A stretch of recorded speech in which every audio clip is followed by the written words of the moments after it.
Welcome to the annual Agriculture Symposium of the World Trade Organization. This year's symposium aims to explore the critical intersections between global trade policies, food systems, and nutrition outcomes. In a world where international trade has the potential to both alleviate and exacerbate malnutrition, the symposium will bring together over the course of the day policymakers, the business community. There's a bit of background noise, I apologize. There's a bit of background, okay.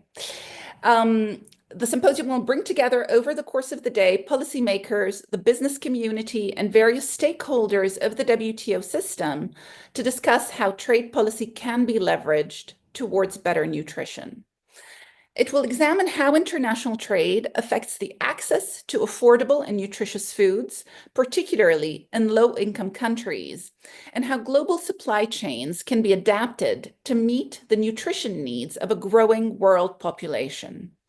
My name is Doa Abdelmotal. I'm counselor in the WTO Agriculture and Commodities Division, and it's my great pleasure to kick off the opening session of this exciting event.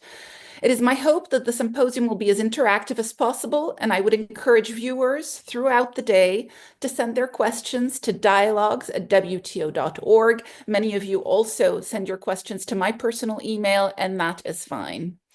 To our viewers, please note that there is only one YouTube link for the entire day, so you do not have to search for different links. You can simply stay on the same page throughout the day. With us today is a very distinguished opening panel, which I would like to introduce to you. First, Jean-Marie Pogam, Deputy Director General of the World Trade Organization. Welcome, Jean-Marie, stepping in for the Director General of the WTO. Dr. Laurence Haddad, Executive Director of the Global Alliance for Improved Nutrition, otherwise known as GAIN. Welcome, Laurence. It's wonderful to have you with us. And last but not least, Ms. Afshan Khan, Assistant Secretary General of the United Nations and coordinator of the Scaling Up Nutrition Movement, otherwise known as the SUN Movement. I will be putting 2 rounds of questions to our panelists, after which I'll be taking questions from you, the viewers. In addition, we will be playing an opening message from Dr. Q Dongyu, Director General of the Food and Agriculture Organization of the United Nations, right before we close this session. So let me, without further ado, start with the first round of questions. Jean-Marie, let me start with you and ask you a very simple scene-setting question for the benefit of our viewers. What role does the WTO play on food and nutrition security? Thank you very much, Doa. Good morning, everyone. I'm delighted to open this annual Symposium on Trade and Nutrition on behalf of DG Okonjo Iweala, and she, of course, asked me to share her regret for not being able to do this opening. Let me also thank you and thank our guest and welcome our guest on the panel. Ashkan and Laurence will benefit, of course, from your invaluable expertise, and I'm keen to have the Director General of the FAO message at the end of our panel. The collaboration between the FAO and the WTO is fundamental for the work that we do on agriculture. Before I completely answer your question, I'd like Doa to emphasize the importance of the message that this forum symposium is bringing today, that international trade is fundamental to both food and nutrition security. And I would recommend that we always, and I thank you for bringing that together, and recommend that we always talk about them together, because getting enough food is just as important as getting the right food. So this is the heart of what we are going to discuss. On the role, maybe first, of international trade, before talking specifically of the role of the WTO, which is more on the rulemaking side, I think there are 3 key dimensions of the contribution of international trade to food system. The first one is food security in the traditional sense of security of supply. The second one is food diversity, and the third one we may call it food quality or complementarity. I'll come back to it. But the first and most obvious one is food security, in the sense of security of supply. And the world trade in food is essential for many, many countries and people. We know that the FAO, for instance, estimates that about 30 countries would in the world face starvation if international trade in food were to stop. You can look all around the globe, look at the Arab Gulf countries that import 80 to 90% of their food, or shift the globe to Asia, and you'll find that Singapore imports 90% of its food. Or again, toward the Caribbean and Latin American, you would find that Haiti, for instance, imports 50% of its food. So it's spread all over the world, and at the global level, 25% of food production goes into international trade. And if you convert that in terms of energy or calories, it's nearly 5,000 trillion kilocalories which are being traded every day. So from this first point of view, the contribution of international trade to food security is obvious. Trade is also key to the composition and to the diversity of our food. And in 20,000, for instance, the number that we have this ratio, the number of food available for consumption was always 60% higher than the numbers of foods produced domestically. And this ratio has been growing since then, and in 2020, it reached close to 90%. That means that we have more food available in terms of diversity than we would produce in any country on our own resources. And of course, it means, for instance, that we can eat fruits and vegetables all year round, as well as many other foods. And this diversity of the food available is probably one important contributor to health and life expectancy. And the third dimension, after the security of supply, the diversity of supply, is related to the quality in a more complex sense, because we need to understand how international trade in food works today, and we need to realize that it breaks down no longer into final products, but most of the time also into intermediate products. And there is no food longer as made in one country, but it's much more assembled in many countries, a little bit like in industrial products like iPhones or washing machines. And processed foods is the fastest growing sector of the world trade of food. The FAO estimates that 1/3 of global food and agricultural exports cross international borders at least twice. So this is a phenomenon that we refer to as global supply chains, but which deeply impacts the nature of the trade in food. For instance, you can visualize a bar of chocolates, a very simple product, but it would have cocoa, for instance, from Ghana or Ivory Coast, sugar from Brazil or Thailand, incorporate milk from New Zealand or Germany, and maybe nuts and flavoring factor from other part of the world to be finally assembled in one place. So in short, we have to understand that our food system in international trade have become much more interconnected, and they are so complex that it's not really a good idea to think of obstructing one part of the global food supply chain, because you might impair the full functioning of world trade. So the WTO rule book, maybe I have been a little long on this introduction on trade, so I'll come back later on the WTO rule book. The WTO rule book is precisely there to provide the legal infrastructure to make all this work to deliver the benefits that I've been mentioning. Maybe I'll stop there, Doa, and back to you.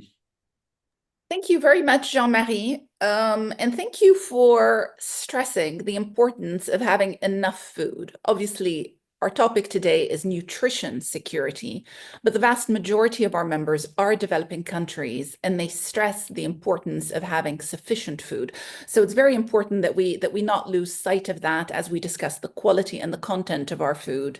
So that's a message very well taken. Afshan, I'd like to turn to you.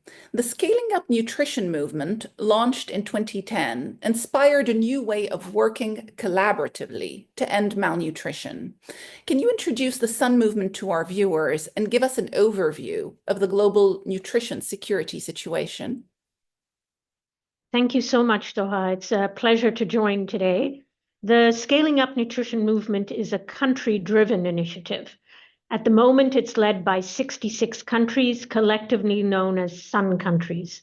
The movement also includes thousands of stakeholders from across society, from the business sector, civil society, and international organizations, all working together, not just alongside one another. The mission is to end all forms of malnutrition by 2030. So we have a SUN business network, a SUN civil society network, a SUN donor network, and UN Nutrition, which is all the UN agencies involved in nutrition coming together. SUN is supported by a secretariat in Geneva and hubs in Latin America, Africa, and Asia. It's also complemented by a network of partners, of which GAIN and WFP lead the SUN business network. So I'm very glad to see Lawrence here today. And we also have a donor network that really brings together key development partners. As an effective neutral convener, SUN promotes nutrition and healthy diets, because malnutrition in all its forms is a fundamental root cause of a wide range of economic and social issues, including health, food systems, social protection, climate resilience, education, water, and sanitation. By identifying and aligning potential resources with country needs, SUN helps to promote, develop, and implement integrated policies and regulatory frameworks to improve nutritional outcomes. And this is very much where WTO can play a very important role. So SUN was born out of the 2007-2008 food crisis, and we've contributed to some important improvements. But the challenge of malnutrition in all its forms remains. And unless there are big investments in behavioral shifts, it's set to grow in a world of decreasing international cooperation and facing a reality of climate change and conflict, which has impacted so many countries. So let me demonstrate with a quick overview of global nutrition security. In 2024, almost 50% of child deaths are still caused by malnutrition. There's been a 44% decrease in child stunting rates between 1990 and 2022, yet there's still 148 million children have stunted growth and development due to malnutrition. And this has long-term economic and social and health implications. Wasting and low birth weight remains stubbornly high. 45 million children still suffered from wasting in 2022, and 30% of women suffer from anemia, and rates are continuing to rise. At the same time, obesity has dramatically grown. 45% of all adults are overweight and obese, and 70% are in low and middle income countries. So this is not a disease of wealth. So why are we saying paying attention to malnutrition is important? Because malnutrition is a double curse. It negatively affects individuals as well as their country's productivity and economic well-being. Children who are undernourished in their first 2 years of life face reduced cognitive abilities, and this leads to lower school achievement and diminished economic productivity later in life. Bill and Melinda Gates Foundation estimated that the annual cost of undernutrition is $3 trillion in productivity loss, because malnutrition has stunted people's physical and cognitive abilities. This does not even include the massive healthcare effects and costs associated with populations rife with stunting and wasting. Investing in efforts to reduce malnutrition is both transformative and brings value for money. The recently launched World Bank investment framework made it very clear that 100 million investment in nutrition-specific or sensitive development policies will lead 2.3 billion in returns that can be reinvested or redistributed. By contrast, the cost of not investing is estimated at 41 trillion over 10 years. So therefore, nutrition urgently needs to be brought back to the center of our development agenda. There has to be a closer engagement between the nutrition relevant sectors, health, agriculture, food systems, education, WASH, and social protection. And economic and trade sectors, and why I so much welcome this webinar and the report, must be engaged in policy framework and regulations to balance the trade-offs in close collaboration with the private sector. There are also proven policies to help reduce malnutrition. SUN has had good success in supporting governments with a regulatory framework that brings about positive nutrition outcomes. This includes the promotion of breast milk substitute and harmful marketing of food and beverages to children. Food labeling and import restrictions on healthy foods such as trans fats is often SUN supported, and lessons learned strategies have proven that very effective in some of the SUN countries, Ghana, Nigeria, and the Philippines. And also SUN has helped governments to shift to climate sensitive agriculture. So given all of this, the SUN movement welcomes the WTO focus. As the State of Agricultural Commodity Market report notes, trade affects nutrition in several ways, but it can be both a blessing and a curse. As we heard from Jean-Marie, I think trade expands the ability of diversity of nutritious foods, helping to improve nutritional outcomes. We also see that commodity prices have deeply impacted food intake, and nowhere was this more evident during the start of the war in Ukraine and COVID. But Jean-Marie also mentioned easy access to ultra-processed foods, which contributes to malnourishment, overweight, and obesity. And for many of the countries that are net importers of food, that rely on food imports, this is having a significant impact on health of population and healthcare costs. So these issues around equity, what's traded, become a really important component of looking at the overall food context and environment, and how trade really plays an important role. So I look forward to strengthened collaboration, leading to help the global food trade become more sensitive to the needs of reducing malnutrition in all its forms. So thank you for the opportunity. Thank you very much, Afshan, and I have taken copious notes as you were speaking.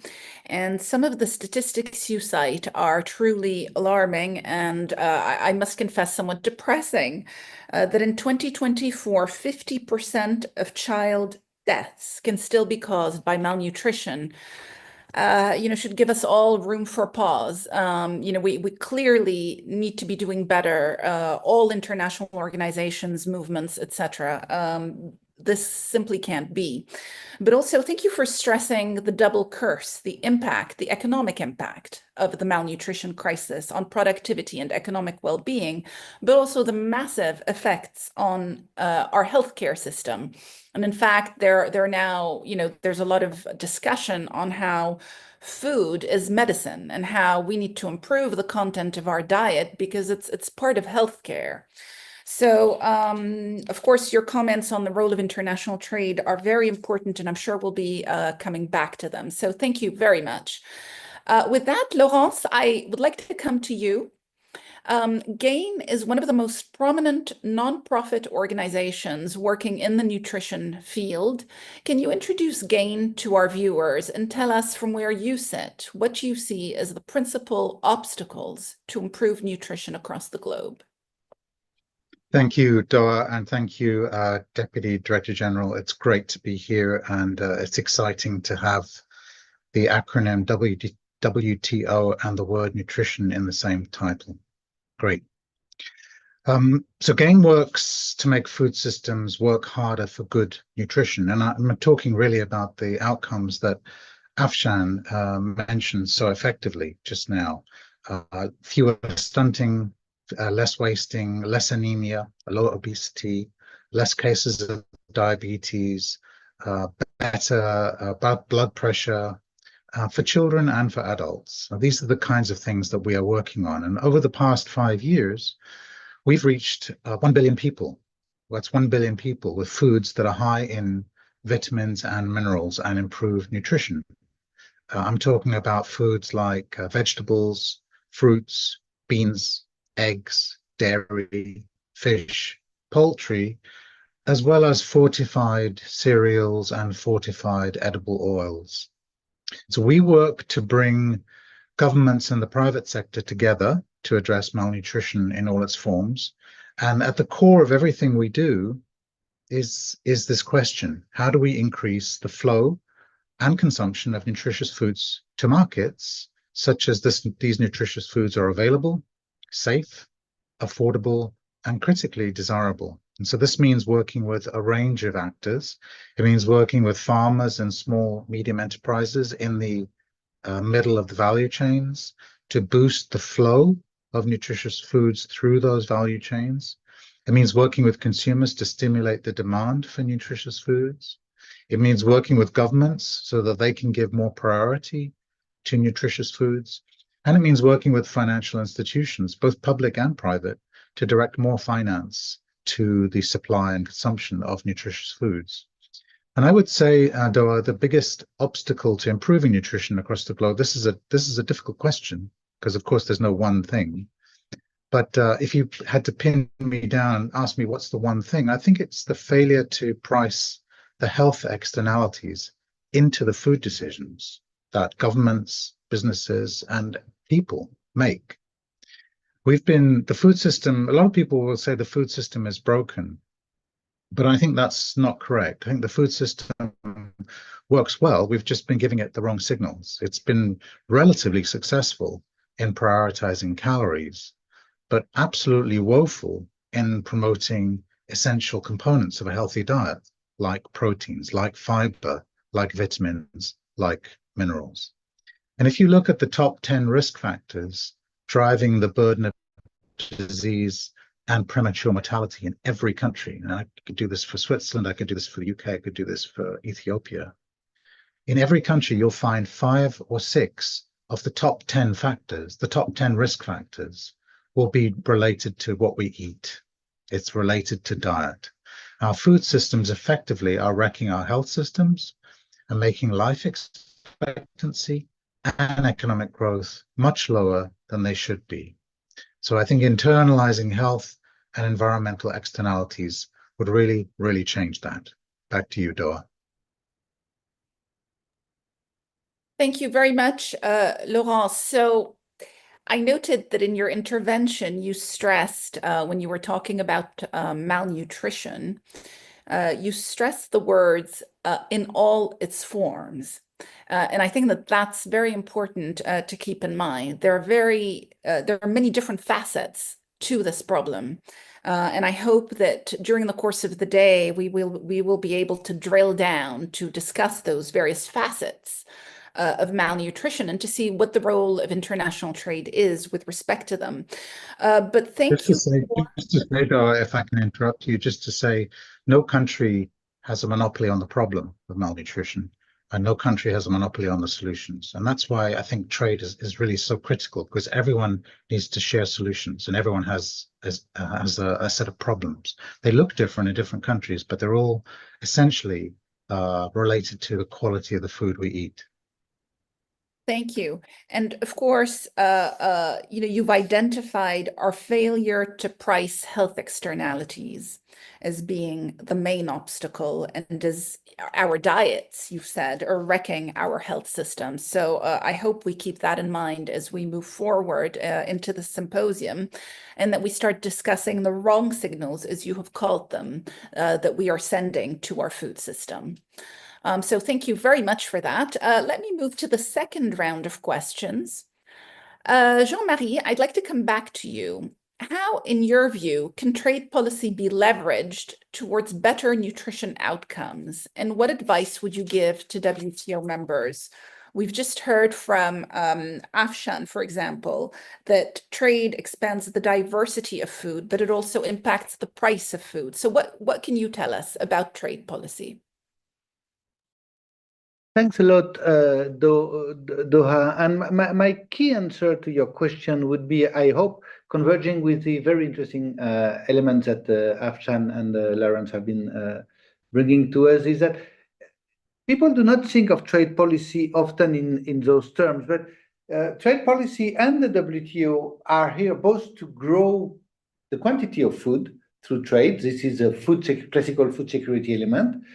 But also the nutrition security. So that means what I want to suggest is that trade policy can contribute to legitimate public policy objectives, such as the one related to better nutrition. Let me just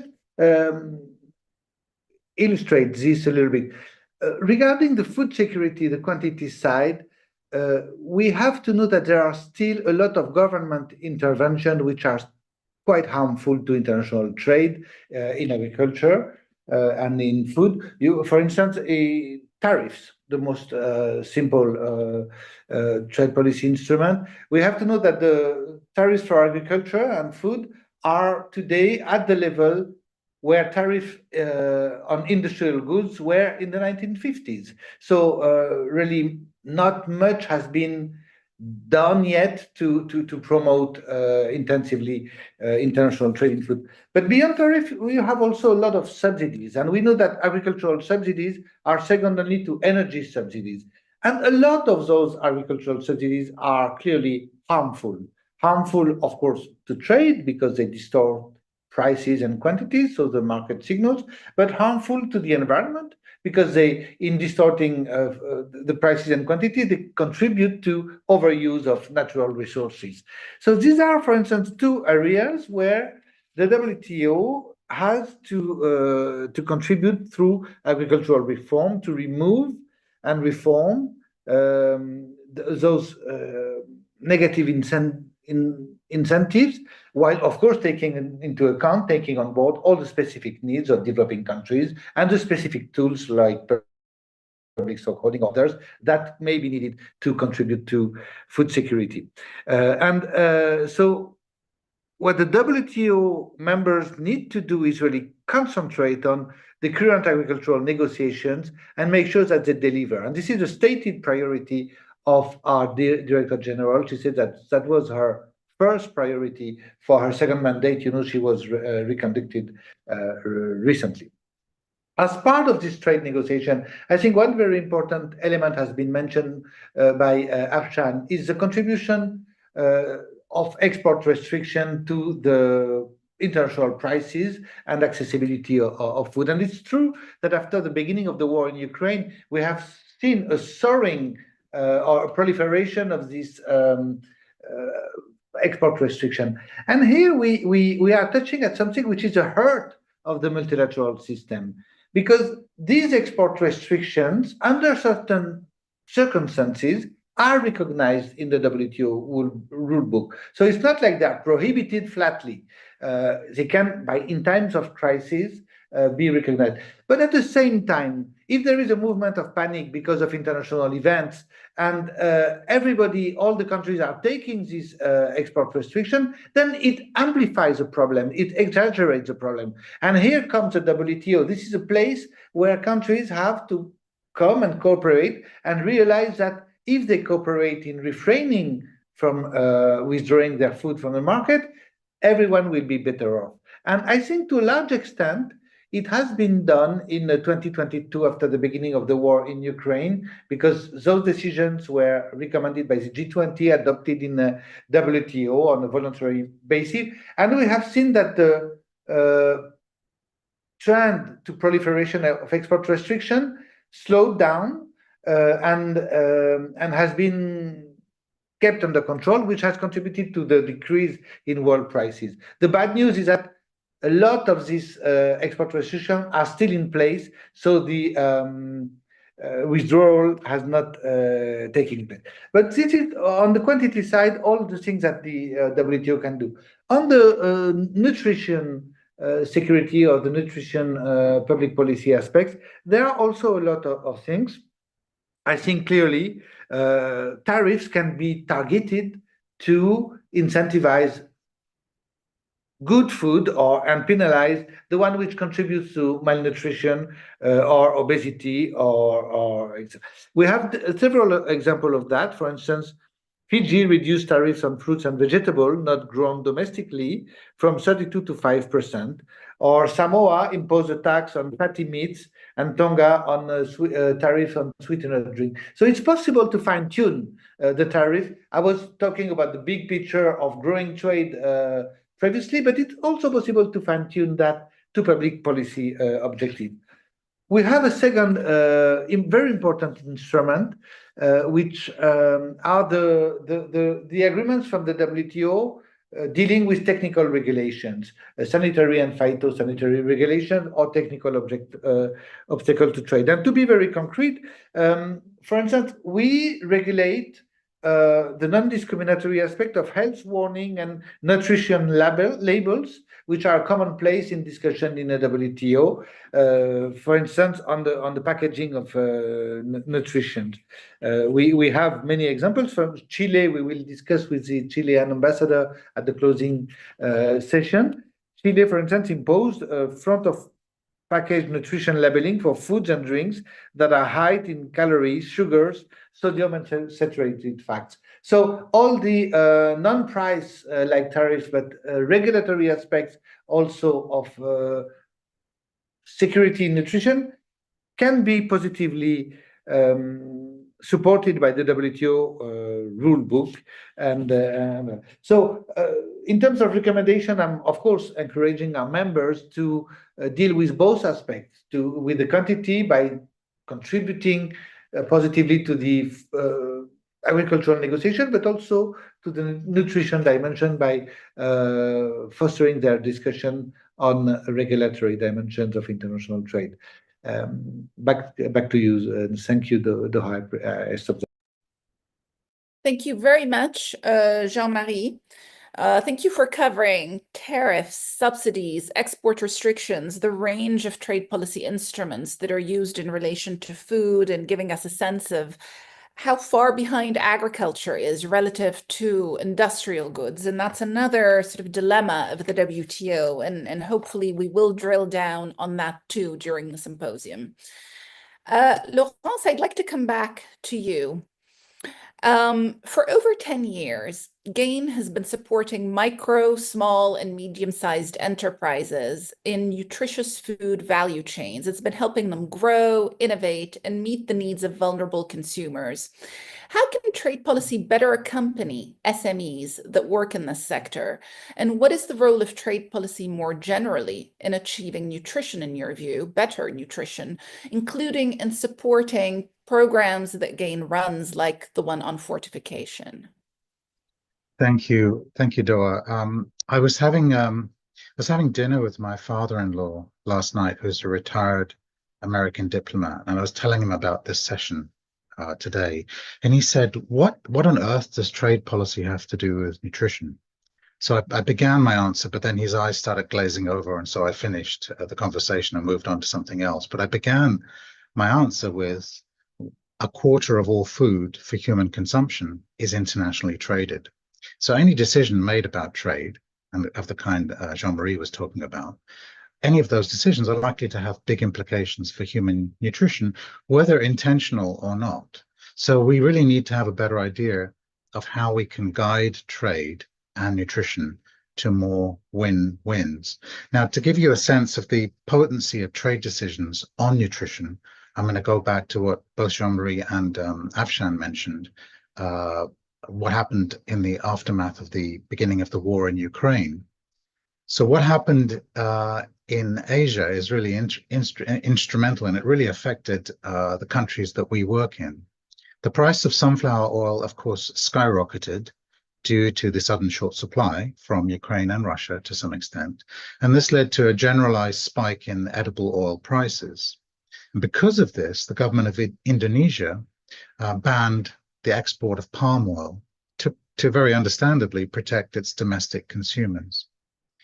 But this meant that Bangladesh could not access its previous imports of Indonesian palm oil. And why is this important? It's because its entire edible oil fortification program, where you add vitamins A and D to edible oil that's consumed by billions of people, the entire edible oil fortification program was stalled for months and months and months. So one stroke of a pen in Jakarta inadvertently deprived hundreds of millions of people 2,500 miles away of their intakes of vitamin D and A.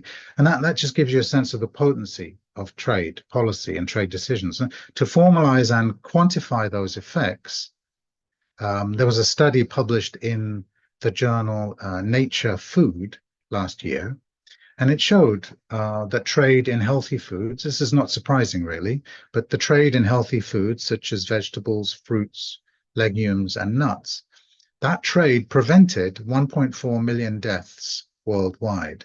And that's about 20% of the overall health benefits from consuming these foods. And in contrast, the trade in red meat resulted in an increased level of 147,000 deaths. And this is what makes the trade and nutrition debate so controversial. And this study didn't even have access to the trade flows in highly processed foods either, and that would add an additional dimension to this story. So trade definitely makes a difference, mostly a positive one, I would add, but without even trying, right? So how could this trade impact be even more positive? I think the most obvious thing to do is some of the things that have already been mentioned: reduce tariffs on foods that are most positively associated with health. This is one way to better internalize the health externalities that I was talking about earlier.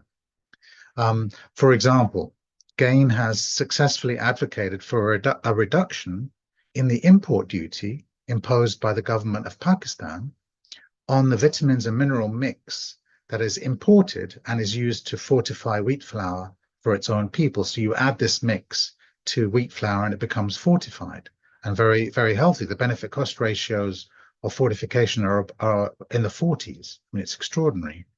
So this duty was raising very little money for the government of Bangladesh, but it completely shut down the voluntary fortification of wheat flour in the country, in Pakistan, hurting the population and affecting economic growth. So in 2017, GAIN, working with other partners, convinced the government to remove this duty. And we were very happy because the government had a little bit less revenue, but it had a much healthier, more productive population. And we did a similar piece of work with the government of Nigeria and our partners in Nigeria just last year. And the tariffs on import duties of vitamin and mineral mixes into Nigeria were reduced from 20% to 5%. So not surprisingly, really, our dream at GAIN is for a global end to tariffs and duty on the trade of these vitamin and mineral mixes for food fortification. They raise very little money, and they're the difference between billions of people getting vitamins and minerals or not. And this is going to become even more important because elevated levels of CO2 that we're seeing now will depress the mineral content of staple foods, cereals, out to 2050. And even now, more than 3 billion people do not get enough of these micronutrients, these vitamins and minerals in their diets. So, let me just note, let me finish up now, but let me just note how extraordinary it is. I think it's really extraordinary to think that the WTO and its members could have the biggest impact of any multilateral organization in the world, bigger actually than the impact of UNICEF, which does fantastic work. WTO could have a bigger nutrition impact than UNICEF if it successfully facilitated a change in global trade rules to do this, to allow these mixes of vitamins and minerals for food fortification to be traded freely. And that's one really big example of how trade policy can do better, much better. And we at GAIN would be delighted to work with the WTO and partners to make that happen. Back to you, Dara. Thank you, Laurence, and what a comprehensive and extremely thought-provoking answer. And I hope your father-in-law has tuned in to this opening session, because I think he would have found ample material and a very big response to his question, comprehensive. So it's interesting, of course, the statistic you cited that a quarter of all food goes into international trade. So clearly the link between trade and food systems is huge. And then, the very potent example you've given of palm oil, where one country with the stroke of a pen, as you put it, and I'm quoting you, deprived another country of some essential nutrients. So, your message is very well taken, and in particular, your closing statement that the WTO and its members could have a bigger nutrition impact than UNICEF. So let's keep that in mind as we go forward with this webinar. And I hope that this symposium will motivate our members to focus on the linkage even more. So with that, let me go back to Afshan. Afshan, there are many drivers of food system change and of better nutrition. In your view, is international trade one of those drivers? And what needs to happen for international trade to make a positive contribution to nutrition? So I think international trade can definitely be a driver of food system change and better nutrition. As the SOCO report indicated, trade has made food more accessible, diverse, and affordable, with agricultural trade growing from 400 billion in 2000 to 1.9 trillion in 2022.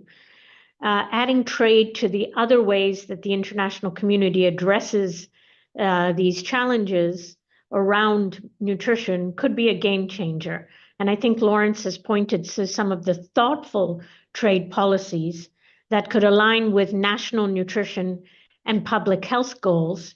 That may just be the boost that we need to reduce malnutrition in all its forms globally. So a couple of maybe 5 ideas to demonstrate how trade can be a positive contributor to nutrition. So the first is promoting nutritious food, using trade incentives to increase the availability and affordability of fruits, nuts, vegetables, and other nutrient-rich foods, while discouraging the process of ultra-processed products. 2, repurposing some of the agricultural policies, and I think Jean-Marie spoke to that, redirecting subsidies and investments towards sustainable and diverse crop production for both domestic and exporting, prioritizing foods aligned with healthy, nutritious diets. 3rd, implementing nutrition-sensitive regulatory and fiscal frameworks that include trade tariffs on foods that have a positive impact on health. And then 4th, strengthening the policy coherence. So really fostering collaboration between trade and health sectors to ensure trade agreements support broader objectives of nutrition goals. And I think Laurence's example is a great one in terms of the micronutrient supplementation.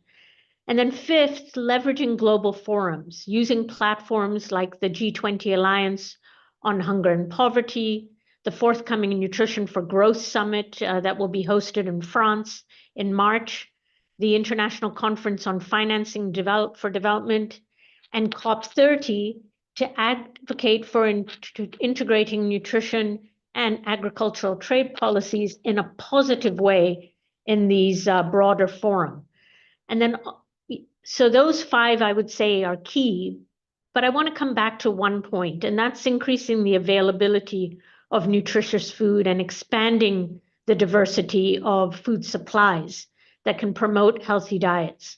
And one of the things we often don't talk enough about, and it's obviously beyond the remit of WTO alone, but with more than 3 billion people unable to afford a healthy diet, equity concerns should also be at the forefront of policy coherence between trade and nutrition. And we need more comprehensive statistics and data on the links between trade and nutrition. So therefore, I'd really like to encourage the WTO members to consider further research and ways to exchange good practice in this area. And this is something which the Sun movement, with its stakeholders and members, would be more than willing and able to partner. So thank you so much for this opportunity, and I'm looking forward to further and future collaboration as you go forward in this next phase of the WTO set of actions on agriculture and food nutrition security. Thank you very much, Afshan. So a very comprehensive answer as well. International trade can make food more accessible, more diverse, and more affordable. And you've mentioned that we need to use the trade incentive carefully, whether to encourage nutritious foods, to discourage foods that contribute to malnutrition, and to repurpose harmful subsidies. So a lot there to think about.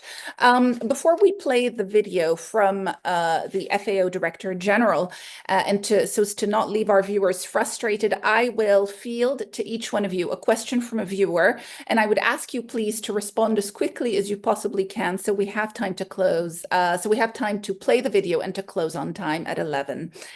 So Laurence, very quickly, a question to you from Austria. The viewer is saying, you've mentioned that no country has a monopoly on the problem. Does that mean that awareness raising in developed countries has not worked? I think in developed countries, in high-income countries, there has been a lack of realization of the rising tide of obesity and diabetes around us. I live right next to the beach in the UK, and often in the UK there are photographs of Brighton Beach in the newspapers. And someone did a study of photographs of Brighton Beach over the last 30 years, and they noticed that everyone on the beach had basically put on weight over the last 30 years. It's not the same people, obviously, but it's a fairly random sample of people. They've become bigger and more obese over the years. So what does that mean? Does that mean that everyone has become more stupid about their food choices? No. It means the food environment around us makes it much harder to make healthy choices and much easier and much more tempting to make poor choices.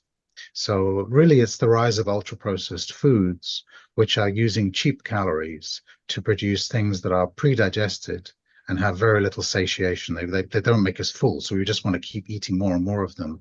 And very often they're also very low in other components. They're empty calories. So it's really the food environment around us that we have to change to make it easier for people to make healthier choices. Education is a part of it, but I would say the bigger part of it is the choice set in front of us and the incentives we are given to make the unhealthy choices. Thank you very much. Afshan, a question from Ghana.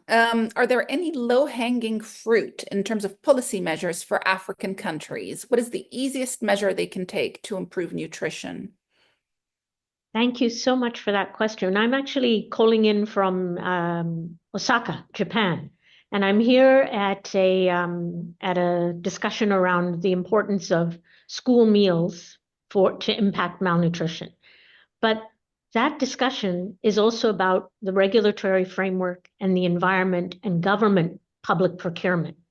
And I think when we think about what governments can do when they procure food for hospitals, for schools, even for their own military, there's a very important role in public procurement for healthy, nutritious foods.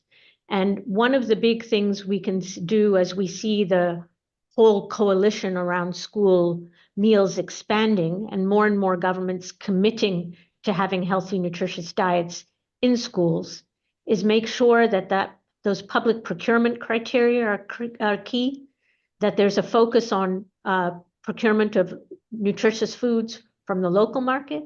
And when you are importing goods, to make sure those are healthy and nutritious foods that are combining with that local food. So the plate that you eat, and particularly for young people and children, this is so crucial in the first 1,000 days.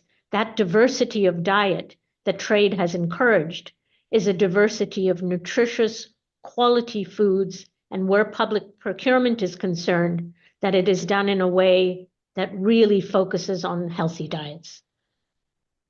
Thank you very much, Afshan. Jean-Marie, a question to you from Uruguay.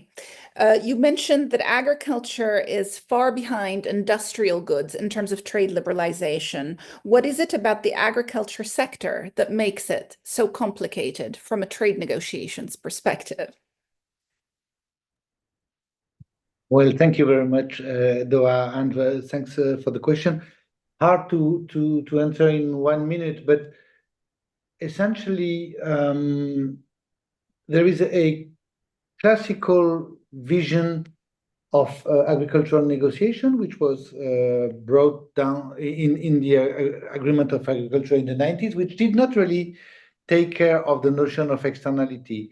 And for instance, the notions of food security and environment are referred to in our agreement as non-trade concern. It happens that these issues have become quite central, as we were discussing this morning about nutrition. And this is one of the blocking factor of our negotiation, because there are different conceptions of, for instance, what food security means. And you have some countries which say food security means more trade, more open trade, more availability of food through trade, and some countries who say food security is about growing more food in my country. And the consequences and the instruments which are mobilized for that are not the same. One example, which is a key element in our discussion in the WTO today, is the use of public stockholding policies based on non-market prices. And this is there are very divergent conceptions between some countries and others. This is an example of what is holding back. Of course, for a country like Uruguay, which is a big exporter, the natural vision is going to say providing food through international market is the response. But for others, there are different types of response, and we have a lot of difficulties to overcome that divergences in conception. I hope it answers your question. Thank you very much, Jean-Marie, and we will now play a video by the FAO Director General.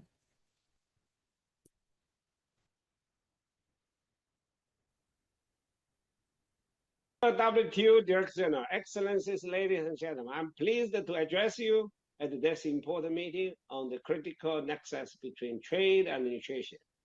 Trade is a fundamental pillar of the global ecosystems.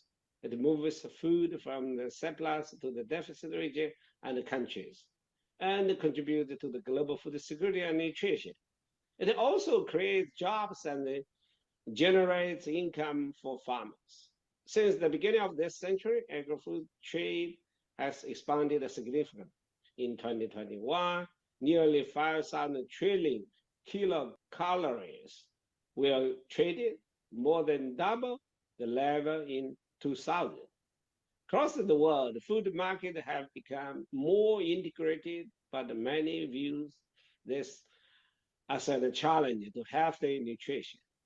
Eating fresh local foods is healthier and might be more environmentally friendly, but not all the countries have the natural resources and agroecological conditions to produce sufficient quantities of the diverse food at all times of the year.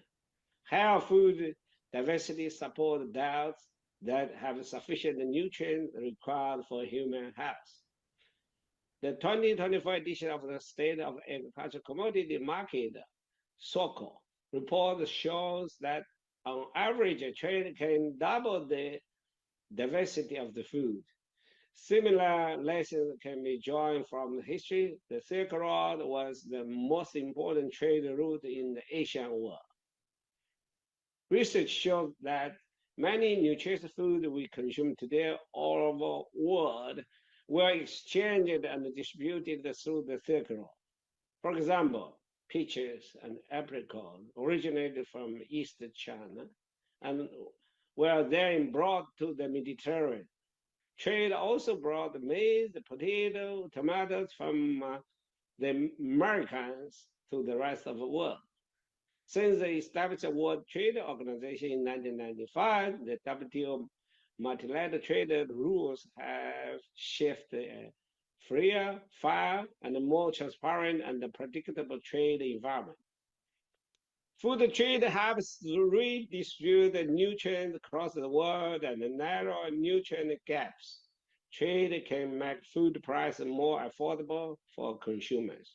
Indeed, our work in FAO shows that the impact of trade on nutritional outcome can be varied.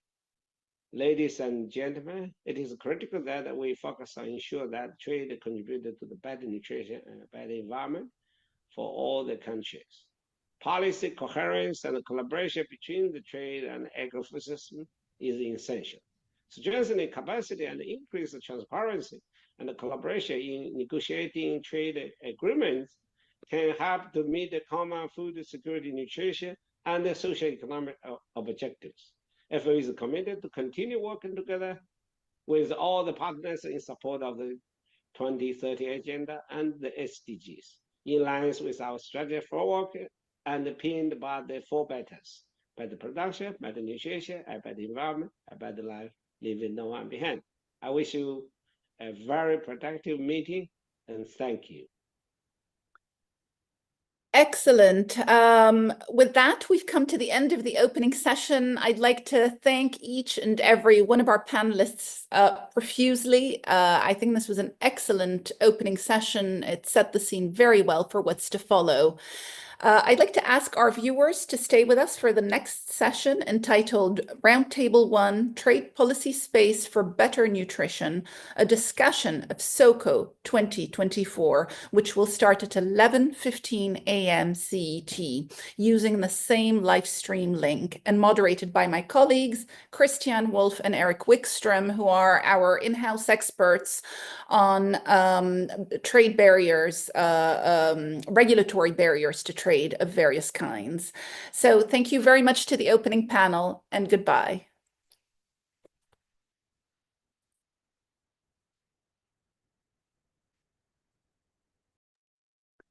Eric and Christian, please kick off. Thank you, Doa. Welcome to the first roundtable of this annual WTO Agriculture Symposium. This first session is titled Trade Policy Space for Better Nutrition, a discussion of SOCO 2024. We would like to welcome our distinguished panelists and all our viewers. Greetings from a very stormy Geneva this morning. My name is Christiane Wolf, and I head the SPS section in the WTO's Agriculture and Commodities Division. And my colleague and co-moderator's name is Eric Wickstrom, and he's the head of the TBT section in the WTO's Trade and Environment Division. Together, we will be moderating this session. We will be putting 2 rounds of questions to our panelists, and we would like to begin by providing a little bit of context for this particular session.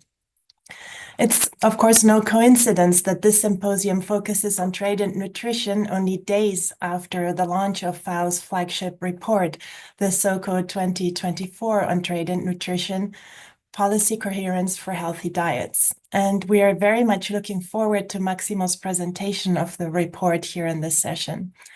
It's a great opportunity to take a closer look at the trade policy side of the story. For many years, when we here at the WTO were consulted by different stakeholders about this link between nutrition and trade policies, we had anecdotes, we had some isolated papers and many suppositions. I'm sure many of you have heard about the turkey tail story, but it was difficult to find any information or guidance based on robust data. There's often an underlying assumption or supposition that trade opening, many times analyzed along with foreign investment in this context, is somehow contributing to increasing rates of obesity. So when I looked at the SOCO, one of the questions in my mind was, does trade really make us fat? As economies develop, they tend to go through a nutrition transition from staple foods towards more diverse diets, and trade can have multiple direct and indirect effects on nutrition outcomes. Nutrition itself is a complex issue, as we've already heard in the first session, with multiple burdens affecting most countries, including undernutrition, obesity, and different forms of malnutrition, which can all coexist at the same time in close proximity. The interface between trade and nutrition is likewise a complex interrelationship and challenging for policymakers who tend to be spread out over different ministries and government agencies. So we look forward to hearing the findings of the report and to discussing its implications for policymakers with our panel. And over to you, Eric. Thank you, Christiana. So let me, without much further ado here, simply introduce the panel that we have. We first have Maximo Torero, who's the chief economist at the FAO, the United Nations Food and Agriculture Organization based in Rome.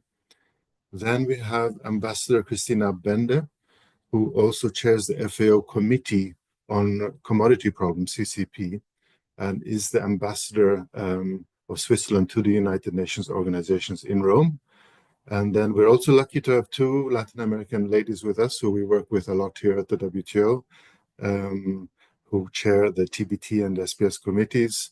That is Daniela Garcia, who is the chairperson of the TBT committee from Ecuador.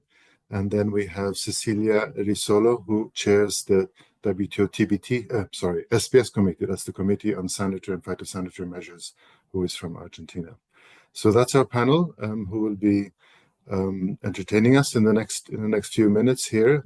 And what I would do now is start off with one round of questions to each of you, and I'll go in the order of the introductions that I just gave. So I turn to you, Maximo Torero, and here I was wondering, we have heard already in the first session, in the opening session, and Christiana mentioned the SOCO 2024 report, and we would like to ask you to give us some highlights of the report. You have a little bit more time than the others because this is an important contribution to this day. So please go ahead. No, thank you very much, and let me share my slides so that we can move fast. So essentially, it's a pleasure to introduce the 2024 edition of the State of Agricultural Commodity Markets, or SOCO, report, as we abbreviated as FAO flagship report. The SOCO 24, as it was mentioned by both of you, explored the linkages between food trade and nutrition and generates evidence on how trade can affect the food environment and nutritional outcomes. I will present the main findings of the report on how trade affects the composition of the food available for consumption and which forms an important part of the food environment, and how healthy diets and nutritional outcomes at the same time. The report looks at the intersection of trade policy and nutrition measures and provides also some policy recommendations on how to address the nutritional objectives within the changing landscape of global food trade networks. So I will leave, of course, the policy discussions to the panel. So let me start first with the trade and nutrition and the pathways that interlink them. There are direct and indirect pathways, as you can see in this slide. For example, trade expands the availability of food, which is essential, especially in the times that we're living with so many climatic shocks, conflicts, and potential economic problems. It lowers food prices and promotes access to nutritious food, but also for energy-dense foods of low nutritional value. In a country, trade expands diversity of food supplies, and higher food diversity in diets could lead to improved nutrient adequacy of the diet. Global markets can also result in a more equal distribution of micronutrients across countries, and this helps close the nutrient gaps. So it contributes towards acceleration of availability of food and availability of the nutrients that are required. The trade pathways in this report are look into these pathways in detail. Land and water are unevenly distributed across countries and climatic conditions very widely. Some countries can produce only a small range of foods, while others possess natural resources to produce a large variety of foods. And this is essential because it tells us that if without trade, we won't be able to achieve access to food at the levels we need at the different countries because of these initial geographical conditions. On this slide, you can see the impact of trade on the diversity of foods. On the left-hand side, the maps show the number of food items produced nationally, and on the right-hand side, the number of food items available for consumption in 2010 and 2020. Just the intensity of the colors between the left and the right shows the importance of this.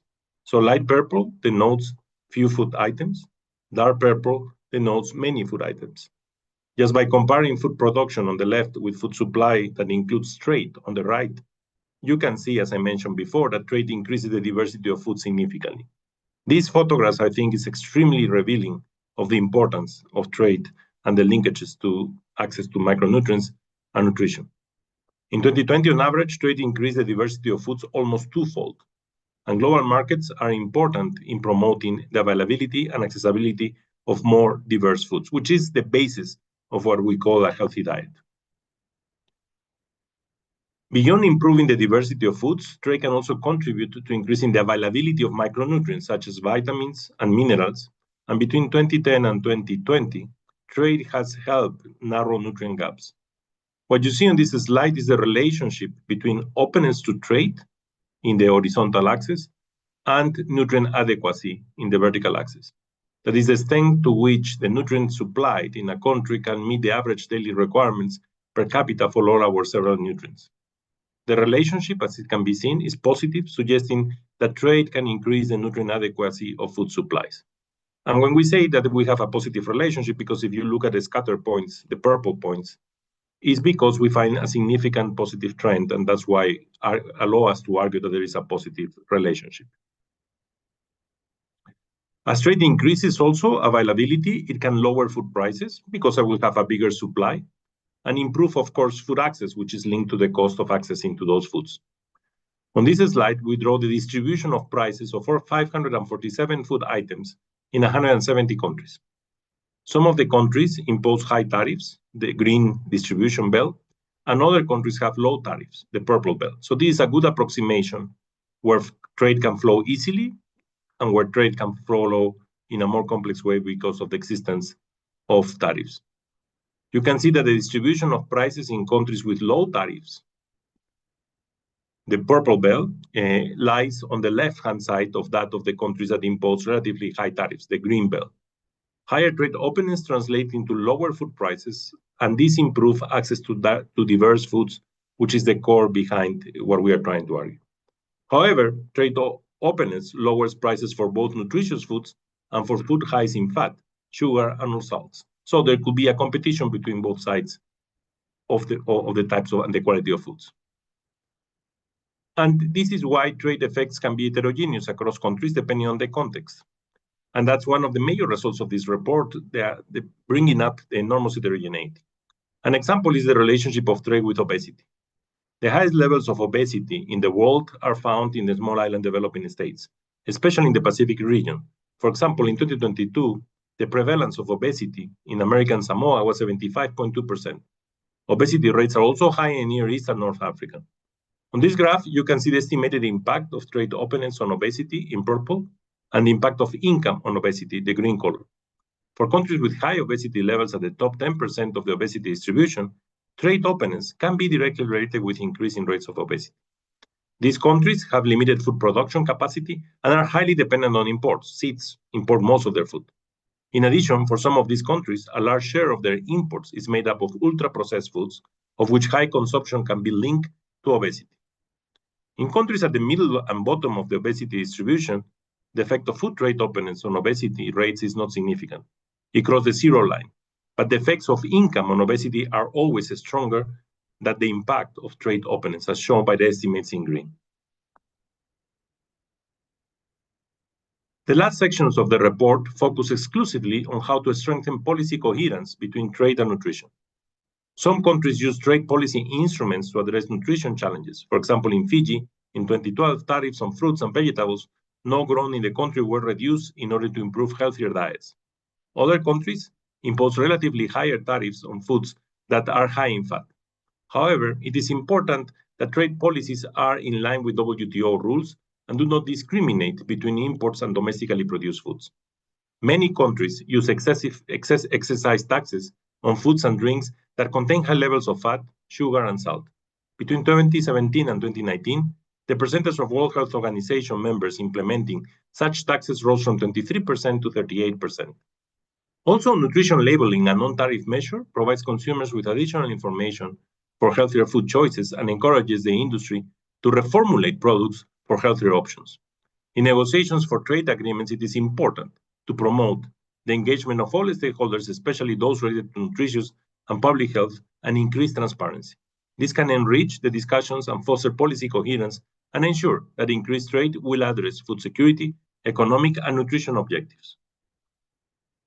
Link to the access of the SOCO that you can link in this slide, and also you have the email where we can answer any additional question.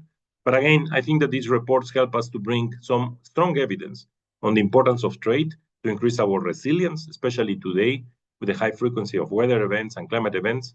But also we need to understand that additional policies need to be put in place, especially in those countries where we see these negative heterogeneous effects that is affecting also obesity, so that we can minimize those and optimize the good returns of increasing trade. Thank you very much, and I stop there. Thank you very much, Maximo. That is very useful. In fact, as we know and we've heard, this is such a technical issue. So to have data, graphs, and color that show some of the trends and the issues you illustrated also with words, I think is very useful. In particular on this intersection that we have between trade and nutrition, the point on availability and on diversity of the food, that is extremely important. And also, I think the point that brings us a bit to the next question on the fact that the context matters in each country. And I think here we come to the topic of policy space and what governments can do. So if I turn to Ambassador Bende now, and considering the information we have got and the data that is there in the SOCO report, of course, we'll need time to digest this and go through it. But in your view, how can actors, including governments and the private sector, use this report to define and refine their policies in terms of nutrition and trade? So over to you, Ambassador Bende. Yeah, thank you very much. Good morning. Good morning to all of you. Can you hear me well? Yes, we hear you. Okay, thank you very much. Yes, so thank you for the question and also the invitation to this roundtable. I find it fascinating to read this report and reread it. So I just want to make a short comment on how this is kind of destined to governments and also the private sector, which is not mentioned as much in this report, but I think the discussion is here to continue. So I would like to say that, like the report highlights, there are, of course, close links between trade and nutrition, but there are also highlights of some apparent contradiction of this relationship. So on the one hand, as Maximo Torero just said, trade helps to reduce undernutrition and improve dietary quality. I think there we saw that in the last 20 years, global undernutrition fell from 12.7 to approximately 9%.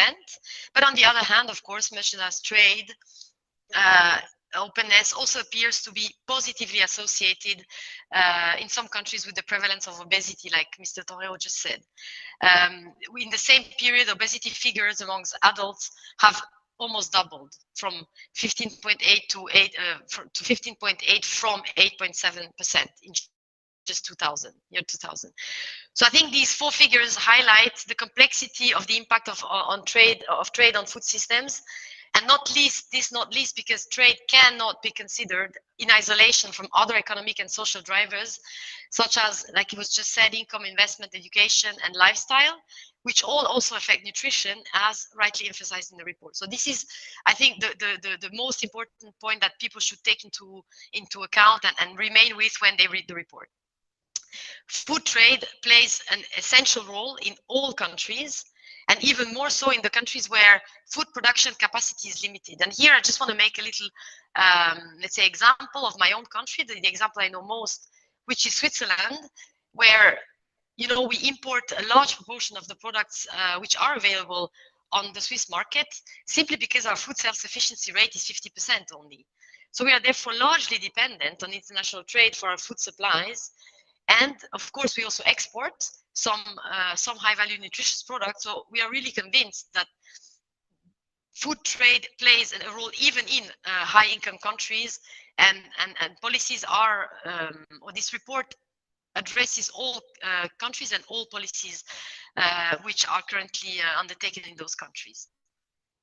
The important fact is that customs duties applied to processed products, for example, in my country, are often lower than those imposed on fresh products. This is also a policy choice that one can at least be aware of.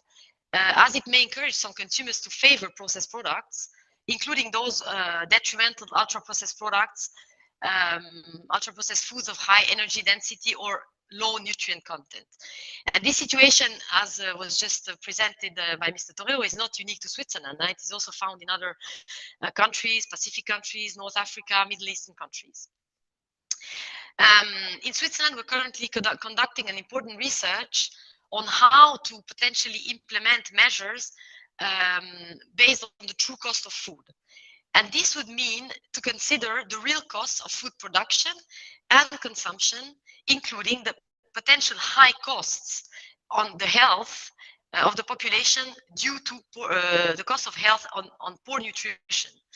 To put it simply, eating healthy and more nutritious food could save billions in healthcare costs just by reducing the risk of heart disease, diabetes, cancer, and other illnesses. So the price of important food should be considered in that equation when we do the study. And I hope we can come out with reasonable numbers and data to analyze this further. So in this very local context, I also want to go back to the international context and invite countries to carry out their own in-depth analysis of their trade policies and to examine the impact of trade, both formal and informal, on their food environment, but really in detail to consider all the potential policies and those across the sectors. And in doing so, countries should, I think, also take into account how to conduct a stress test on how vulnerable or resilient their food systems are to the potential impacts on international value chains. To come a little bit into the trade agreements, we see that in the new trade agreements, governments are increasingly already requesting an external assessment on sustainable development in general. However, I would like to suggest here, as these sustainability impact assessments merely focus on the environmental impacts and the impacts of on the public health system of air or water pollution, they could also maybe go further and try to see the impacts or the potential impacts on nutrition, on the nutrition of agri-food trade. Such studies should be encouraged in that context to consider the potential positive or negative impacts on nutrition of a future trade agreement.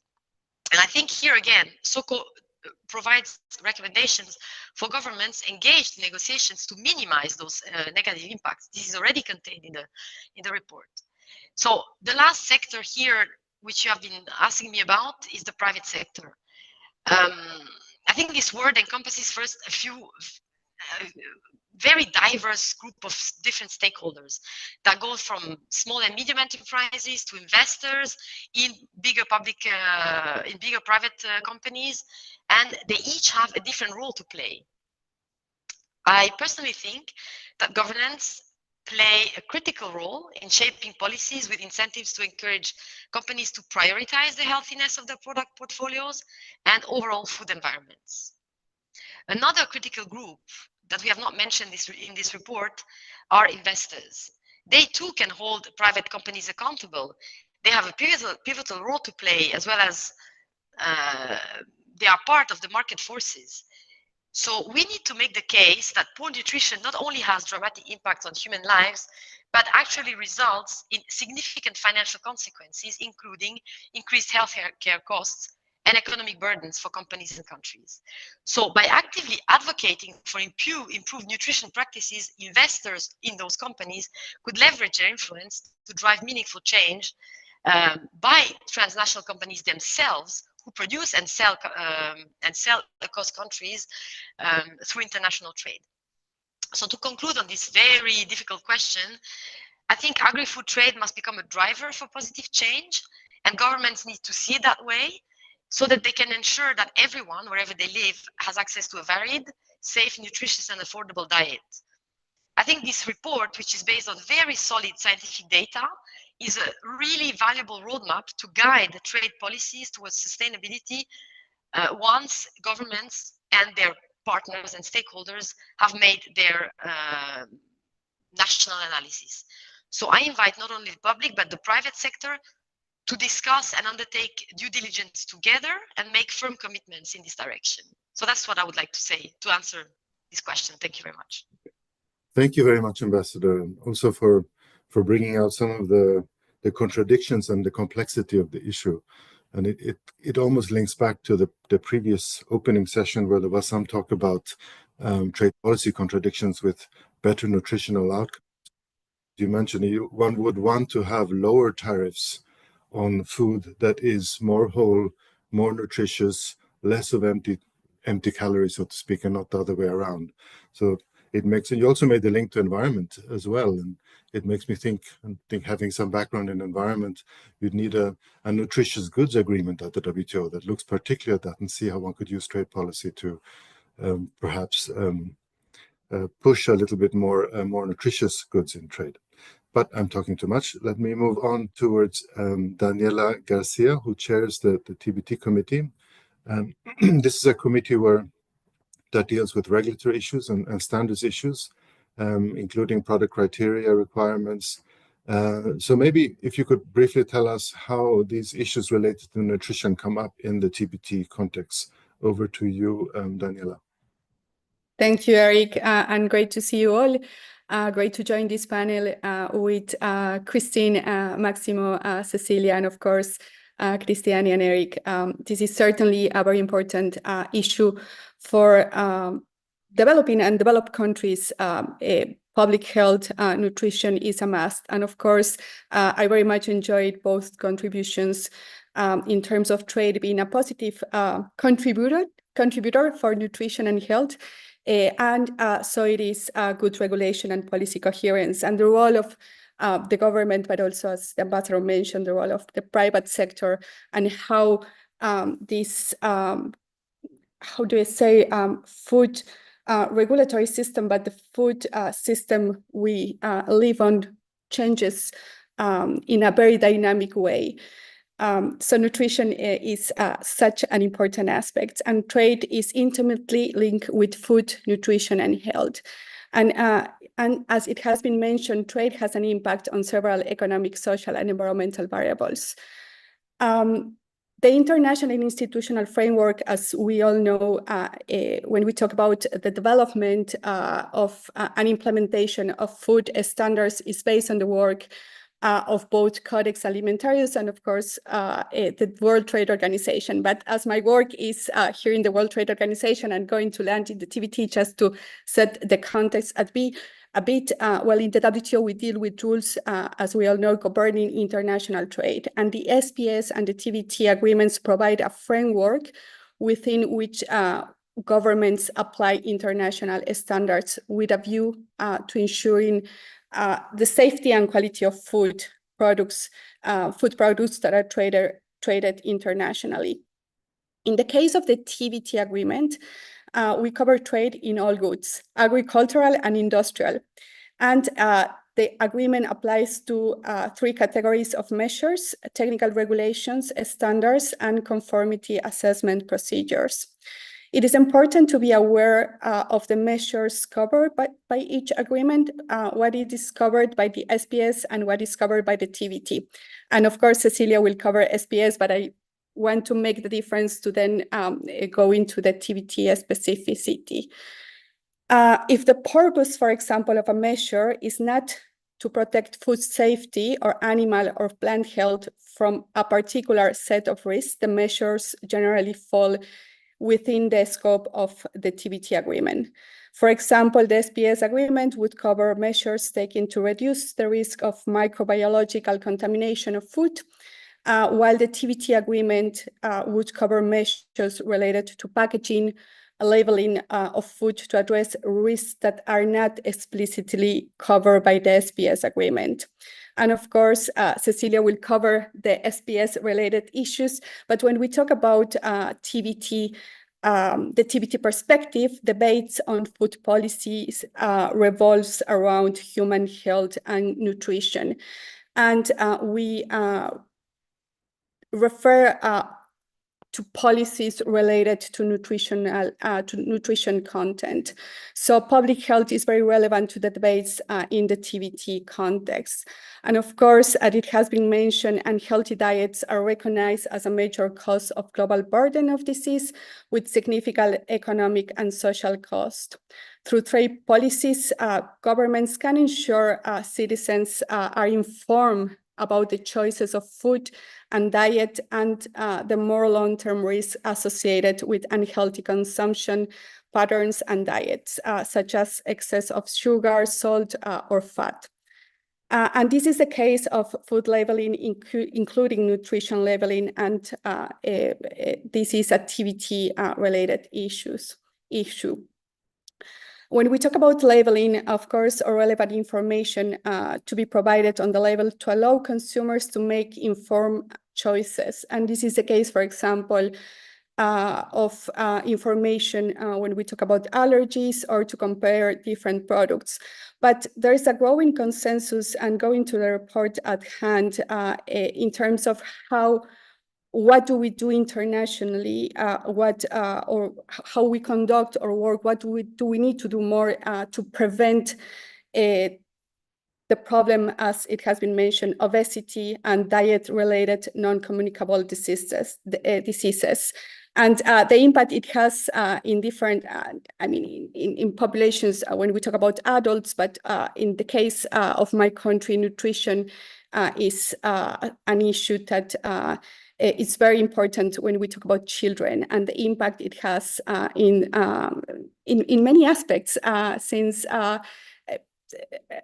in many aspects of their lives. So this it's a very important aspect. As of today, when we talk about the TBT and how trade policy is a relevant tool in this area, I can say, for example, if we go to numbers and TBT notifications related to food nutrition labeling, we find that during this year, it has been the 9% of the notifications relate to this particular issue, which really shows the importance of this subject for the members in the WTO. But most of these notifications, when we talk about food labeling and nutrition, are made by developing countries implementing these specific tools and measures, trade tools, as part of their regulatory mix to accomplish nutrition objectives and, of course, human health policies, where trade is an important area. And, of course, human health is a perfectly legitimate objective under the WTO rules. Just to finalize an important example, and I was very lucky to be part of the team in 2015 when when Ecuador was designing the nutrition labeling for processed food, and it was quite an issue, in particular for children in schools, and how this impacted their well-being. But Ecuador was the first country in the region in implementing this nutrition labeling for processed food. And doing this, when the policy was designed, the piece of information and the knowledge in terms of trade was particularly relevant to understand how the process can be conducted in a way that actually engages the different stakeholders, but actually to understand how complementary can be trade with other legitimate objectives. When we talk about health, this is clear. And in this specific measure, this specific tool has been replicated also in other countries in the region. Chile is an example, Mexico, Bolivia, Chile using this particular tool in a mix with other regulations domestically, and being a good example on how this can be done in a way that is effective, but also goes in line with WTO rules.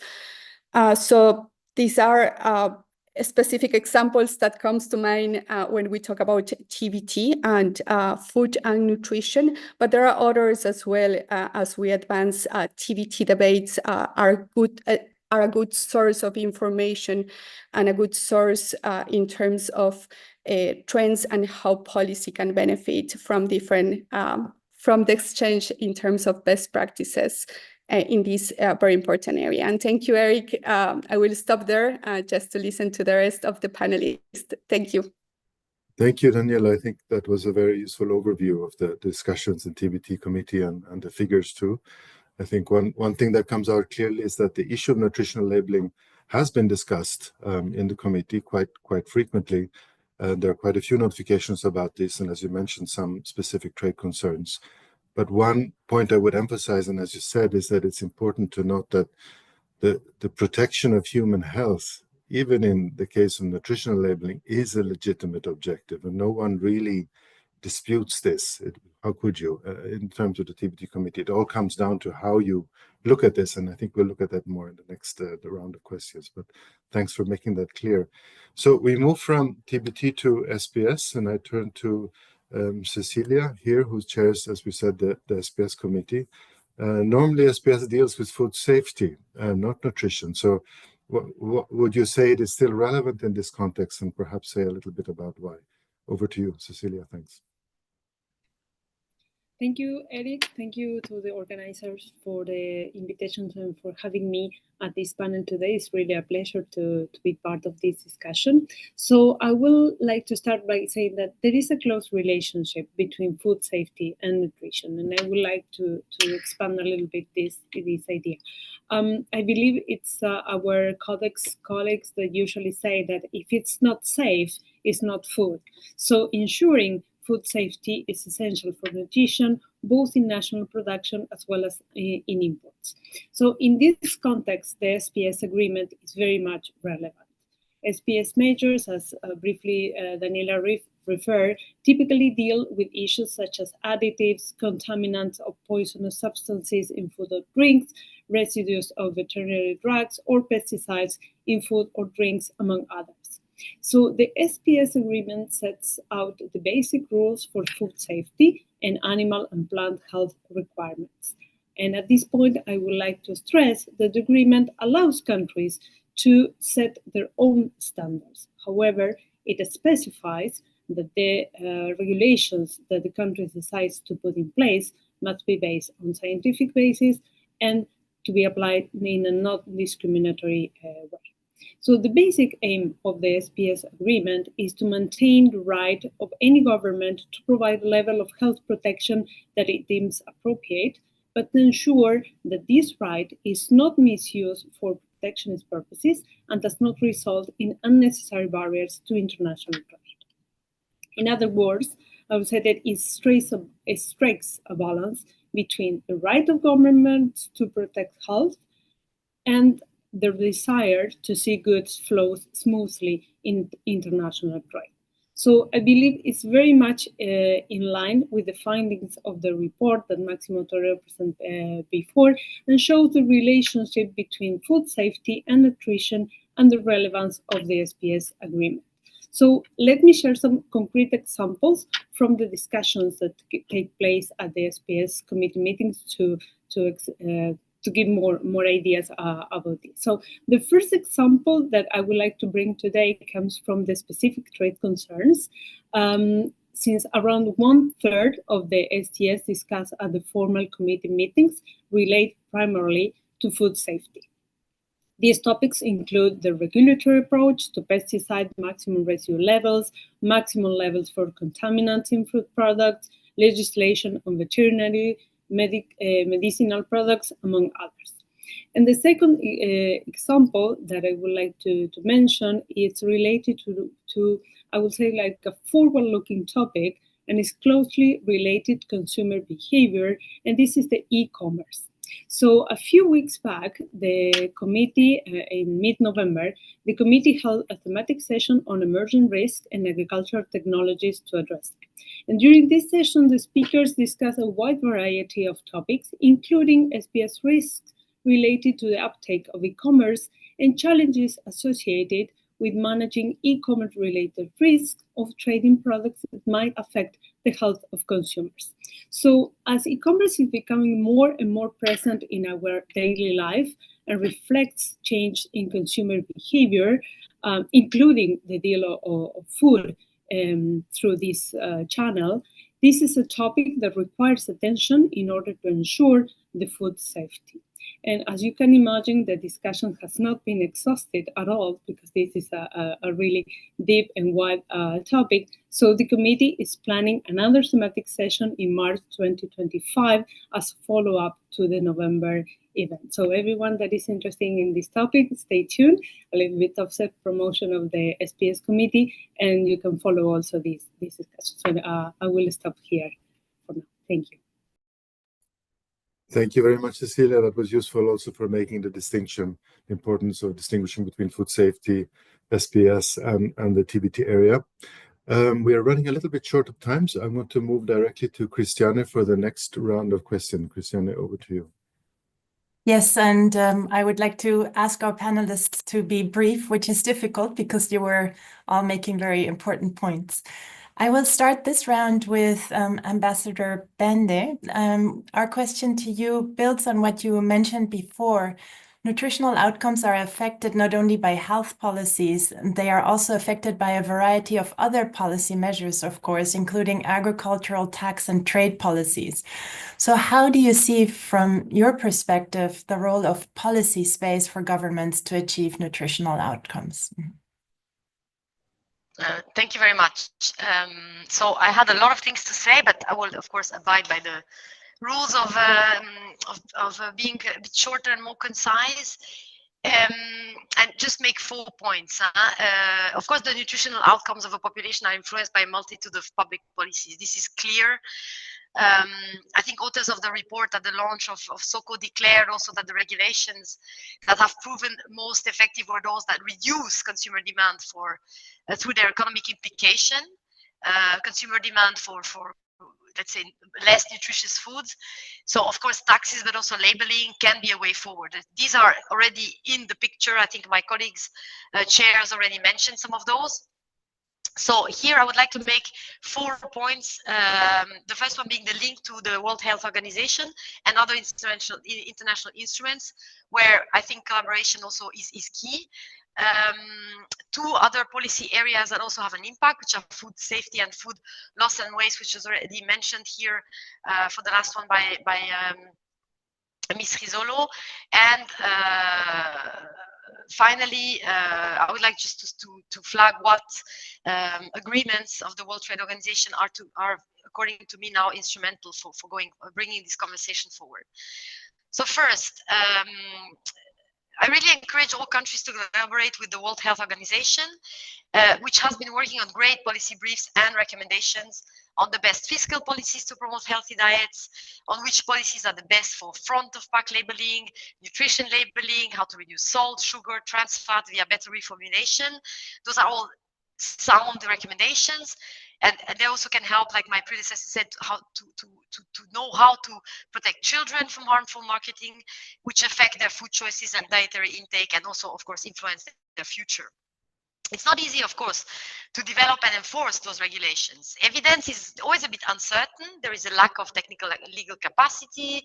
The possibility of legal challenge from industry can create what is referred to as a regulatory chill, where, of course, legal uncertainty and hard policy choices sometimes dissuade also governments from acting. I mean, Switzerland, for example, not in the country, but outside, through development cooperation, supports a program which is implemented by WHO and IDLO, actually, to support governments to build their regulatory and fiscal capacity to craft really the policies and regulations or even guidelines which are adapted to their specific context. So this, of course, is done in collaboration with local academic institutions in the countries and, of course, the civil society. You know, we believe a lot in the multi-stakeholder way of solving issues. And in this context, I would just like to remind our audience here that we are celebrating this year the 20th anniversary of the voluntary guidelines on the right to food of the Committee on World Food Security. And I think this also gives us the opportunity to emphasize that discussions and decisions to reorient trade policies, especially those that impact nutrition and health, must really consider the perspectives, expectations, and needs of civil society, consumers, and especially people and groups which are confronted with the structural inequalities. And this is to say consumers are not only beneficiaries of policies, they could also be actors and contribute to them. Second, it was mentioned already by my predecessor, but I think food safety and food loss and waste can have an impact in this discussion between trade and nutrition. So food safety regulations are essential. I don't want to repeat what my colleague said, but I mean, Codex Alimentarius Commission works also with a shared role between FAO in Rome, where I'm sitting, WHO in Geneva. It also links to UN cities. It links to mindsets of member states who collaborate together, and eventually protects consumer health and promotes fair practices in food trade as well. So it has a lot of impact on nutrition, clearly. The policies, on the other hand, the policies related to food loss and waste have a potential to reduce the loss of very nutritional food along the supply chain. So reducing food waste, food loss and waste, especially of high nutrient foods, vegetables, which are very affected by inefficiencies because, you know, as perishable goods, and I will come back to this later in the WTO discourse, has the potential to yield substantial nutritional benefits if we can address this issue. A third element, and this is a little bit my element to the conclusion, is that all international commitments, such as trade agreements, the World Trade Organization regulations, are important, and they all have the same level of justification. But it's not sufficient to just acknowledge the existence of WTO rules, of other rules. While these rules are binding, of course, it is up to members to decide if they must or they should be subject to change. And this is done through negotiation and consensus at the WTO. And when necessary, members, and I really urge members now of the WTO, who are mostly also members of the FAO and other organizations, to actively engage in this process rather than to remain complacent with the status quo, or maybe even criticize the lack of policy space. Because if they don't have the policy space, then they come back to the table and they negotiate better rules. I heard after my first question the idea of an international agreement on nutritious foods. I mean, those are ideas that are, I don't know, it's the first time I hear something like that. So just to conclude, I think WTO as a whole, but also the SPS agreement, the trade facilitation agreement with its provision of perishable goods, anything about trade facilitation in general, simplification of customs regulations, the TPT agreement, of course, and last but not least, the agreement on agriculture of the World Trade Organization are all there, have a meaningful content, and are there to be challenged, confirmed by the members themselves to make the changes we deem necessary to improve the situation. So, in short, just preserving a policy space where countries can learn from each other in a regular fora, like WTO, but also other areas like FAO, where I sit now, and where they can also exchange with the private sector in the various forums which are of a multi-stakeholder nature, but also with academia and civil society in general, is essential for all member states if they want to develop effective solutions which are, in the end, aligned with their specific needs. Thank you very much.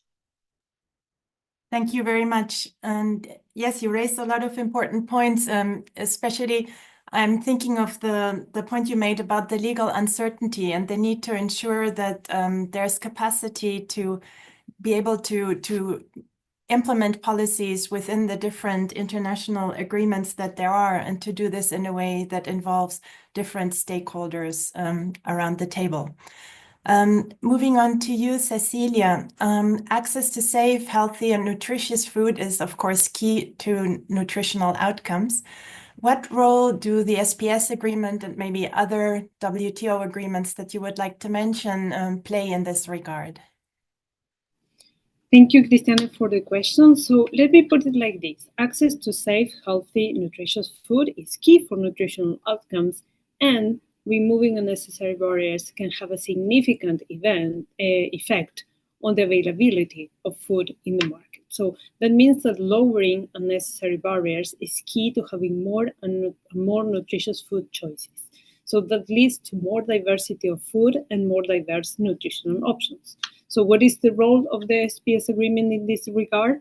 The agreement helps ensure the safety of food, as I mentioned before, and as a result, consumers from all countries will benefit. So there is one key feature of the agreement that I think is worth mentioning, and that is the harmonization.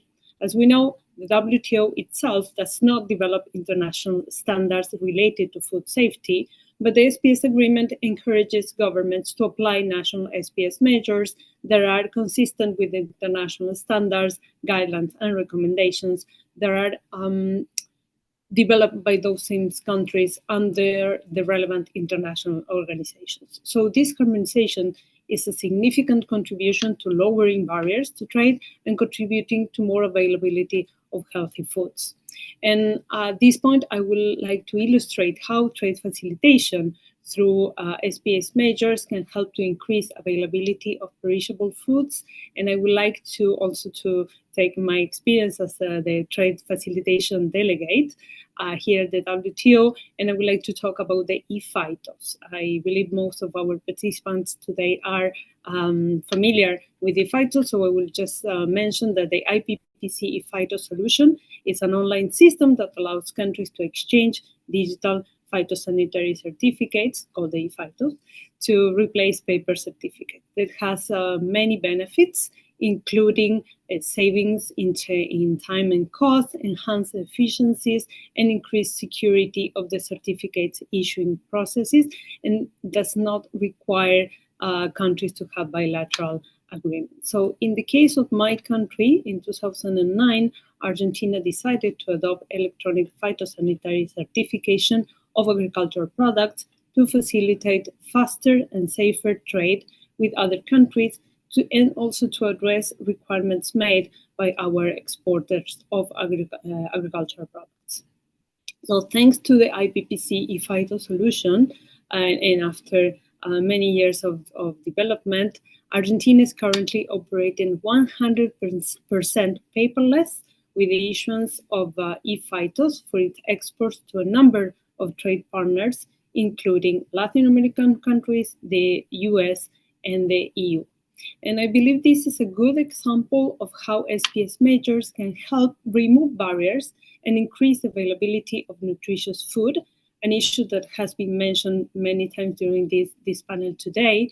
And that is the availability of the nutritious food is and the trade facilitation is of particular relevance in the case of vegetables and fruits that needs to arrive to the destination market without unnecessary delays. So thank you for the opportunity to address this question. Thank you very much, Cecilia. You mentioned the role that the different agreements play to make a variety of food, especially perishable foods such as fruit and vegetables, available to consumers. Daniela, in the end, nutrition decisions are made by consumers who choose the food that they wish to consume. To make the right choices, consumers, of course, need information. Could you tell us a little bit about the discussions that have taken place on this point? And a plea to be succinct, because I'm reminded we have to finish at 12:15. I think we're doing fine, but... Very good. Thank you, Cristiane. Just let me start by emphasizing that the legitimacy of the objective of promoting better consumer choices from a public health perspective through labeling is not questioned. This is perfectly a legitimate objective under the WTO rules. And I think it was also stressed by Eric and saying like WTO rules work in a way that allow countries to design and implement measures with legitimate objectives. And of course, public health is one of them. The how is part of the discussion and the debates. And when we talk about policymaking, and I think it was emphasized also by both Cecilia and Christine, policymaking being such a dynamic process, but also there is diversity of perspectives, a complex issue, but certainly fun. And I think we're doing this as well because we're putting together expertise from FAO, expertise from Codex, expertise from WTO, but also regional or even countries' perspective. So this is such a complex issue, but certainly important when we talk about the different the different expertise, the diverse expertise that is needed. So the how is important when we talk about decision-making processes and the design of these policies. And the tension usually arises there on the how. So for example, where stakeholders domestically involved in the process of developing a regulation, how civil society participated, how the private sector participated, which sectors were involved, how much time did they have for presenting their input? Was it notified or not seeking for input from other members? And this is where the WTO plays such an important role in terms of transparency and notification. Another specific rules for this process to keep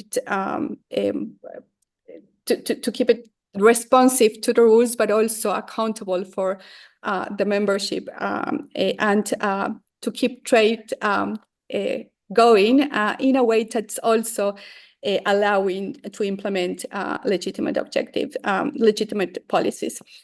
Do health regulators interact with trade experts? That being such an important issue. In my Ministry of Health back in Ecuador, they do have an important interaction, and this is due to the importance of the topic, and I believe it's so in other countries.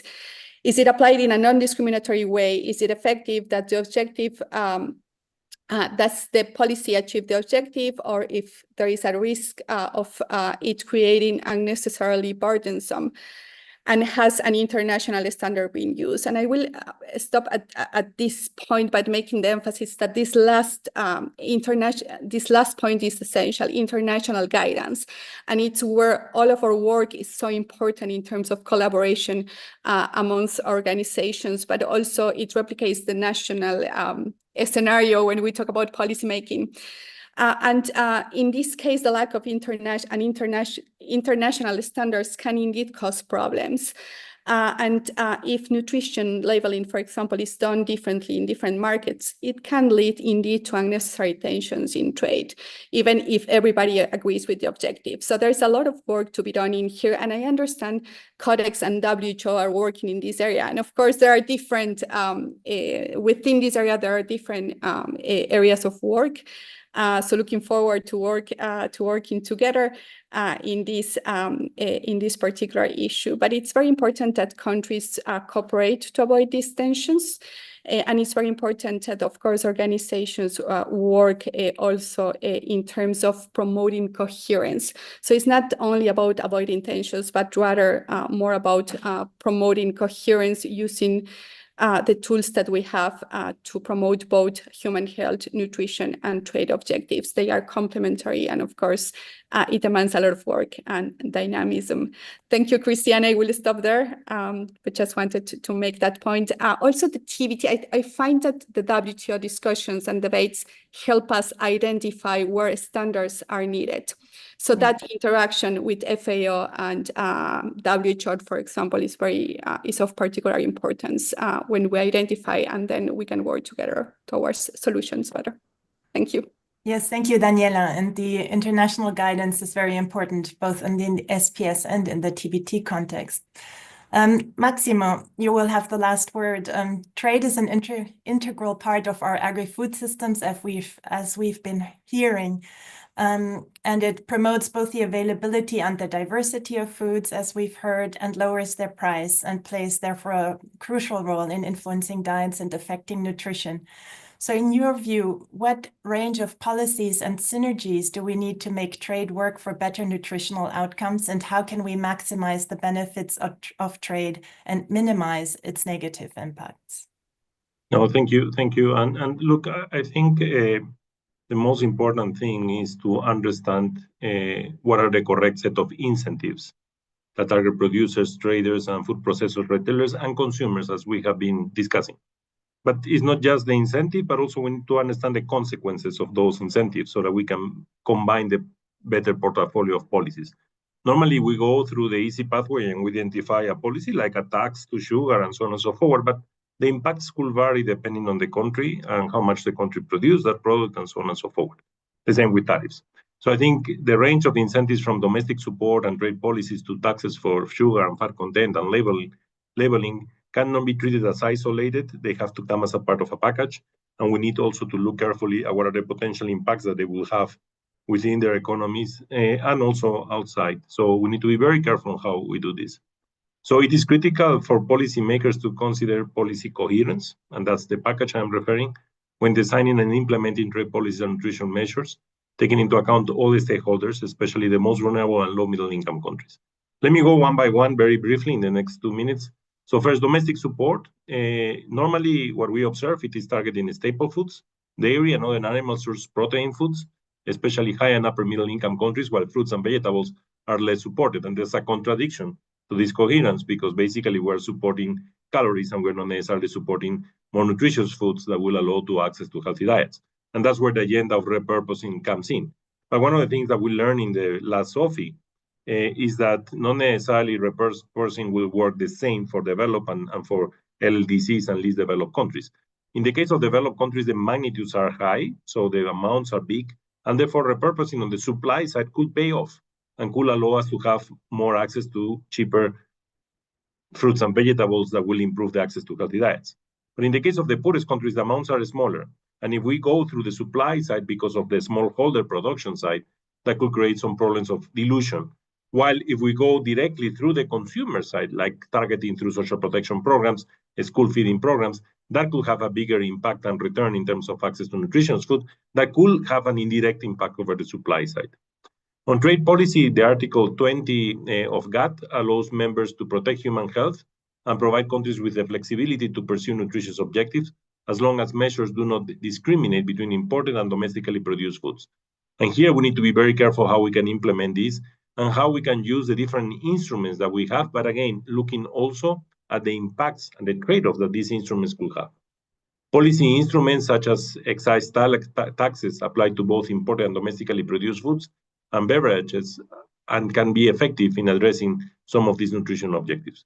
Of course, food labeling has shown to be impactful. It's more touching the consumer and giving more information to the consumer side, where I see that these are things that can easily be scaled up. Of course, it's complex with the private sector, but I think the returns have shown to be extremely important. And as the chair of the TBT committee mentioned, nutrition labeling conveys the nutritional characteristics and attributes of foods for consumers, enabling them to make informed choices. So there is a lot of things that we can bring in this policy coherence between trade and nutrition, and at the national level, establishing mechanisms to enable engagement between the health and trade sectors in the negotiation and implementation of trade agreements foster policy coherence between trade and nutrition. For example, in 1998, the Ministry of Public Health established the Ministerial Committee on Health Impact from International Trade to focus on health issues arising from trade negotiations and to increase coordination with government partners such as the Ministry of Commerce. So this is what we call the system approach, where we interact with the different sectors that will help to create this coherence. But again, we have a set of instruments both on the supply side and the demand side, but we need to be very careful in looking at the impacts, the incentives, but also at the potential implications and trade-offs so that we can come with more coherence and the system approach which is so needed. Thank you. Many thanks, Maximo. And I will hand over directly to Eric for the closing. Okay, thank you very much. But I think I've been saved by the clock. It was such a good session. It would be very difficult to summarize it all. So I would simply like to thank everyone, including the viewers who have joined us for this session, but a particular thanks to Christina, Cecilia, Daniela, and Maximo for their input and their participation here. It gave a lot of information to our viewers, so thank you. Just a reminder and encouragement for you to join us at 12:30 CET for the second roundtable, which is a high-level interview on agri-food industry, and that you can use the same link for this. So now back over to Doha, I think. Thank you very much.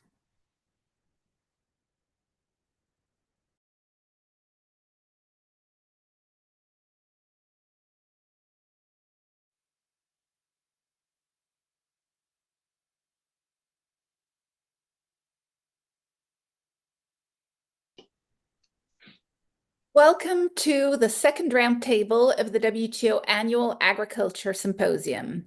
We've now come to the high-level interview of Mr. Livio Tedeschi, Chairman of the Board of CropLife International and President of BASF Agricultural Solutions.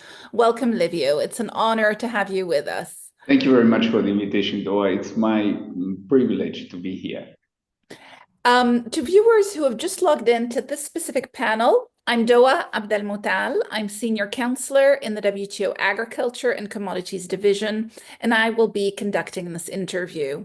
The symposium is designed to be as interactive as possible, as you all already know from the previous two sessions. So please send any questions that you have for Mr. Livio Tedeschi at dialogues@wto.org. I'll be checking my email regularly. Here's how I will be running this half-hour interview.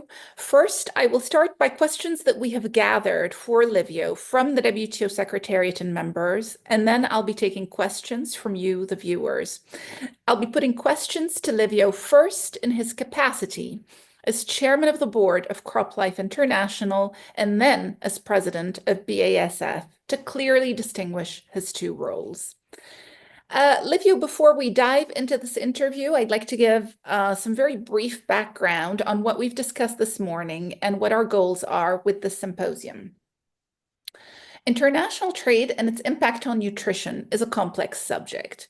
This year's annual symposium is taking a deep dive into the topic with the goal of assessing how trade policy can lead to better nutrition outcomes and how it can accompany the nutrition transition that we're witnessing globally. It's a subject that's absolutely critical to explore, as we've heard this morning and from some of the statistics that have been shared and that are very alarming. International trade has boosted not only food security, but nutrition security across the globe for decades, because it has allowed food, feed, and fertilizer to travel from one end of our planet to the other.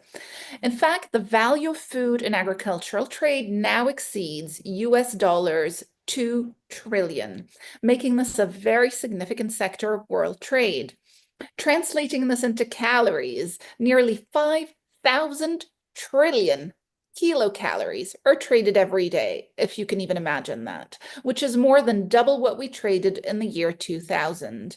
This has allowed for dietary diversity and has expanded the life span of our species, allowing us to expand our diet beyond what can be domestically produced. So if you walk into your supermarket any time of the year, you can now find fresh fruits and vegetables that probably come from all over the globe. In fact, in its recently released State of Agriculture and Commodity Markets Report 2024, here's what the FAO had to say, and I quote, "In 2010, on average, the number of foods available for consumption was almost 60% higher than those produced domestically. In 2020, this percentage has risen to almost 90%. What this means, unquote, and what this means is basically that international trade has increased the diversity of food supply in any country almost twofold. That's enormous. So without further ado, let me start putting some questions to you, Livio. And members and the WTO Secretariat are extremely excited about your presence here, and we really look forward to hearing what you have to tell us. So first question, can you present CropLife International to us? Explain to our audience what CropLife tries to accomplish. Thank you very much, Doa. First of all, it is really a privilege to be here, and I've heard some of the previous contribution, and I think it is an absolute honor to join and exchange some idea about food nutrition, about trade, and these are topics which are central in agriculture and food production, and this exactly what CropLife is about. So CropLife is an industry association collecting some of the largest companies dealing with agricultural solutions. And if you say what is at the core of the association, if you read the statute, it says that the leitmotif across all companies is commitment to innovation. So this is the central piece whoever is committed to innovation and transformation in agriculture can join. But it is not a technology association. I would say there are two dimensions. One is the technology dimension. One is also the ethical dimension. And it is about respecting our code of conduct, and particularly when it comes to safe use of various technologies, being green biotech products, or being chemical crop protection or biological crop protection products. So CropLife has been operating now in different sectors and basically all over the world in close collaboration with the regional associations, where members can vary also depending on the specific focus of the different regions and countries. And I was listening to your numbers. As you said, when you look at the growth of the trade volume over the years, we have reached numbers which are really difficult to make concrete for the human brain, being so big. And if we try to think, how did we come to such a traded volume today? Of course, you have seen that the number of countries trading have increased over the years, but there's one fundamental element which has also increased, and this is agricultural productivity. Because you can barely have a growing trade flow just by adding agricultural land. This will cause enormous problem to climate and environment. So one key element to allow that diversity of food and nutritional security and balance we have today is really linked to productivity. And this is one other central topic for CropLife International. How to develop technologies which can increase productivity on the land we use today for agricultural purposes, and hence address all those topics around it, being climate, being preservation of soil and environment. Excellent. And maybe as a last point, so like today, some of the biggest companies operating in the world, namely BASF, Bayer Crop Science, Corteva AgriScience, FMC, Sumitomo Chemicals, and Syngenta, are members of CropLife International. Excellent. So ethical innovation is what I gather from your answer. So staying on the subject of innovation, how has innovation contributed to better nutrition? I would say that if you look at the last 100 years of agricultural production, we have had some quantum leaps in productivity, in agricultural productivity. And the first one was when synthetic fertilizers were introduced. And the company I represent, BASF, has been paramount in that, having developed the first methodology to prepare synthetic fertilizers. Then a second quantum leap in productivity has been with the introduction of crop protection products, which helped to reduce crop damage and yield losses. And then a third quantum leap we have around the 70s with green revolution, and then the use of biotechnology to enhance breeding and use trait discovery to develop new variety of plants with higher yields and optimized property. Along this path, we've also seen an increasing evolution of machines. So first of all, just to support labor and make it easier, and then now becoming an integral part of the technology array of innovation, which is at disposal for farmers. So I would say all these innovations have been contributed by companies active in agriculture. And then we are all looking for the new frontier of science, that what will be the next element driving another quantum leap in productivity and hence food security. And I would say all this technology has contributed not only to the trade volume increase that you have just mentioned, but also to make sure that a variety of different foods can be easily traded and is available also in countries which are away from the country of origin of such foods. So, so innovation with respect to the crops through crop protection, green revolution, biotech, innovation in the machines that we use, as you said, to produce our crops, but also innovation that helps us trade. And so storage, I would imagine, and better transportation and such things. Absolutely. And you would be amazed by seeing how much of modern breeding is trying to combine breeding of new vegetable varieties, is trying to combine not only all those properties required by consumer and supermarkets like flavor, appearance, color, taste, but also trying to support logistic requirements, because if you have transportation times of 3 to 4 weeks, then you need to have longer shelf lives, you need to have ripening properties which are suitable for selection and transportation. So it is really a whole package, as you have rightfully recognized, of challenges which the industry is facing today. Excellent.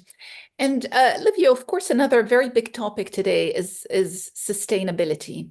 So can you describe CropLife's approach to sustainability and whether it ties in with nutrition? Do they go hand in hand, or are they sort of contradictory objectives at times? I would say it is not at all contradictory, because interestingly, there's sometimes a very critical debate about agriculture. And the debate, it is about the use of technologies in some geographies which are there to allow agriculture and enhance productivity.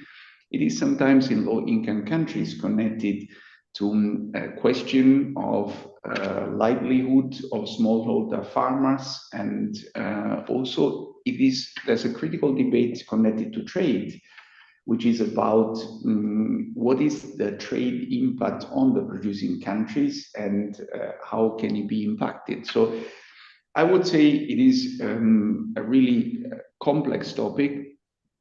And while agriculture in the past was mainly about productivity enhancement, is becoming today allowing productivity with a much bigger eye on preserving the environment, preserving the soil fertility to allow agriculture to continue for centuries. And I would say one of the biggest parts of sustainability, it is climate and climate change. And with that two elements, agriculture is one of the industries contributing to climate change as well, with greenhouse gas emissions alongside other industries like mobility, transportation, energy production, and so on. But agriculture is unique in one sense. Of course, the whole industry is working in finding ways to reduce CO2 emission by combining new technologies with preserving agricultural practices. But agriculture can also bind carbon and therefore reverse the effect of CO2 emissions. And climate change, I would say, is the biggest part of sustainability and the sustainability efforts of the industry, particularly because not only agriculture can combat and reverse climate change to an extent, but also because farmers are facing a brutal effect of climate change. Drought or floods have become so frequent and so much affecting regions where these phenomena were nearly non-existent over the last just 4 or 5 years, that technology and innovation is there to help farmers farm in conditions which are much more difficult than the ones they've experienced over the past years. So this, I would say, is the core element of sustainability, and of course try to combine this technological or agronomical aspect with the element of financial viability for farmers, being smallholder farmers or big companies, as well as taking into account all societal requirements which are driving, in a sense, policy making and regulations around agriculture. So you've sort of set out 3 different pillars to this interaction between nutrition and sustainability. One is how to augment productivity, raise productivity while preserving soil fertility. The other is maybe the problem on its, turning the problem around, which is to say protecting agriculture from the environment and from climate change. So Yes. making agriculture compatible with climate change. And the third pillar you've set out is to use agriculture to preserve the environment, since there are ways to have agriculture become a carbon sink and to have agriculture absorb. Absolutely. So I think that's a very thought-provoking answer. Thank you for that. Now, let me take you to the bread and butter of what the WTO does, and the question that I'm sure everybody in WTO is waiting for me to ask. Does CropLife International, as an association, have a common position on international trade? See, what CropLife International as an association recognizes that agriculture is a global phenomenon nowadays. And looking at the World Trade Organization, you are the living demonstration that this is the case, because if we were to eliminate trade from our understanding of food, we would soon recognize that independently of the impact on trade on self-sufficiencies of different countries, the variability of food will be going to a much lower number than we experience today.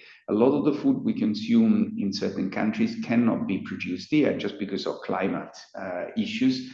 Hence, trade has an enormous positive impact in securing food availability, but also food variety. Now, I would say that there are different aspects connected to trade. One is economic aspects, and one is more regulatory aspects. And what CropLife advocates, general principles for trades, like those established in the Codex Alimentarius, for example, which are science-based and look at the agricultural system as a global system, and would try and support the movement of agricultural goods across countries. And this can be sometimes obstacled by different kind of regulations which foresee in some geographies limitation affecting the way food is cropped in other countries. And you could see that big exporting countries sometimes have to make choices which depends whether a market they are exporting to is viable or not, or is accessible or not, depending on regulations. And we obviously do not enter into political decisions of every countries in the way how they want to set the economic permeability of their own country. But we certainly advocate for a system which is inspired by global principles, science-based principles, and would allow technologies to be deployed all over the world, and do not see barriers imposed in some producing countries by third geographies, which are not necessarily following a science or risk-based approach. Mm-hmm. And so in that same vein, then, do you see open trade as beneficial to improving access to nutrition-enhancing agricultural products? I guess it's a very complex question, though, and certainly cannot be answered in just a couple of minutes, but it is interesting. I was reading a very interesting report of FAO about the impact of trade. And there are studies done by very prominent authorities which can highlight various effects on malnutrition, stunting, food availability. So I would say trade can have a beneficial, certainly a beneficial effect on food availability and food variety and availability for higher calorie intake. And I think a lot of health improvements coming from the consumption of a variety of food are really based on the availability on an open market, because those foods are not necessarily available in each and every country. Mm-hmm. And so what would you, as CropLife International, like to see the WTO as an organization do more of? And is there anything you would like to see us do less of? I think one thing would be the support in advocating with all the country members on this system of international principles based on science and based on a risk approach to the evaluation of the various technologies. And if that would be the case, this will lead to the possibility to deploy highly transformative and innovative technologies worldwide without seeing limitation in countries where they are supported, permitted, and incentivized because of non-tariff trade barrier originating from other geographies. So the support of World Trade Organization would be highly appreciated, and I think it would contribute again to support healthy nutrition through availability of a variety of food and then food security in general.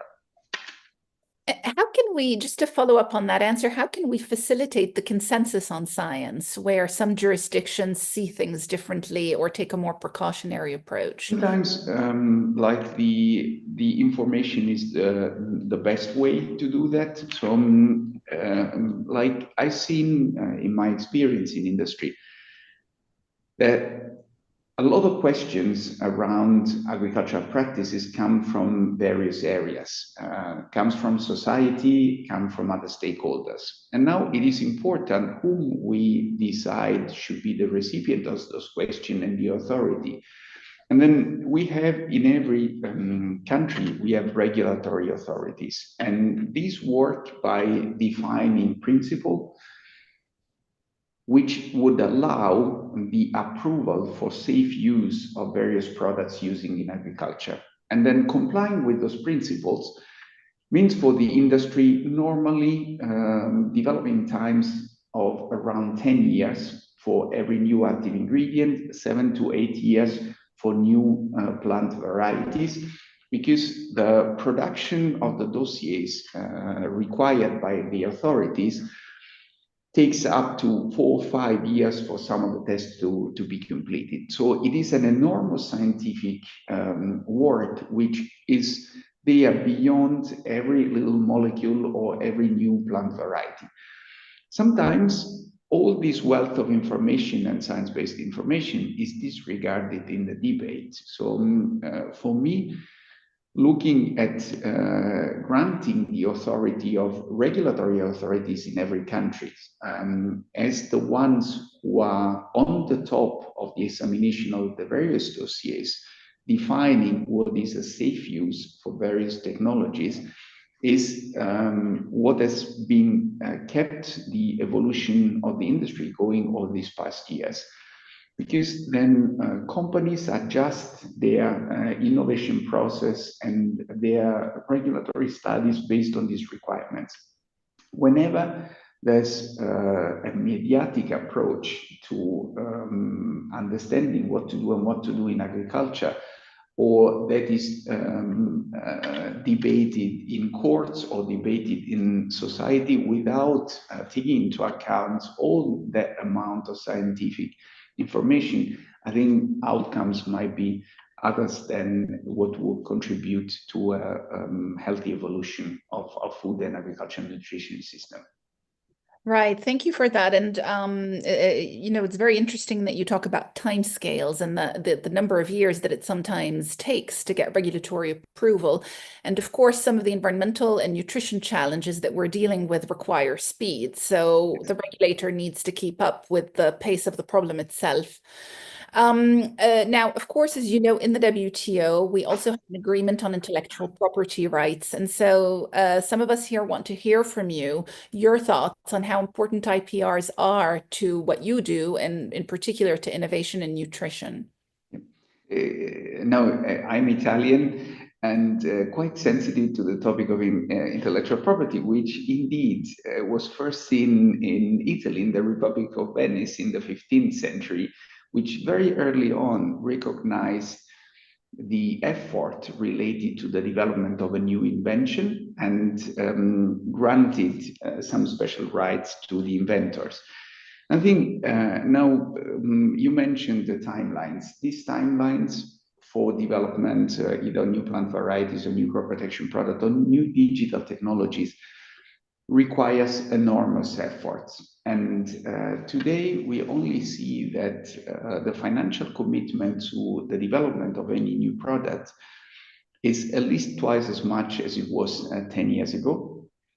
And why? Because the complexity of the ecosystem has become much, much bigger, and the regulatory requirements have become much higher.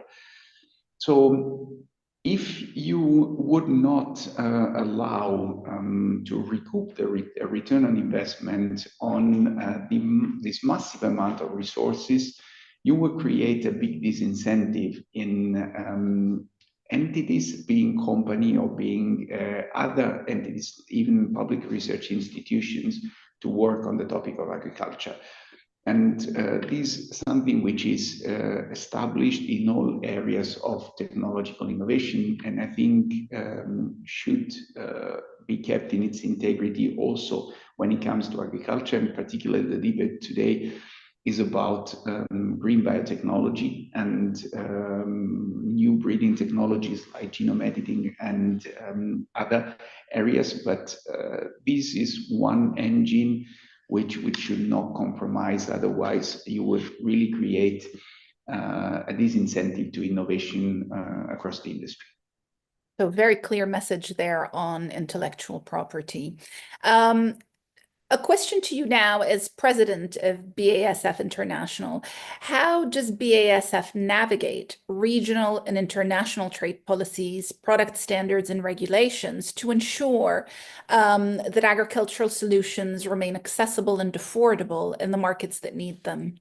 Well, first of all, I think without having the numbers up to the last digit in mind, our regulatory department is nearly bigger than our R&D department, because the competency you need on country level and in various geographies, being in clusters of countries like the European Union or other type of country association, is so large that there's an enormous amount of people dealing with regulatory aspects, being biological, toxicological aspects, ecotoxicological, environmental fate. And what we try to do is to embed regulatory requirements extremely early on in our process. And I would say that if 50 years ago, product innovation was at the center, so product features were at the center of the innovation process. Today, a combination of biological properties or agronomic properties and regulatory properties, this combination is at the center of the innovation process. So what we do is we introduce model system to make sure that at a very early stage, projects which are selected for further development would comply with regulatory requirements, not even with the ones we see today, but the ones which are to be expected in a 5 to 10 years time when these products normally come into the market. Excellent. So we only have 2 minutes left, and I will put to you a question from a viewer. Which is, and it's a question that has come in from several viewers, actually. I'm looking here at my email. Can you name 1 or 2 inventions or innovations that have made a difference to nutrition? Something that viewers can relate to. Now I will continue to speak as BASF president, but I mentioned one. So in 1914, BASF invented the process to produce ammonia from nitrogen and hydrogen. This was called the Haber-Bosch process, and it allowed the production of synthetic fertilizers. This has been an absolute milestone in spiking up productivity in basically all crops which we know today, and a real revolution. And now I want to go all over the range to today's time, and I can mention several specific products which might be less interesting for the audience, but I would say one of the most relevant innovations today is in the area of digital farming. And we have our digital decision support system, marketing under the brand Oxarvio, which allow to really have an ecosystem approach to agriculture, meaning understand the effects of all technology we apply, predict the evolution of climate and disease, and have a huge contribution to CO2 reduction by putting together inputs and crop needs. So I would say from fertilizer to digital technologies, more than 10 years, BSF have been active in innovation in agriculture, and I hope we can continue for a lot more years. Fantastic. Haber-Bosch and digital farming. Thank you so much, Livio. This has been fascinating. We could go on for hours. Unfortunately, time is up, but we're right on time. Thank you very much, though. It's been an absolute pleasure for me. Thank you. We've now come to the end of the second roundtable, so I'd like to ask our viewers to join us after lunch at 2:30 p.m. CET for the third roundtable that is called Exploring the Trade and Nutrition Nexus. You can use the same live stream link. Thank you very much, and see you in a bit.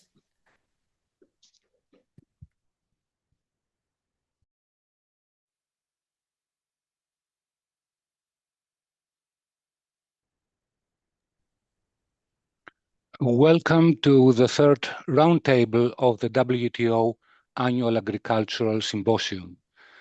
This session is entitled Exploring the Trade and Nutrition Nexus. My name is George Rapsomanikis. I'm a senior economist at the Food and Agriculture Organization of the United Nations in Rome, and I will be moderating this roundtable. In this panel discussion, we will focus on the linkages between food trade and nutrition. We will discuss how trade affects the food we eat and how this translates into effects on nutritional outcomes. We will also look into how trade policies and complementary measures can work for better nutrition. These issues are presented by the 2024 edition of the State of Agricultural Commodity Markets, an FAO flagship report that was launched on the 29th of November, 10 days ago. We will be having 2 rounds of questions to our panelists, after which we will be taking questions from the audience. This symposium should be as interactive as possible. Our speakers will have 4 minutes to answer the main questions, and I would appreciate that viewers send their questions to the email dialogues@wto.org. So please let me introduce our distinguished lineup to you. I would start from the furthest panelist from me, and I'm happy to introduce Anne-Marie Thaw. Anne-Marie is a professor of public policy and health in the School of Public Health in the University of Sydney. Good evening, Anne-Marie, and thank you very much for joining us. A bit closer, but not that close, and on a different hemisphere, we have Harold Alderman, Research Fellow Emeritus in the International Food Policy Research Institute, or IFPRI, in Washington, D.C. Good morning, Harold, and many thanks for joining to this panel. Coming to Italy now, some 100 kilometers to the north of Rome, I would like to welcome Stefano Schiavo. Stefano is a professor of economics at the University of Trento and director of the School of International Studies. Stefano, many thanks for being with us in this panel. And last but only in terms of distance, because he's located in the FAO headquarters, I would like to welcome Nancy Aburto, the Deputy Director of the Food and Nutrition Division in the organization. Hello, Nancy, many thanks for joining the symposium. Now, before we start our discussion, let's take a couple of minutes to watch a brief video that highlights some of the key messages of the 2024 edition of the State of Agricultural Commodity Markets.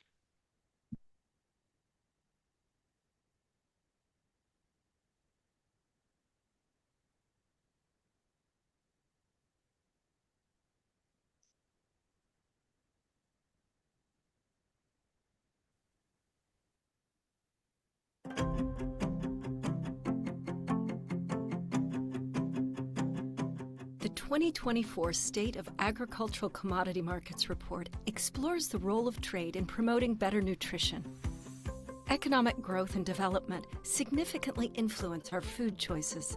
The diets of those living on a low income largely consist of staples like rice and maize. With higher incomes, people eat more diverse diets, consuming fewer staples and more meat, dairy products, fruits, vegetables, oils, and fats. When countries trade, the availability of nutritious foods increases, while their prices decline. But at the same time, trade can also make caloric and unhealthy foods, such as ultra-processed snacks and sugary beverages, more accessible. For some countries, this could contribute to poorer nutritional outcomes.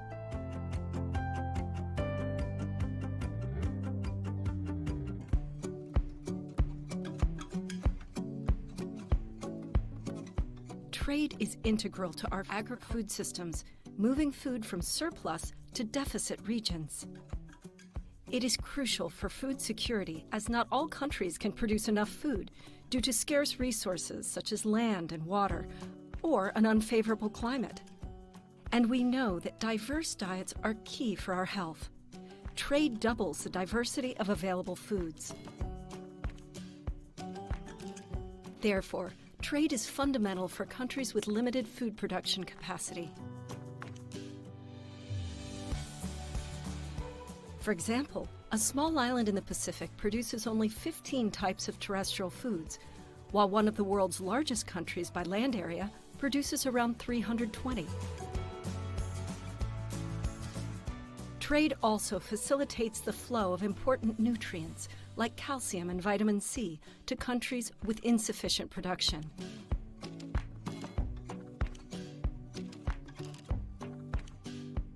Countries open to trade provide their populations with a better nutrient supply. With adequate policies in place, the impact of trade on nutrition can be positive. Bringing together trade and nutrition, policymakers can enhance coherence in policy, leading to improved access to nutritious foods and healthier diets globally.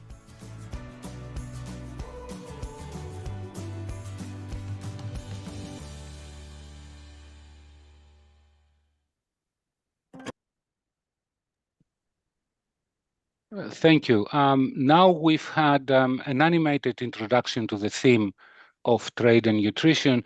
I'm pleased to open our panel with a scene-setting question to Nancy Aburto.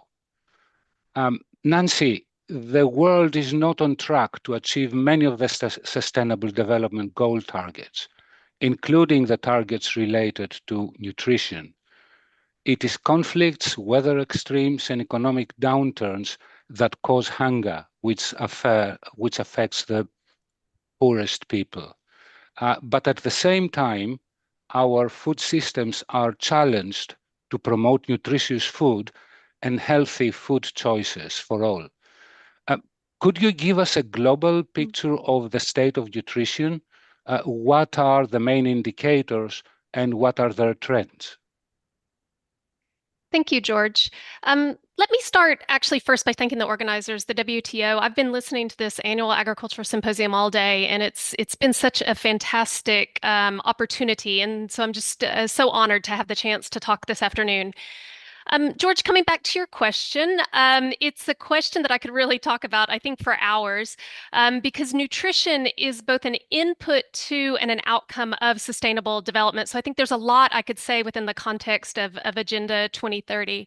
But actually this morning, Afshan Khan, the Assistant Secretary General, already touched on a lot of the points around the state of nutrition in the world today. So I think I'm going to focus just quickly on three main points, maybe four, George, but I'll try to stay to three.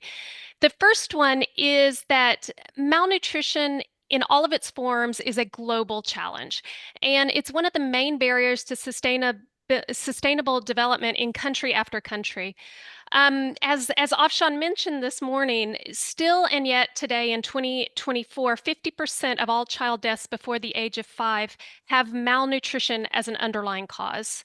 So we have a persistent problem of undernutrition around the world. While at the same time, obesity, another statistic that Afshan shared, obesity and overweight are affecting 45% of all adults. That's almost every other adult on the planet.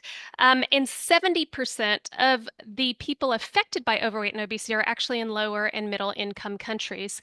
But in addition to that, we also have micronutrient deficiencies. The most common indicator considered with micronutrient deficiencies is anemia, and 1 of 3 women in the world is affected by anemia. Now, as a nutritionist, I have to say that there are things outside of nutrition that affect anemia, but nutrition is a driver of that indicator, and that indicator is challenging us to reach sustainable development. And there is no country on the planet that is free from malnutrition. Another speaker in this morning's first panel, Lawrence Haddad, mentioned that no one has a monopoly on the problems. Every single country in the world is affected by at least one form of malnutrition that's reaching the threshold of public health concern. So that's my first point. My second point is that when it comes to those SDG indicators, unfortunately, the world is off track to achieve many of the indicators, and actually for some of them we're going the wrong direction. We have seen great advances in the number of children that are stunted, that is, children that are suffering chronic malnutrition, but we're still at 22% of children. That's almost 150 million children around the world still are stunted, and that decline that we've seen over the last 2 decades is not going fast enough for us to reach our SDG goals. We've also seen a stagnation in both hunger and the percentage of children that are wasted, and again, we've seen an increase in anemia in women. And finally, the prevalence of overweight and obesity. I've already mentioned how high the prevalence is, almost 50%, but it's dramatically increased in the last 20 years. It is more than doubled in adults and almost quadrupled in adolescents. So point number 2 is that our indicators for nutrition are off track. And point number 3, and maybe the most relevant point for today's discussion, is that the profile of malnutrition is changing. We used to think of this overnutrition issue and the undernutrition issue as being 2 separate issues. But what we see now is that in countries and communities, households and individuals, we have multiple forms of malnutrition occurring at the same time. Actually, the most recent data shows that 87% of all countries that have data to compare all these different forms of malnutrition have at least 2 forms of malnutrition of public health concern. And I want to just flag the African continent. The African continent is still burdened by the highest prevalence of stunting. So again, that's children that are chronically malnourished. It's still burdened by the highest prevalence of hunger around the world. But on the African continent, all countries with sufficient data show at least 2 forms of malnutrition of public health concern. And this is really being driven by that obesity and overweight increasing very rapidly on the continent, while the other indicators of nutrition are not decreasing as quickly as we need them to. So in summary, malnutrition is affecting every country around the globe. Our indicators, some are improving, but none are going as fast as we want. And thirdly, the nutrition profile of countries is dynamic, something that we have to keep in mind as we try to address this global challenge. Thank you. Thank you very much, Nancy. I think you drew a very comprehensive picture on this. It's a striking observation that undernutrition and overweight coexist. We have about 50% of deaths in children due to undernutrition, and overweight and obesity affecting 45% of the population. The negative score is this dramatic increase also in obesity. So let me turn to our next panelist, Anne-Marie Thaw, of whom an important part of research focuses on the Pacific. Anne-Marie, the Pacific region is unique in terms of both nutritional outcomes and trade. We have higher rates of obesity in small island developing states, which have a very limited capacity to produce food and are highly dependent on food imports. Why do we observe such negative nutritional outcomes, and what are, in your opinion, the root causes and the linkages with trade? Thank you so much, George. As is highlighted in the SOCO 2024 report, for small island developing states in Oceania, remoteness and other factors have meant a higher share of trade in ultra-processed foods. 23% of regional imports are of ultra-processed foods compared to a global average of 7%. This has had a major impact on food environments in the Pacific Island region, which experiences some of the highest rates of obesity and non-communicable disease globally. In many Pacific Island countries, 2/3 or more of adults are obese. In addition, as you mentioned, Pacific Islands have limited agricultural land, particularly in atoll countries like Kiribati, whereas the SOCO highlights only 15 different terrestrial foods are produced. These countries also remain vulnerable to disaster. I'd suggest that a historical perspective can be helpful in thinking about root causes and linkages with trade. Pacific Islands experienced a relatively late integration into the global economy, and so a relatively rapid and very visible nutrition transition compared to other regions. Since the 1960s, food environments and diets have changed significantly away from quite healthy traditional diets based on root crops like taro and yams, which are high in fiber and contain important micronutrients, and were eaten together with fish, coconut, fruit, and vegetables. When I first lived and worked in the Pacific for the National Nutrition Center in Fiji in 2004 and 2005, I was struck by the visible impacts of trade on food environments. Locally produced, healthy traditional food was sold in markets. In contrast, imported foods, including white rice, cheap fatty meats, and processed foods high in fat, salt, and sugar, and sometimes ultra-processed foods as well, also containing industrially produced ingredients, were sold in supermarkets and increasingly formed the basis of diets. I see the somewhat extreme experience of Pacific Island countries as being able to make visible and give us insights into some of the ways in which trade is linked to nutrition. And I'll briefly highlight two of these key historical dimensions. The first is urbanization, resulting in part from creation of trade centers, and together with a shift towards a formal economy, resulting in a need for more convenient food, which has increased demand for foods, particularly those that are easier to store and cook. In a Pacific Island context, as I noted, these convenient foods are overwhelmingly imports and are less healthy than traditional foods. Urbanization and exposure to food marketing has also increased the aspirational dimension of unhealthy diets. Processed food companies spend billions of dollars in global advertising for their products, and the Pacific is maybe remote, but it's not exempt. The second avenue that I want to highlight is that the food traded does reflect historical investments in food production and processing. We know, for example, that rice, wheat, corn, and sugar are 4 of the most consumed foods, both on their own and as part of processed products.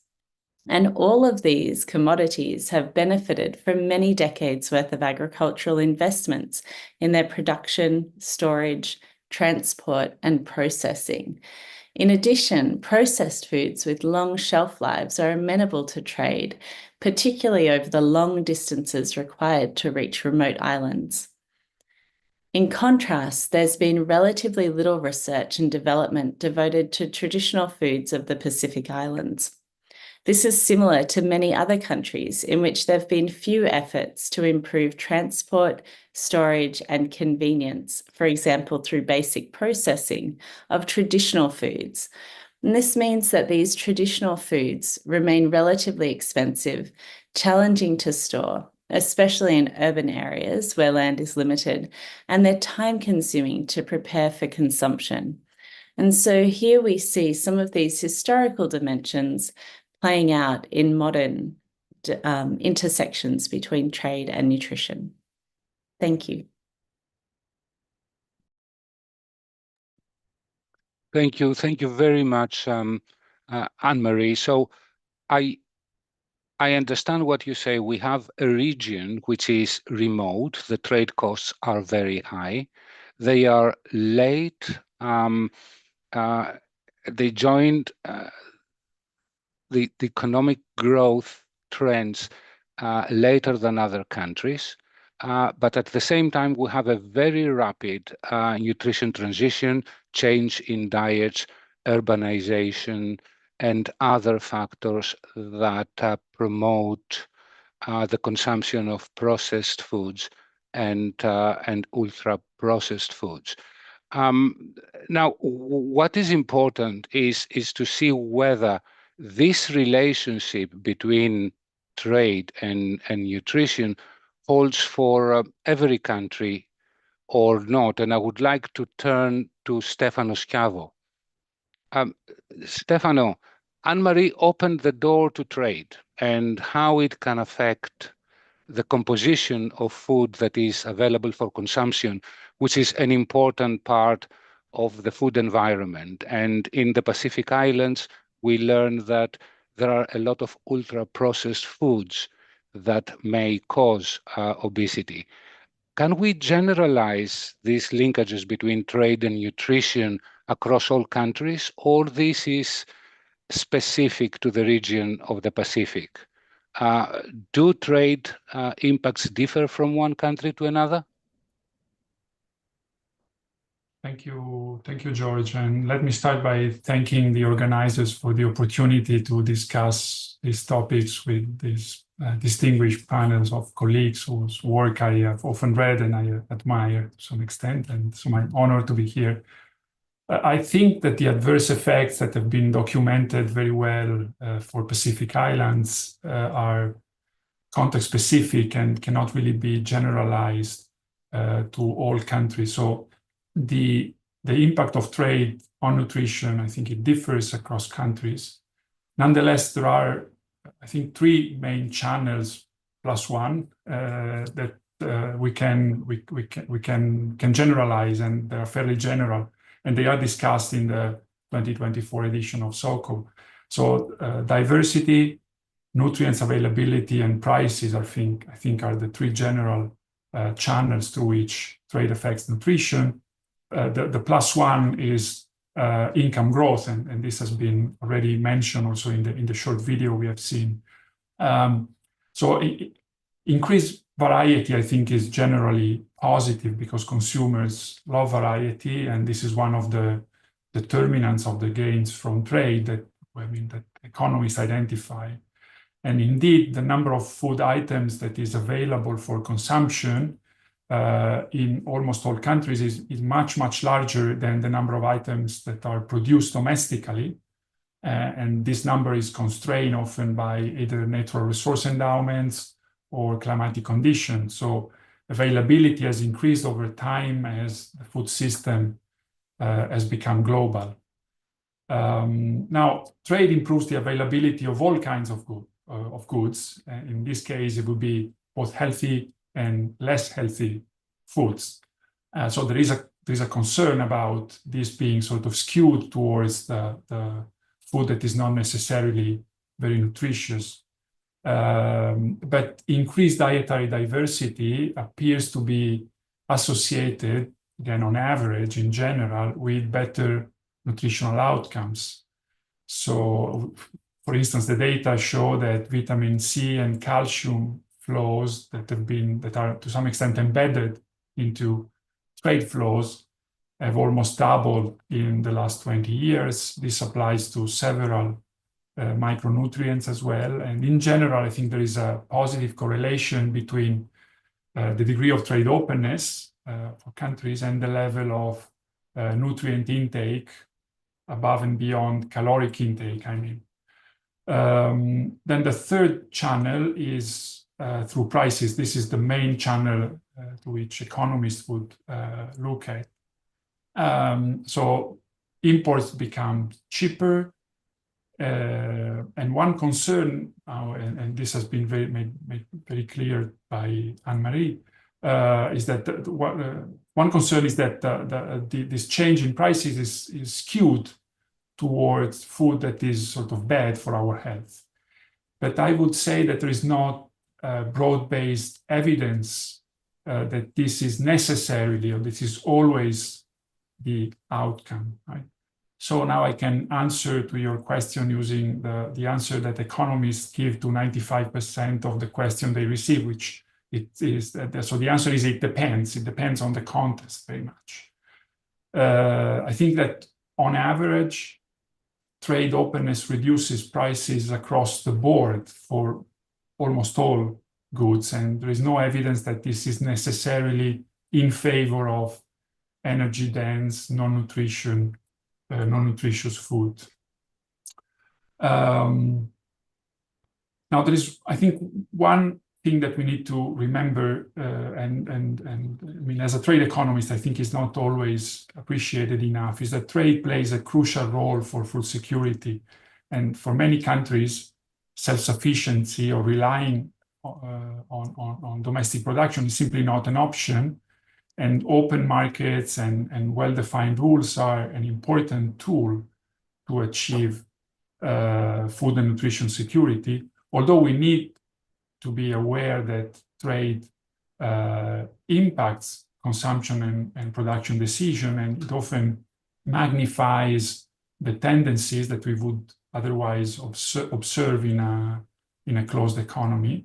And so we need to be aware of how these changes play out and to design a set of coherent policies that can harness the positive opportunities created by trade and also protect consumers and the population from the negative outcomes that are potentially there.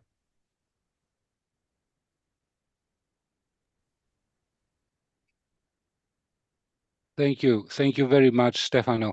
I think it is an important point to highlight that in general and across countries, trade can be beneficial to nutrition, can have, in general, positive effects to nutrition, but in some contexts, these impacts can be heterogeneous. Also, thank you for highlighting the pathways through which trade can affect nutrition, like diversity and the availability of nutrients.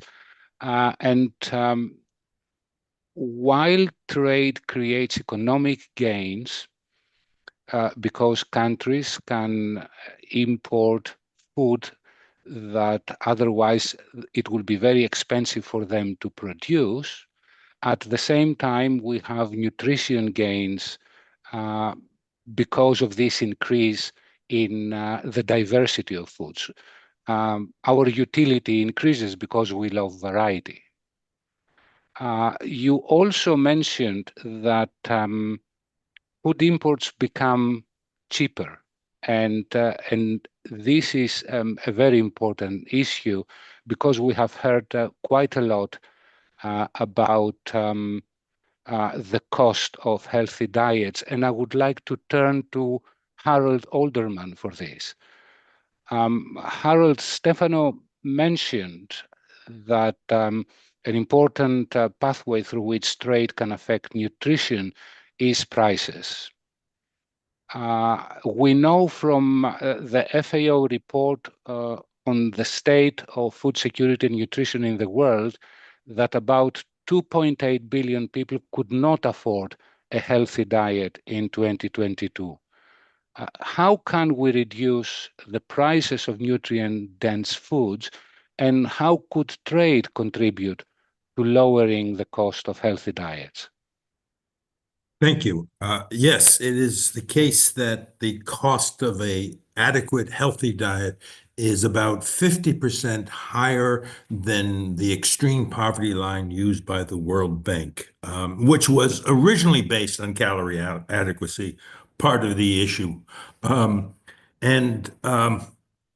It also shows that the cost of an adequate diet is higher than the median per capita income in low and middle income countries. So that means half the populations in those countries can't even afford a healthy diet with their entire budget.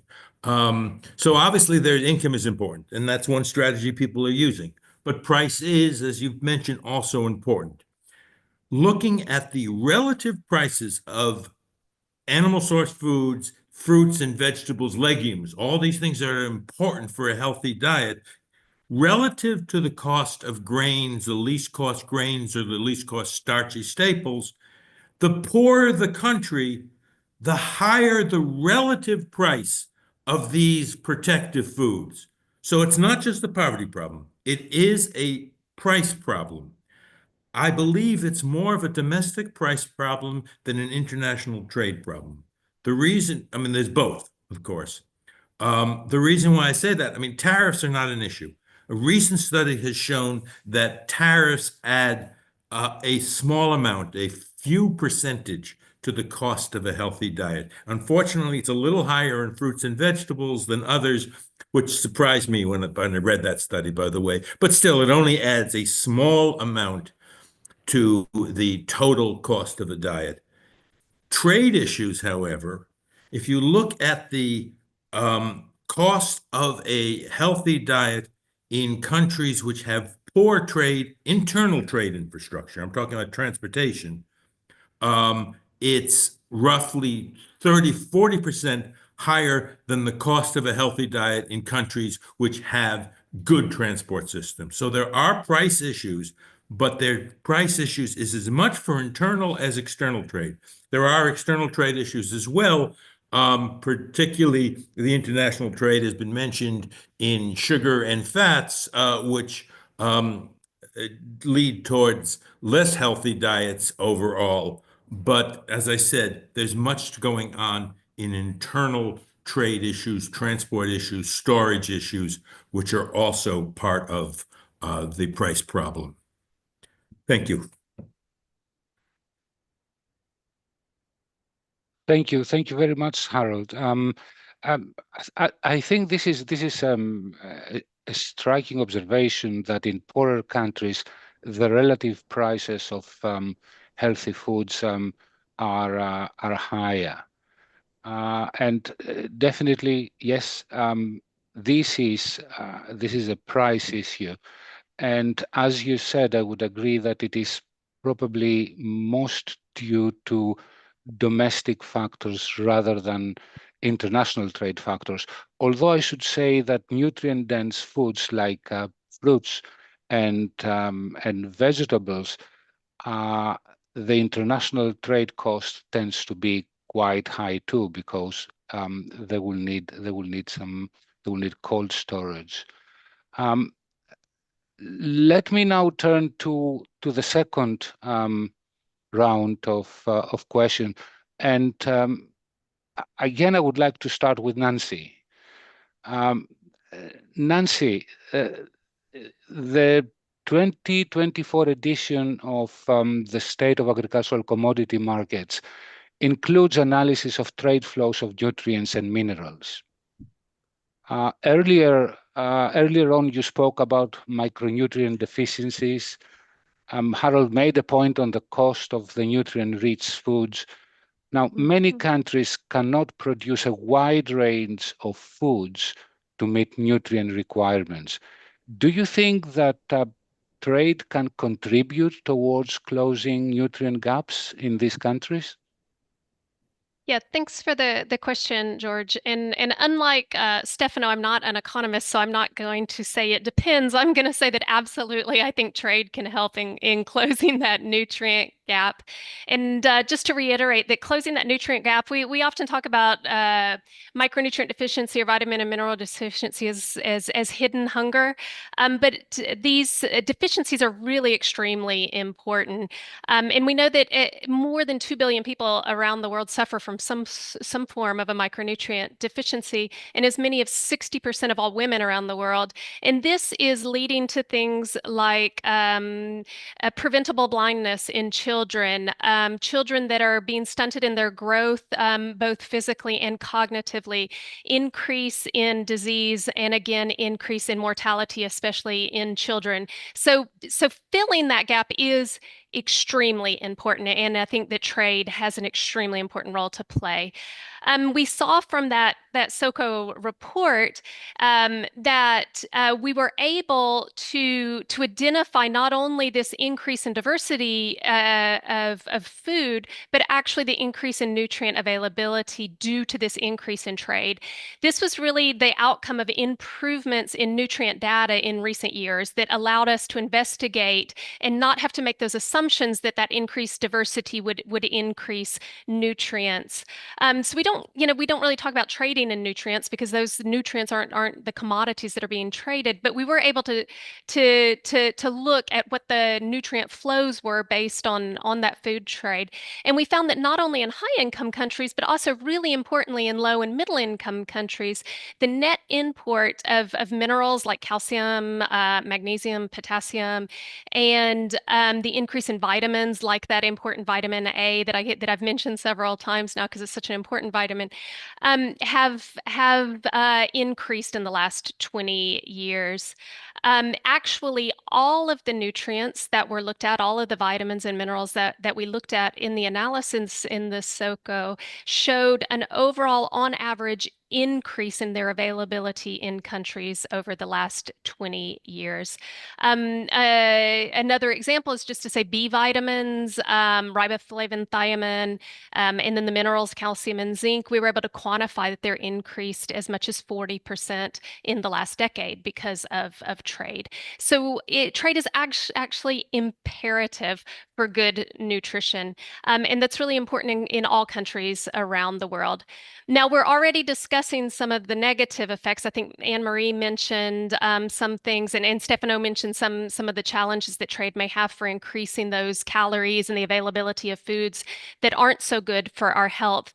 But I think that what this shows is that we really have to strengthen this policy coherence between trade and nutrition because it's complex, and we don't want to exasperate any challenges that trade may cause for good nutrition, but we absolutely do not want to lose this great benefit that trade has to offer in terms of increasing availability of vitamins and minerals to close that nutrient gap. Thanks, George.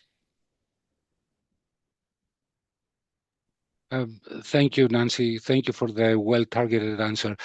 Indeed, we have translated the bilateral trade flows into 12 nutrients for the work for the state of agricultural commodity markets, and this is one of the major findings we have, that trade can distribute nutrients more equally around the world, and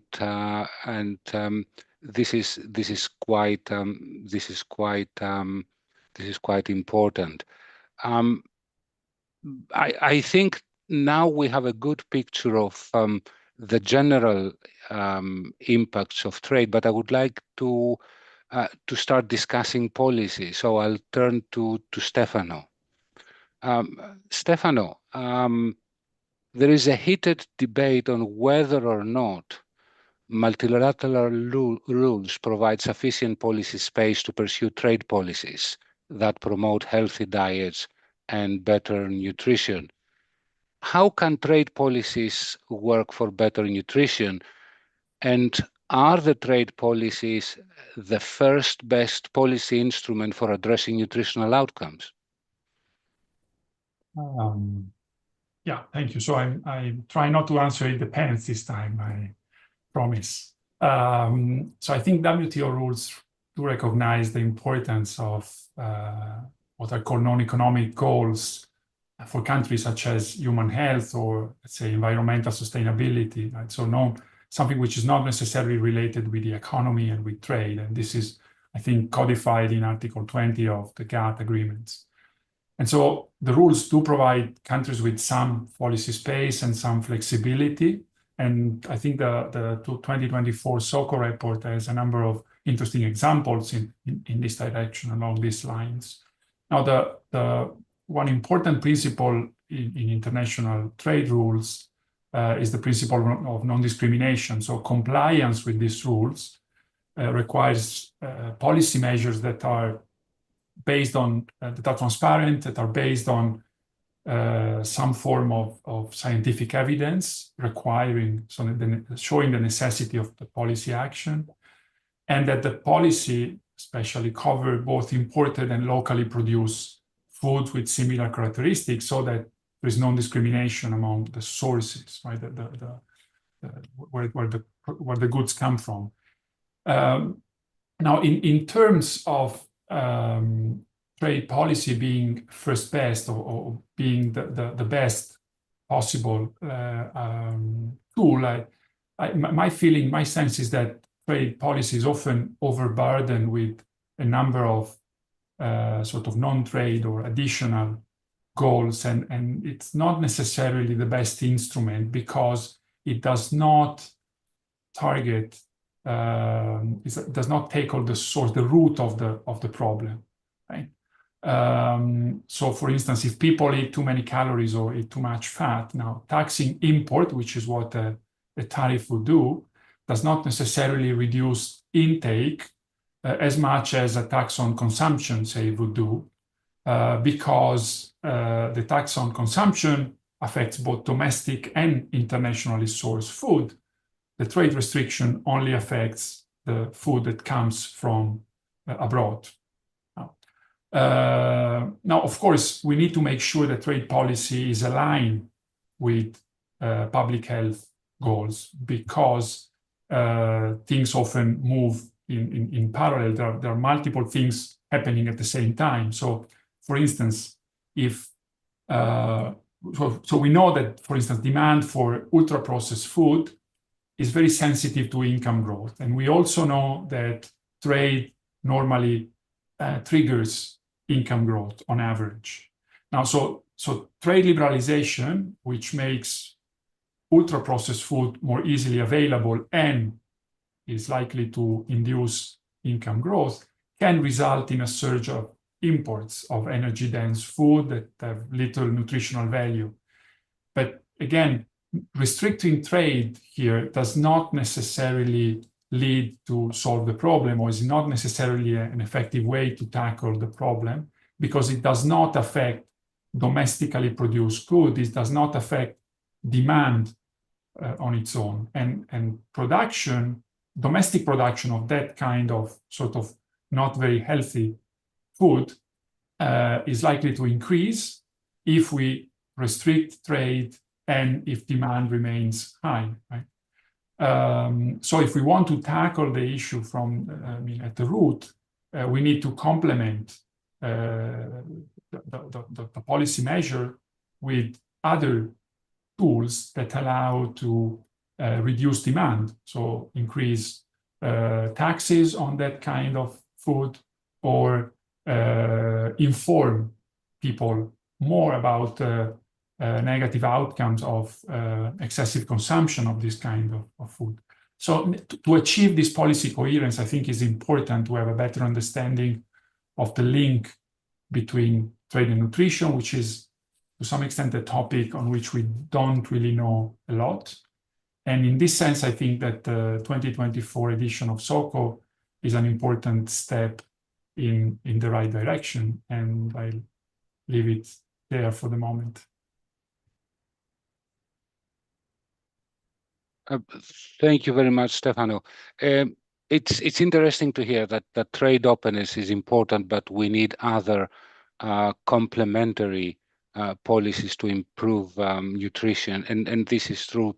Trade policies are not always, in all contexts, the first best policy instruments to address nutritional objectives.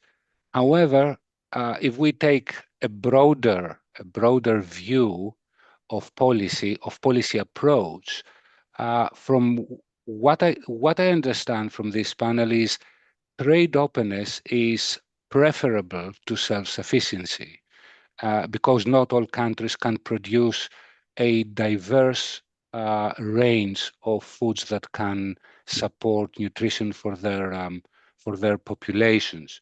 And Stefano, you mentioned the Article 20, which is we are in a WTO symposium, and we did quite a lot of work in the state of agricultural commodity markets on that.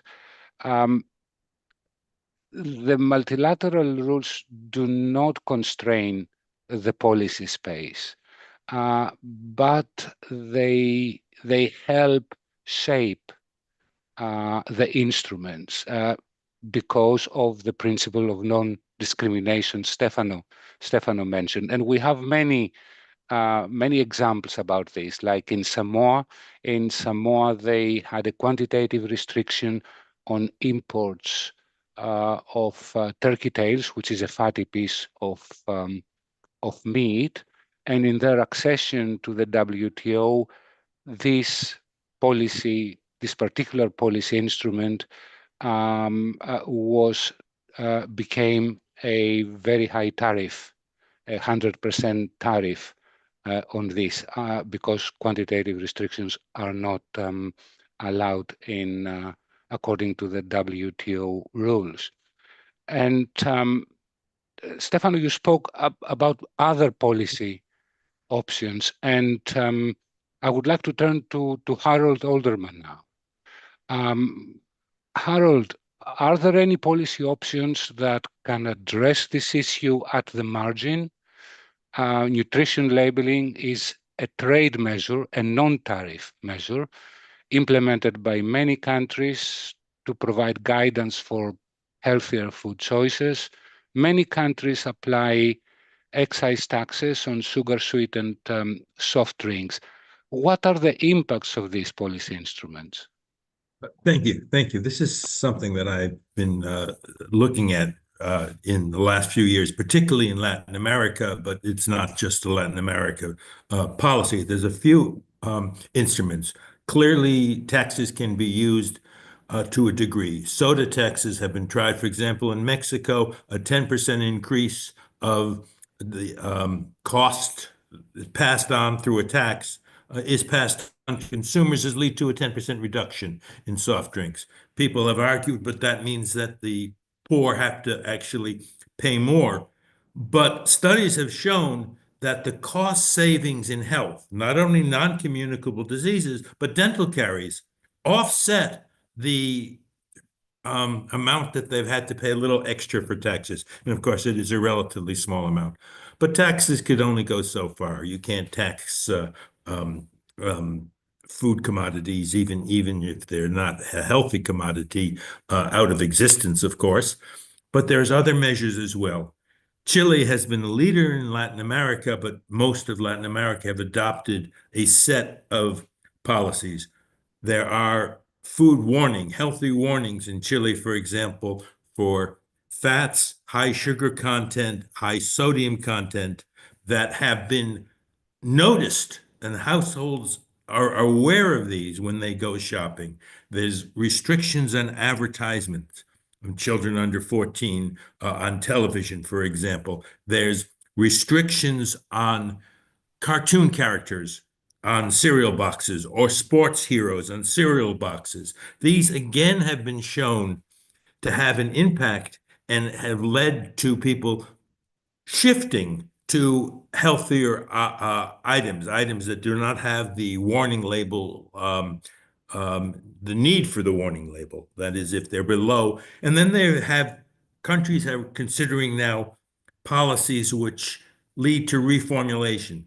if you are taxed, if your sugar content is above a certain amount, and the tax goes down if your sugar content goes below a certain amount, they'll reformulate. They'll take out a certain amount of sugar to stay within the limit of that taxation without the consumer even being generally aware of this. All these things have been shown to be very promising. It's hard to show the long-run impact on obesity or non-communicable diseases. That will take a bit of time, but it's been shown. But then again, industry will also make responses. I think one of the most intriguing, not promising, but intriguing, I mentioned the cartoon characters can't be on the front of a package. In some cases, they put cartoon characters on the back of a package, legal, it's within the rules, and then hire somebody to go to the supermarket and turn the boxes around. So there's a lot of work that needs to be done still, but these are promising, and there are a lot of innovations throughout, as I said, particularly Latin America. South Africa is trying some too. Ghana is considering some. Number of countries are considering similar policies to try to address not at the income level or the price level, although they'll also be work, but at the preference level. All three of these can integrate in a national policy. So thank you. Thank you very much, Harold. We have a range of instruments that can address nutrition, and you were right that in Latin America, in Mexico, Chile, and other countries, nutritional labeling, food warning labeling has been at the center of the policy response. While working on this issue, we saw that there are some small studies. As you said, it is extremely early to see the impact of food warnings. We saw some studies that the result was promising. So, with the time going by, we can have better studies on the impact of these policy instruments. Anne-Marie, we have discussed a range of policies and measures. Some of them generate incentives that promote better nutrition. Others, they create disincentives to address increases in overweight and obesity. It's a very complex issue, and there are a lot of policy instruments, both trade policy instruments and other measures. How can policymakers increase the synergies between trade policies, food labeling, excise taxes, and other nutrition measures? How can we address the trade-off between economic and nutrition objectives? Thank you, George. I'll start by saying that I think your focus on incentives is a very helpful one. These policies that you note and that Harold has discussed, taxes, labels, restrictions on marketing, agricultural investments, and retail-related measures all create incentives to influence key dimensions of the food environment. As Nancy has highlighted, we know that what people consumed is influenced by food availability, price, marketing, and information at the point of purchase. And as you highlighted, a policy package is therefore essential. Identifying points of synergies between economic and nutrition objectives is critical to address trade-offs and to strengthen policy coherence. Within a sustainable development framework, as Nancy mentioned earlier, it is clear that we cannot see sustainable economic growth while malnutrition in all its forms continues to undermine human potential and human capital. A perception of trade-offs between economic and nutrition objectives, however, can arise when contributions to economic growth by the food sector are seen as being hampered by efforts to incentivize healthier food environments, including efforts to influence and incentivize the production and processing of healthier and not less healthy foods. I'd suggest, and I think this echoes comments from earlier today, that this happens when the nutritional dimension of foods is externalized and separated from economic dimensions. As others have described today, there is an opportunity for trade policy to contribute by considering nutritional dimensions of food in trade policy decisions and incentivizing food production and food industry transition towards healthier foods.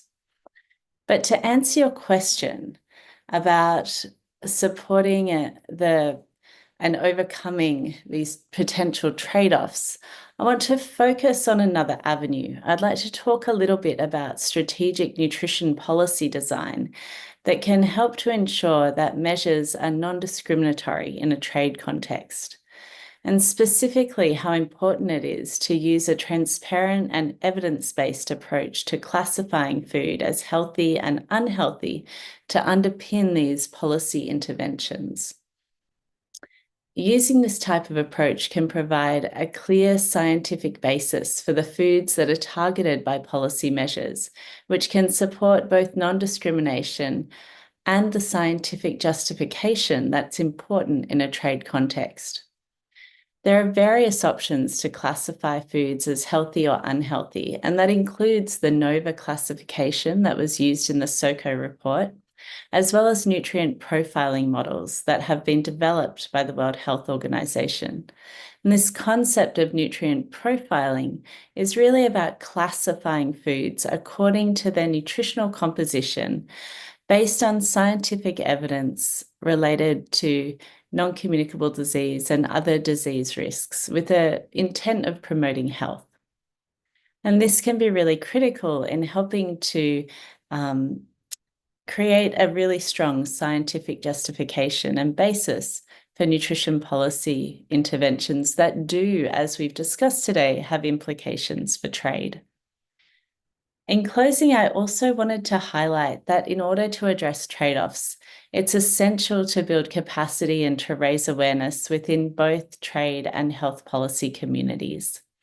It can be challenging when trade concerns arise within formal multilateral contexts, and being able to engage and discuss with ministries of health and to understand the different dimensions of nutrition policy and where it does intersect with trade policy is really critical. And this therefore includes building in mechanisms that enable consultation and engagement between the health and the trade sector. Thank you so much.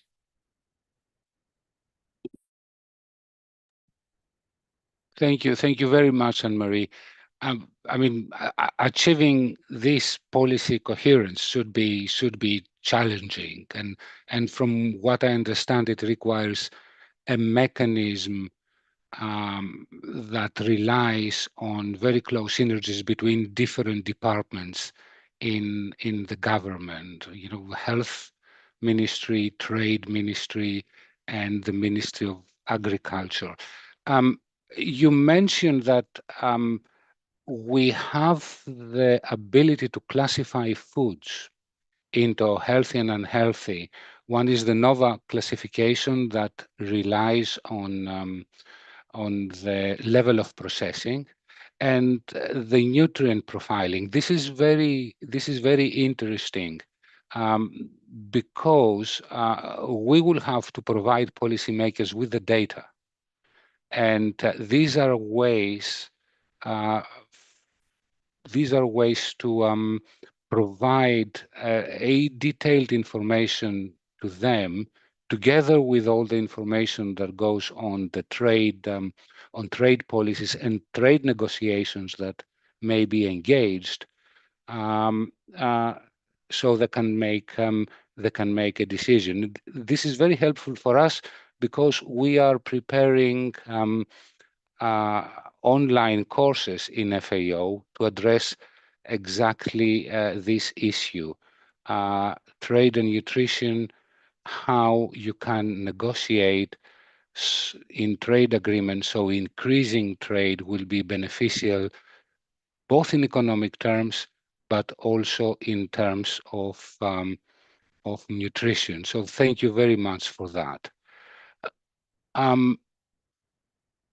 We have also many questions from the viewers, which I will relay to you now. So please be as brief. We have some time. We have about half an hour, so we can actually discuss these questions. The questions they're targeted to our panelists. So I'll start with Harold. Harold, there is a question from Chile.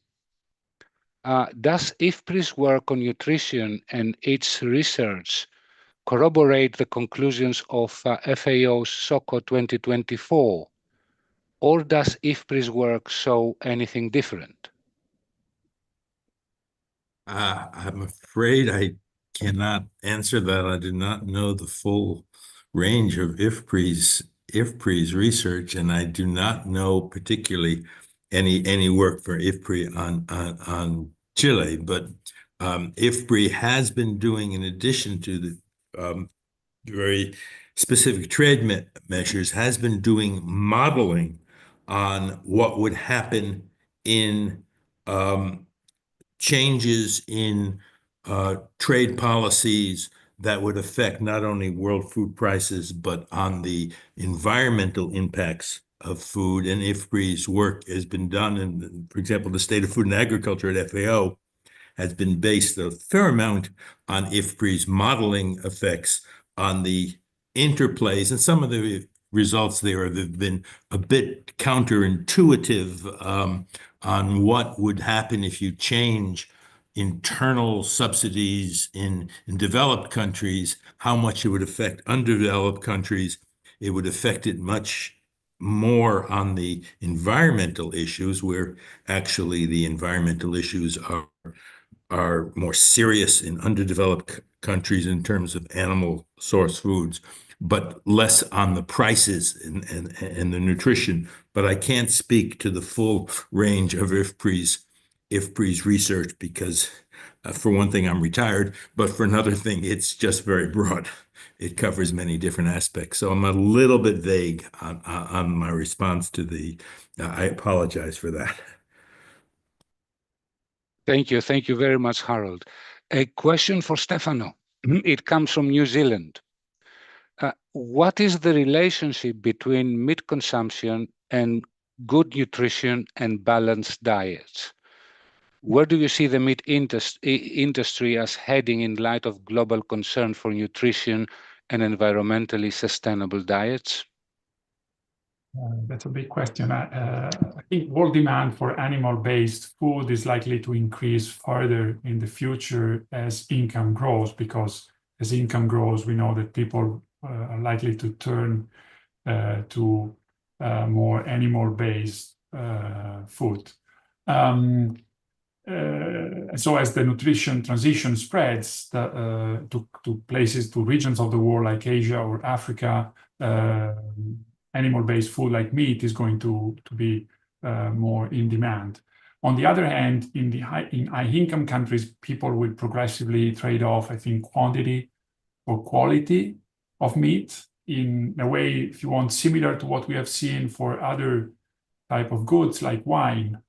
And this will be out of concern for both health and the environment. Is interesting. I think that if you allow me 30 more seconds, that the question comes from New Zealand, because trading lamb meat has been one of the case studies, I think, in the recent EU-New Zealand free trade agreement. Because in Europe, there was a concern that imports of lamb from New Zealand would be bad for the environment due to the food miles associated with such flows.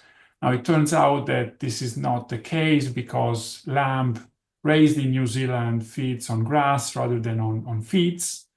And so the overall environmental footprint of imported lamb meat is lower, even if we factor in this food miles. So this is just an example to say that, of course, there are complexities and many interlinkages. But it's also another example that trade policy is not necessarily the most effective way to tackle non-trade issues. In this case, it would be environmental concerns, unless it is accompanied by complementary actions that tackle directly the sources of externalities.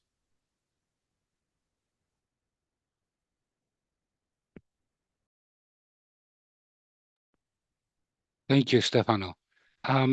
Now a question for Anne-Marie. It comes from Malaysia. It's a viewer in Malaysia. Processed foods get a bad name, but have people forgotten why we started to process our food? Three reasons. These reasons include increasing the digestibility of food, prolonging its shelf life, facilitating its transportation, and much more. Can Anne-Marie Tho comment on whether processed food are automatically bad for us? Thank you. This is an excellent question to ask. The NOVA classification, which does, as George mentioned, focus on level of processing, makes an important distinction between processed foods and what the classification system terms ultra-processed foods. As the viewer notes, processing food creates benefits in terms of preservation and access to foods across diverse growing seasons and in areas where there's more limited production. Processed foods are defined in this NOVA classification as being transformed through the addition of other ingredients like sugar, salt, or fat, or through cooking or through preservation methods like fermentation. In contrast, ultra-processed foods are characterized by the presence of industrially created ingredients.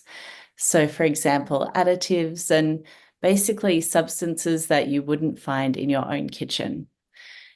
These ultra-processed foods also often contain high levels of sugar, salt, or fat.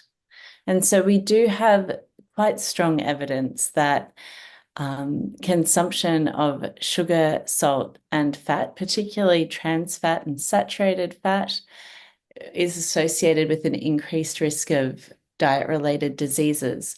But there's, in addition, growing evidence that diets high in ultra-processed foods are associated with an increased risk of diet-related chronic disease. Thank you. Thank you very much, Anne-Marie. There was also an article in The Economist lately, about a couple of weeks ago, 3 weeks ago, about the possible link between ultra-processed foods and obesity. And a question for Nancy from Rome. How will the FAO now work with its member states to sensitize them to the relationship between trade and nutrition now that SOCO 2024 has been released? It's a great question. Thanks, whoever is in Rome asking that. It's a great question because this has been such a process to do these analyses and interpret these results, and so it's been a real milestone to get the SOCO 2024 out. But now what we need to do is really utilize it. So it's really important to not sit back and celebrate too long that the SOCO's out, but actually take it to the next step. And I'm happy to say that we've already started doing that. We had the launch event here in Rome, and it also had folks connected from around the world. So we hope that that got interest for members to actually dive into the report itself.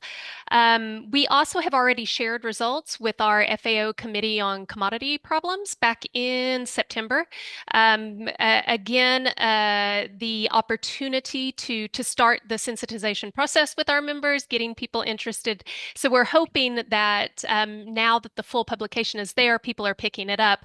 But George has already mentioned actually some of the things that are in the pipeline, updating online courses around trade and nutrition. We have some things that are available through FAO's e-learning academy that are publicly available, and we'll be updating some of those things based on the new SOCO information. But we've also, with George and my nutrition team, we've been conspiring a little bit on planning for further meetings here in Rome and virtually online, really taking advantage of this virtual platform to get the word out around the globe. And then hopefully finding resources that we could build a whole work stream around this for capacity strengthening and that policy assistance, that technical assistance on the interpretation of this data for countries, for subregions, for regions.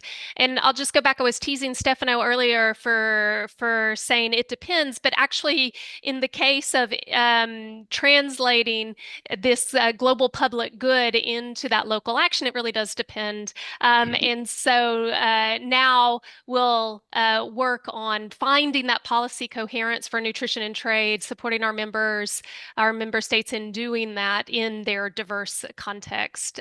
So thanks for the question. I think it's really important, and we are actively looking for lots of different avenues to be sure that this SOCO is as impactful as it can be, because it's such an important piece of work. Thanks. Thank you. Thank you very much, Nancy, for your answer. I have another question from Thailand for Stefano. It's about excise taxes. The sugar tax is now a much debated policy instrument for better nutrition. What do we know about the success of this policy measure and whether it is spreading across the globe? Thank you, George. I think Anne-Marie and Harold may be better placed than me to answer the question, in the sense they have worked extensively on the topic, but I'll give my 2 cents here. I will make 4 basic points, I think, well, a few points. From the point of view of trade, I think sugar taxes are an example of a policy measure that is by and large compatible with WTO rules, as those taxes do not discriminate between domestic and imported goods. So this goes back to the example and the points we were making before. So they are an example of the policy space that countries have to influence consumption. They are better, in my opinion, than import duties because they tackle excessive sugar consumption, in this case, irrespective of the provenance of the goods. And so they will be more effective than simply that a trade restriction that simply bans or makes imported sugar-rich goods more expensive. So they have a broader base, and so they are more effective in this sense. It's true that the use is on the rise. So according, I think, to the World Bank, there are now around 120 countries that implement some form of taxes on sugar-sweetened beverages, for instance, and they cover almost all world regions. So it's true that they are on the rise, but they are relatively recent tools. I think most of them have been implemented in the last, let's say, 10 years or so, something like this. So evidence on the result is still patchy a little bit, but I think the evidence so far shows that they are moderately effective in reducing sugar intake, and Harold was making reference to some examples for Latin America, I think, before. And also the negative effects that are sometimes feared, like on employment, on poverty, on sort of black market or smuggling, these kind of things, they have not been large so far. So one of the issues is that those taxes are relatively low, and sometimes they are too low to be effective. And in this case, we can say that their outcome actually depends on complementary actions as well. And so we go back to the issue of policy consistency. But I think they are an interesting tool, and we should study them more to understand better their applicability to other kind of food that are not particularly healthy. George, can I come in to second? Of course, Harold, because I remember what you said, that taxes can go so far and you cannot tax a food or a drink in extinction. Right, but the point of sugar taxes versus soda taxes. Soda taxes may, 10% tax or whatever, may lead to people reducing consumption by 10%. That's the rough figures you'd get. A sugar tax could lead to reformulation so that other than 90% of people who still consume the soda will get less sugar per drink, because it goes to the formulation within the industry. There's not a whole lot of evidence on that.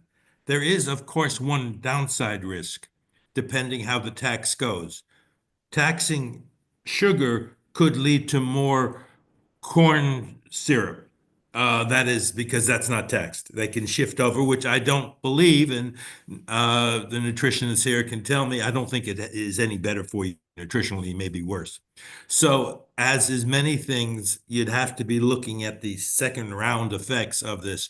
But a sugar tax, as opposed to a commodity, a product, final product tax, could lead to, as I said, reformulation, changes within industry, which would work in the same direction that we're talking about. Thank you. Thank you. Thank you very much, Harold.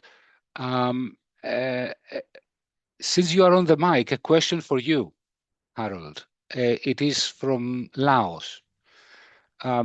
Have recent crises, according to IFPRI research, created a setback for achieving global nutrition and the SDG goals? Okay, I can cite not IFPRI research, but World Bank research on that. But this is very little to do with trade. I mean, Laos is, for various reasons, a bit removed from major international trade issues, but that this has much more to do with social protection issues. And Laos has been able to show that by putting in cash transfers tied with behavior change communication has had an impact on protecting Laos during shocks. But this brings up an issue we haven't talked about of trade, if I can go one step further. Most economists, when they study trade, they say, oh, trade can stabilize markets, can do very good to reduce shocks, to keep international prices steady. But we found in 2008, and we found when the Ukraine crisis came up, that many countries restricted exports. They kept their grains local and thereby increased the shocks to other countries. This is a totally different trade issue than we've discussed, at least here. Maybe it's discussed in other parts of this panel. But the role of trade to stabilize the global economy in times of shocks, as I said, there was a serious problem when the Ukraine war escalated, has been reduced by countries being less open to exports than they had been in the past. A relatively new issue compared to the standard consensus that might have been around a few years back. Again, thank you. Thank you very much, Harold. Indeed, I think in WTO and FAO and in other international organizations, we always make a point that export restrictions can amplify the shocks that come into the world markets, either from conflicts or weather extremes. And a question for Anne-Marie, a viewer in Tunisia. Is the nutrition transition inevitable, something that is automatically taking place with the globalization of the food system and the globalization of tastes and diets? Or is it something that can and should be stopped to preserve traditional diets? Thanks for this question. It's a very interesting one. I would suggest that the nutrition transition itself is very descriptive in terms of trying to conceptualize what happens to diets in some ways as we see a rise in global income, and also as we see transitions, for example, with urbanization. And the nutrition transition itself, we have talked a lot about the negatives today in the panel, but there are also positives. Stefano mentioned, for example, increasing diversity of diets, which was highlighted in the SOCO report, and increased variety. What we do see with the nutrition transition, though, is that I think there is some potential to mitigate some of the downsides. And that would be, I think, something to really aim for in terms of not necessarily considering inevitability, but more considering what the opportunity is for policy to play a role in supporting benefits associated with increased diversity of diets and ideally decreased widespread hunger and starvation, which has certainly been the case in recent history. And there are at least 2 studies that come to mind that really examine the potential for governments to promote traditional diets, and particularly the healthy traditional diets that are sometimes undermined during this process of nutrition transition.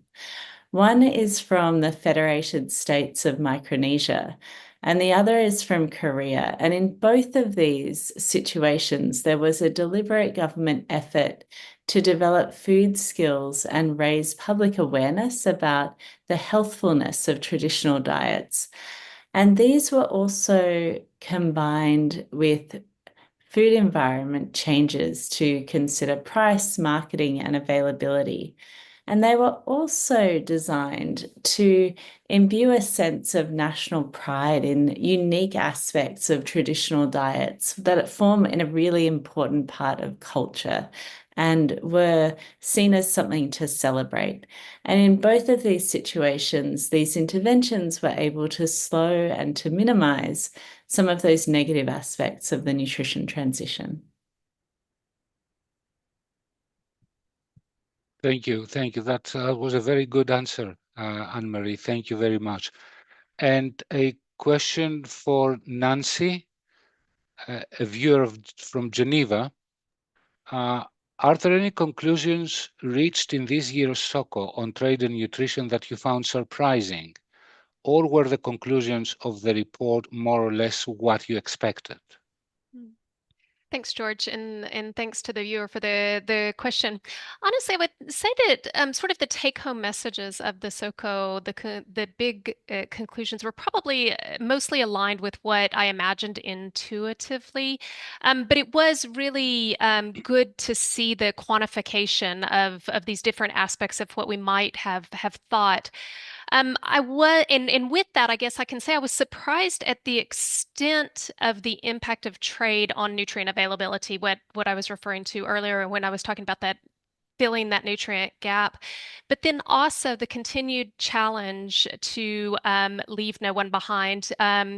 Because even though we are filling lots of nutrient gaps, when you look at the SOCO report, there's a really nice map that shows you how important trade is for increasing nutrients, but how many countries are still missing even the availability at the national level for essential nutrients for their populations to have a healthy diet.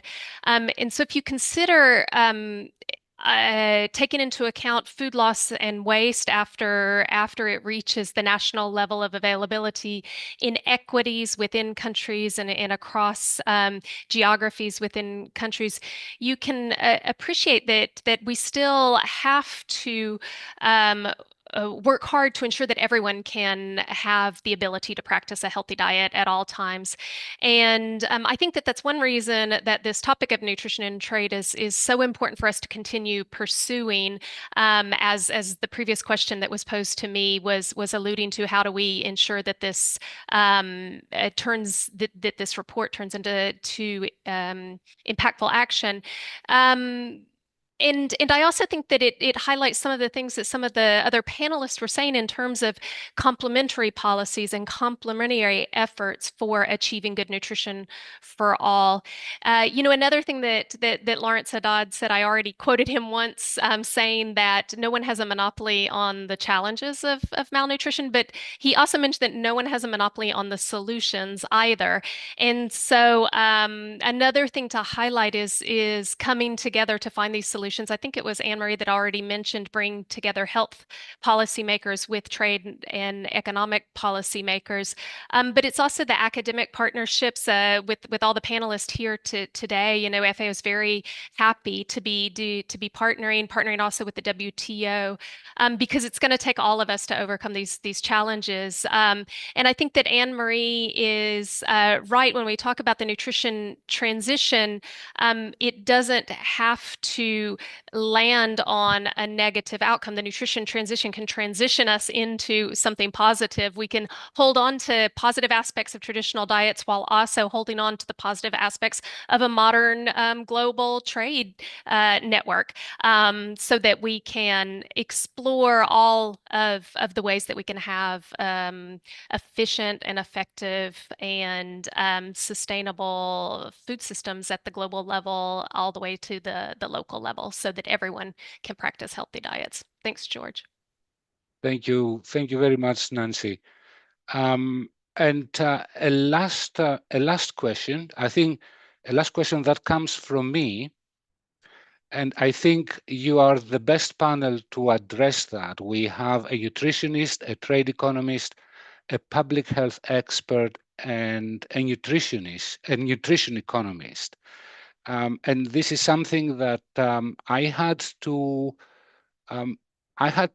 process into my mind while working on SOCO 2024. Now, it's about obesity and overweight.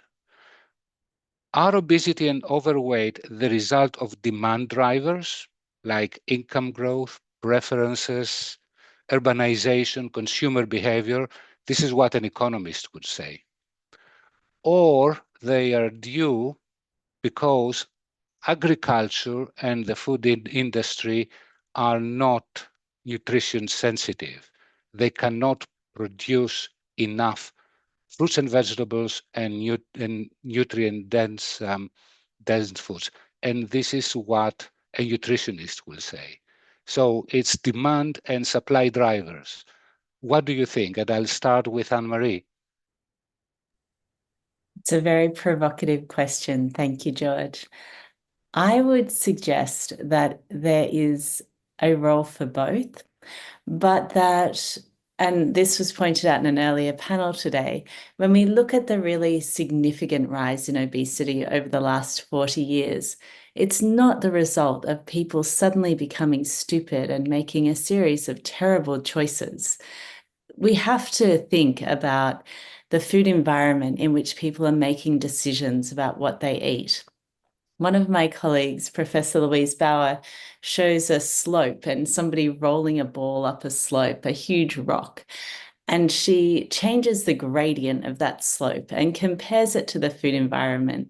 Where we have a steep slope, we have a food environment that makes the healthiest choice the most difficult choice, the one that goes against cultural and marketing norms, the one that is the most expensive and difficult. And when we put people in a situation in which that's what their food environment looks like, it becomes very difficult to choose that healthier option. And this is why I think considering those food system and food environment drivers as a priority for policy highlights the role that, as Nancy pointed out, we can play together in creating healthy food environments where that healthy choice becomes the much easier choice.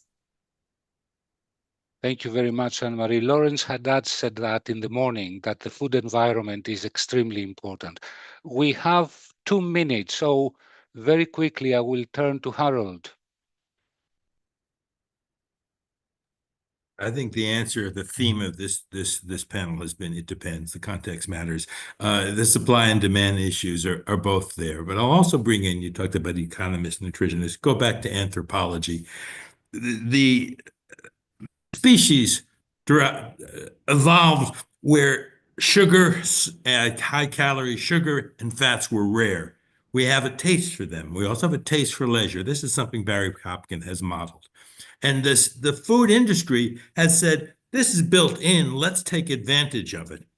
Now that the cost of calories, the cost of sugar, the cost of fat is much lower than it was when we evolved, we have the tendency to go there.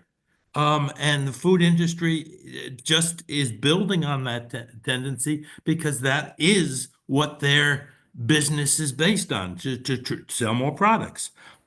So that we need to have the balancing issues to offset that. That comes back from the demand side interventions, both on behavior change communication and price policy, because as we are able to afford more calories and able to afford more fat, we have the tendency to go that way. So that's the built-in advantage that the food industry comes. Thank you. Thank you all. It is time to close. There will be no time for Stefano and Nancy. I'm sorry about that. We have now come to the end of this third roundtable. It was a very interesting discussion, and I would like to thank our panelists for the richness of this panel, and ask viewers to stay with us.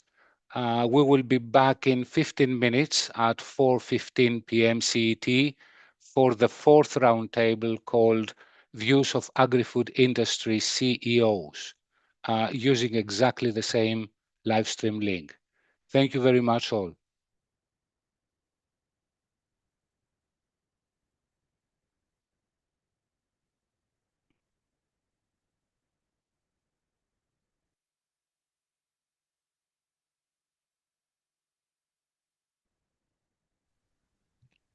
Welcome. Hi, good morning. Welcome, hello, welcome everyone.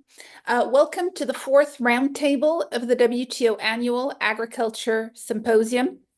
This session is entitled Views of Agri-Food Industry CEOs, and I'm thrilled to welcome such a distinguished panel today. My name is Doa Abdelmotal. I'm Senior Counselor in the WTO Agriculture and Commodities Division, and I'll be moderating this session. It's my hope that the session will be as interactive as possible as with all other sessions today. So I would encourage viewers to keep sending in their questions. You can send your questions to dialogues@wto.org or to my personal email address that you've already been using throughout the day. I'll be putting 2 rounds of questions to our CEOs, after which I'll be taking questions from you, the viewers. I would like to start with some introductory remarks. This annual symposium has been dedicated to exploring the interaction between international trade and nutrition, looking at how trade policy can better support nutrition outcomes. We heard from this morning from the Deputy Director General of the WTO, from the Director General of the FAO, from the heads of the GAIN and SUN movements. And we also heard from the chairs of various committees, whether in the WTO or in the FAO, as well as many nutrition experts. It's been a very exciting day so far. Discussions have shown that the interaction between international trade and nutrition is multifaceted, but that nutrition outcomes basically depend on us. Based on how we design our trade policies, we can either support or undermine nutrition outcomes, since international trade impacts the availability, the affordability, and the diversity of food. Of course, in this panel, we will also be looking at fertilizer, and we have with us here Alzabeta Klein of the International Fertilizer Association, since nutrition starts with providing our soils with the right nutrients. But before looking at trade policy per se, I'd like to share with you two important conclusions that have been reached by this year's FAO State of Agriculture and Commodity Markets report. First, while the prevalence of undernourishment in the world declined significantly from 13 to 9% in the last 20 years, unfortunately, the prevalence of obesity amongst adults has nearly doubled. So we have moved from undernourishment to malnutrition, basically.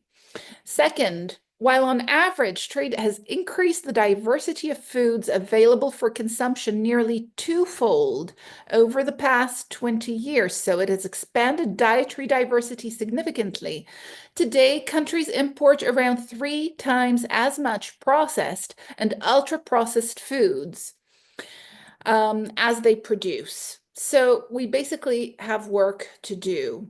According to the FAO, international trade, in being a force for globalization, is accelerating the nutrition transition, which is the dietary change that the world is experiencing with income growth, urbanization, and changing demographics. Trade is clearly not the principal determinant of the nutrition transition, but it plays an important role. It is therefore critical that trade policy be very thoughtful in this area. For example, we can reduce tariffs on fruits and vegetables and other nutritious foods to make these items more affordable and accessible, potentially improving diet quality and nutrition. Conversely, we can provide subsidies to calorie-intense foods, sugar-sweetened beverages that can lead to poorer diets and increase the risk of malnutrition and obesity.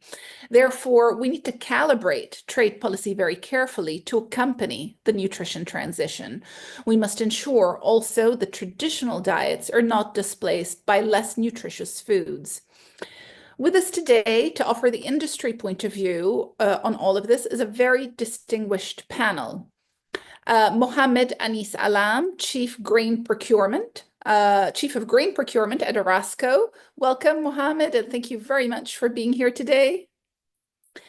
Alzabeta Klein, Director General of the International Fertilizer Association. Welcome, Alzabeta.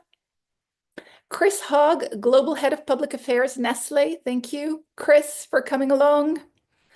Vijay Iyengar, Founder and Chairman of AgriCorp International.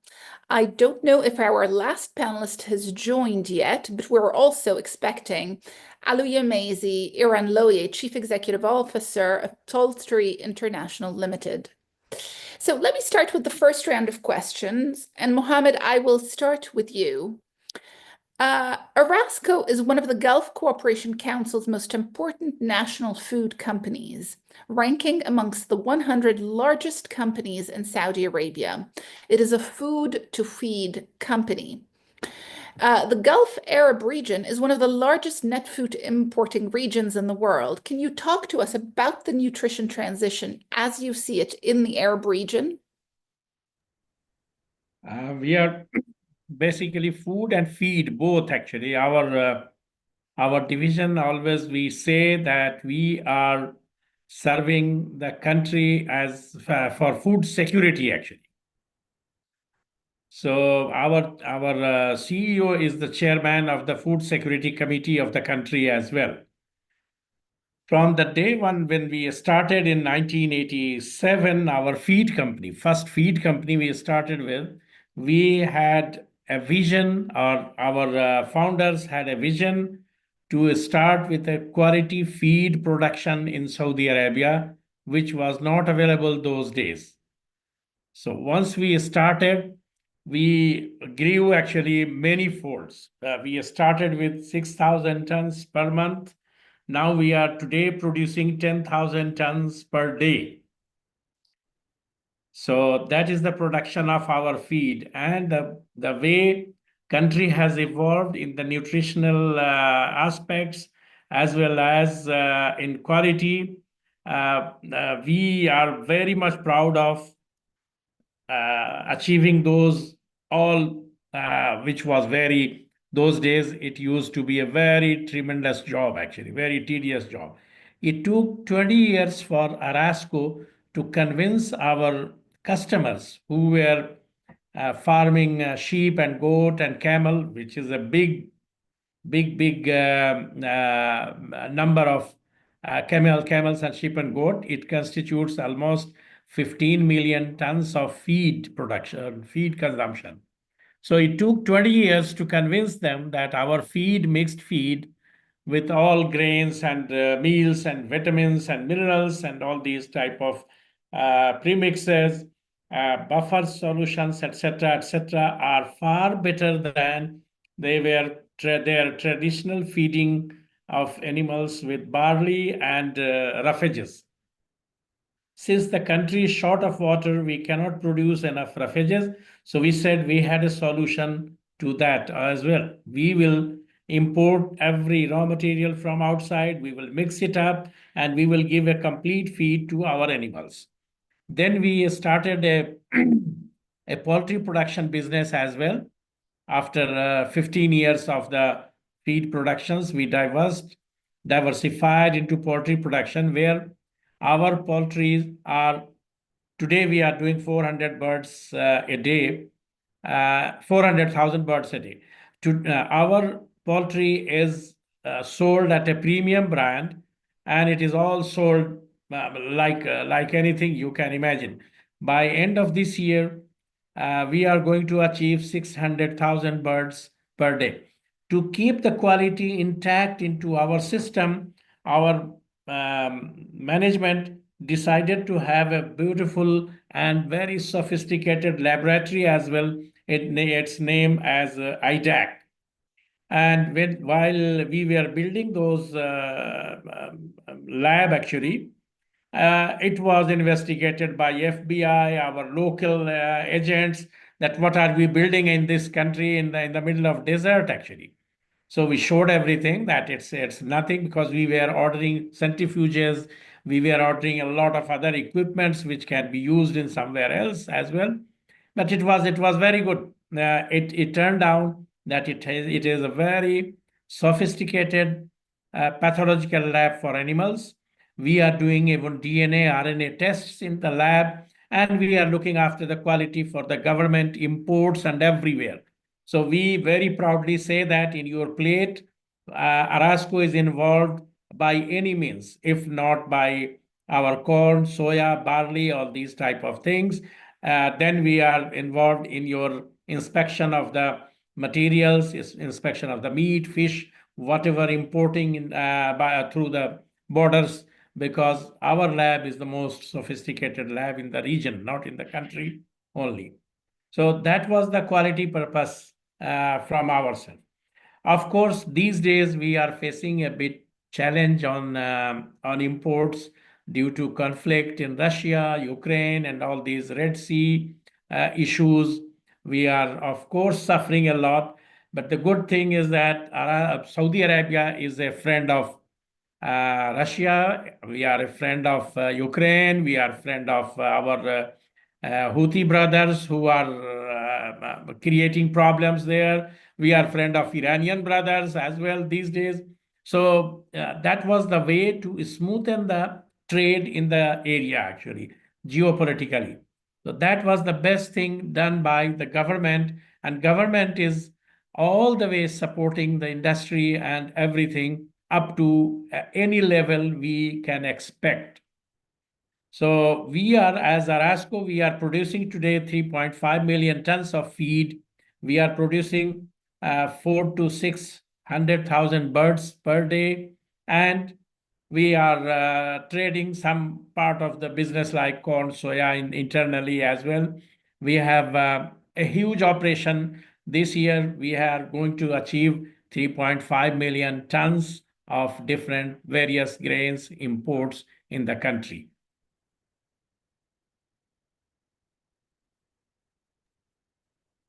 Yes, Dua, for you. Excellent, excellent. Yeah. Thank you very much. That was a very good overview, reflecting, of course, the situation in the Gulf Arab region, which is one of water scarcity and one of import dependence, requiring a management of geopolitical relationships in this very complex time. So thank you very much for that, Mohammed. Alzbeta, let me turn to you. Can you explain to us the role that fertilizer can play in improving nutrition and how it has done so over the years? Specific examples to make this visual to our viewers would really be welcome. Talk to us also about the recovery of damaged soils. According to the UN, about 33% of world soils are moderately to highly degraded. Thank you very much, Doa. I'm delighted to be part of this webinar. Always great to work with you. So fertilizer plays a key role in ensuring soil quality. And soil quality and nutrient level in the soil have implications for the environment, human health, and the future of the entire agriculture sector. When soils are poorly managed, they stop being fertile and productive, and they also are more likely to get washed away in rainfall. And damaged soils will only degrade further, which will result then in smaller crop yields. So you see, it's a little bit of a vicious circle. When a farmer works on a degraded soil, she would have lower yields, and in turn, she would look at more land to convert to agriculture to compensate for the lower yield that she gets. So the lower productivity from a current farmland, coupled with a growing population that we have, will mean further environmental degradation as farmers basically resort to growing farmland to keep the population, themselves and their families fed. On the other hand, we can see the benefits of good soil health, and that's created by properly nourishing the soil. And here we have a bit of a bifurcated situation in the world. There are regions where we use a lot of good things, perhaps even too much. And then there are regions where we don't use enough of plant nutrition. So how do we actually get it right? When we use precision agriculture, precise amount of nutrients that particular soil needs, we can ensure environmental sustainability, and we can also ensure food supply. And that is absolutely critical in also ensuring the nutritional value of the food. So we have to solve two issues today. One issue is, how do we feed the world? And we currently have close to 800 million people worldwide that do not have enough to eat. And on the other side, we have about 2 billion people who don't get all the vitamins and minerals that they need from their diets. So we have two sets of solutions. First of all, we have to find enough to feed the world and feed them with calories that they need to thrive. And then we have the second part, which is, how do we make sure that the food that is being produced is nutritious? And fertilizers are one of the pathways to changing it. For example, there are governments in the world that are introducing vital elements to soil, such as zinc, iodine, selenium, to the soil. And these elements, in turn, are taken up by the plants, which are then eaten by people, and they combat nutrient deficiencies. So we have to think about it in these two areas. How do we make sure that whatever soil we use to grow our food is the soil that is nourished properly, so it gets us maximum possible yield, so we don't convert other soils to agriculture? And for the soils that we are using, how do we make sure that these soils remain healthy? When we grow food, we essentially extract nutrients from soil. When you grow soybean, when you grow corn, when you grow avocados, they're essentially taking nutrients from soil. How do we make sure that we replenish them and that the soil has enough nutrients to continue giving us food and sustaining life? So these are the two things that we need to take into account, and I'm happy to elaborate further. Doa? Thank you very much for this. And of course, You're right. Damaged soils have a huge impact on our food security, and and we need to be aware of that relationship. And damaged soils could also have an environmental impact, as you pointed out, forcing us to convert other land into agriculture, which is not always possible, nor is it desirable.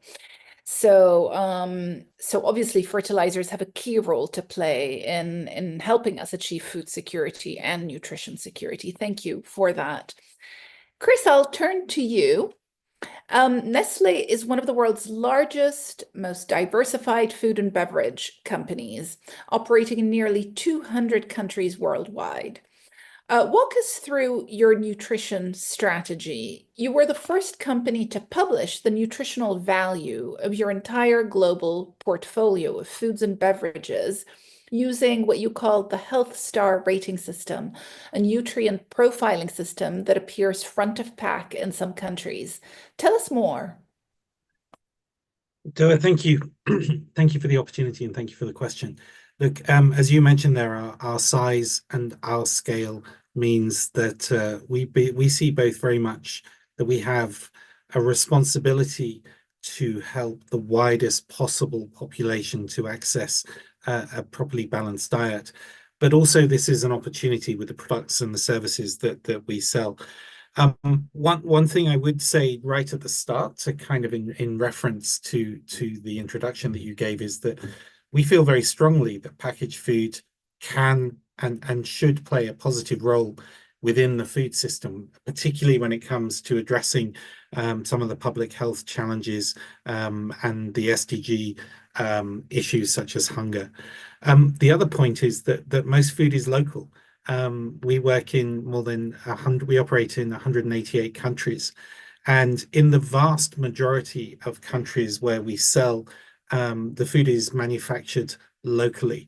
So, and then sold on the local markets. So we do feel that we have a role to play here. So we have what we call the Good For You strategy, which is how we deliver on nutrition, health, and wellness. It's really simple to understand. We want to grow the most nutritious part of our portfolio, and we want to guide people towards balanced diets using portion guidance, but also communication and helping people to develop their nutritional understanding, which will enable them to make choices on balanced consumption. The strength, as I say, is not just our size and our scale, but really the strength of the portfolio. The Nestle portfolio has a wide array of products and services across multiple categories. And as we are trying to evolve that portfolio and we evolve it to meet evolving consumer demand and consumer taste, then we do that by seeking to enhance the positive nutrients, to minimize the sensitive nutrients, like high fat, sugar, and salt, and of course elevating taste, because there is no point in putting a product on the shelves if people don't want to buy it. Now the CEO, our new CEO, Laurent Frex, has talked about just in the last couple of weeks about areas that we wanted to develop further. One of them is absolutely key that he always comes to first, which is affordable nutrition. Nestle has had an affordable nutrition strategy for many years. Many of our products that we sell are micronutrient fortified. And Laurent has been talking about the fact that this needs to be a truly global strategy, not just focused on certain parts of the world, and also that it's a topic just as much for developed countries as it is for developing countries, which is where we have traditionally put our efforts, and that is a response to the food inflation challenge. The other areas he's talked about is nutrition for people who are on these weight loss drugs like GLP-1, because that's a medical intervention that they're taking advantage of, but they need to have, we can help them with good nutrition to help that to be a success. And also for healthy longevity, we talk a lot about aging society, and most of us, whether we lived in developed or developing markets, we want to have a longer period of healthy aging. So healthy longevity is another area for Nestle. The other thing I would add is regenerative agriculture. For years, we've worked very closely, both directly with farmers, but also indirectly with suppliers. And we focused for years on productivity and to a certain extent sustainability, and now we're really reinforcing the sustainability part of that and really promoting regenerative agriculture, because we believe that's the best way to ensure soil health. You mentioned, finally, I'll just talk about transparency. We were one of the first to use the Health Star rating, which was developed in Australia. The Health Star rating is not an ideal scheme to judge the nutritional value of a portfolio. It's a front of pack labeling scheme, but we looked at many dozens of them across the world, and it was the best one that we can find. Now, we feel very strongly that this kind of transparency really helps, for example, investors to compare between different companies. The challenge is, as I'm hinting, HSR Health Star rating is the best that we have. But we need something better, and we really need measures that measure progress and will bring about the positive change that we want to see across the food industry. So we've been in part of a process with the Access to Nutrition Index and with other companies, and we're talking to different stakeholders about how we could all work together to enhance this comparability between food companies, but also encourage progress and encourage the right decisions inside companies in the food industry as we all try to work together to tackle some of those public health challenges you were talking about earlier. So there you go, Doa. Very interesting answer, Chris. Thank you very much for that. So obviously, an evolving portfolio for a very large multinational, Nestlé, that is trying to respond to a number of challenges, such as the challenge of an aging society, as you mentioned, the challenge of sustainability in agriculture through regenerative ag, and transparency. And I'm sure there will be a lot of questions from viewers on the Health Star rating system, which you say is not ideal. So that's very useful information. Thank you very much for this. Vijay, let me come to you. AgroCorp specializes in the sale of staple foods, such as wheat, pulses, and sugar, to leading food manufacturers in the Asia Pacific and the Middle East. Now, in SOCO 2024, which is the flagship report of the FAO tells us that while staple foods account for the largest share of calories traded, reflecting the nutrition transition, the share of staple foods in global food trade has decreased from 48% in the year 2000 to 42% more recently. On the other hand, fats, oils, pulses, seeds, and nuts are all on the rise. Can you talk to us about the nutrition transition as you see it? You're on mute. Good evening. It's an honor to be part of this panel. Nutrition transition and change in dietary habits is among the most difficult, one of the most difficult things to achieve, particularly when it concerns large swaths of population. And the changes that you've spoken about, particularly the change in the composition of human diet from 48% cereals to more healthier oils and fats, nuts, and seeds and pulses, is really welcome. But 48 to 42 is not enough, in my opinion. There's plenty of work to be done. In the early years, particularly in the continent of Asia, the initial focus was on food security and increase in food. And this was achieved by liberal applications of fertilizer, pesticides, use of water in abundance, and so on. And the initial green revolution did take very good effect in large parts of the world. But recently, the focus has changed. As people become more affluent, dietary habits change, there is more focus on health, there is more focus on climate change, and a lot of things have changed. And dietary habits have started changing. One of the areas that we operate in, which is pulses, and I'm also the president of the Global Pulse Confederation, which is the industry body for pulses that has been working in the interest of pulses producers and consumers all around the world since 1962. And this is something which we have been focusing on. Pulses is really a low-hanging fruit in this battle, basically because it grows in arid conditions. It uses very little water. It tends to give nitrogen to the soil. It, in fact, fixes atmospheric nitrogen. It's grown by small stakeholder farms. It's, besides being sustainable, it's also nutritious, often having 26 to 30% protein.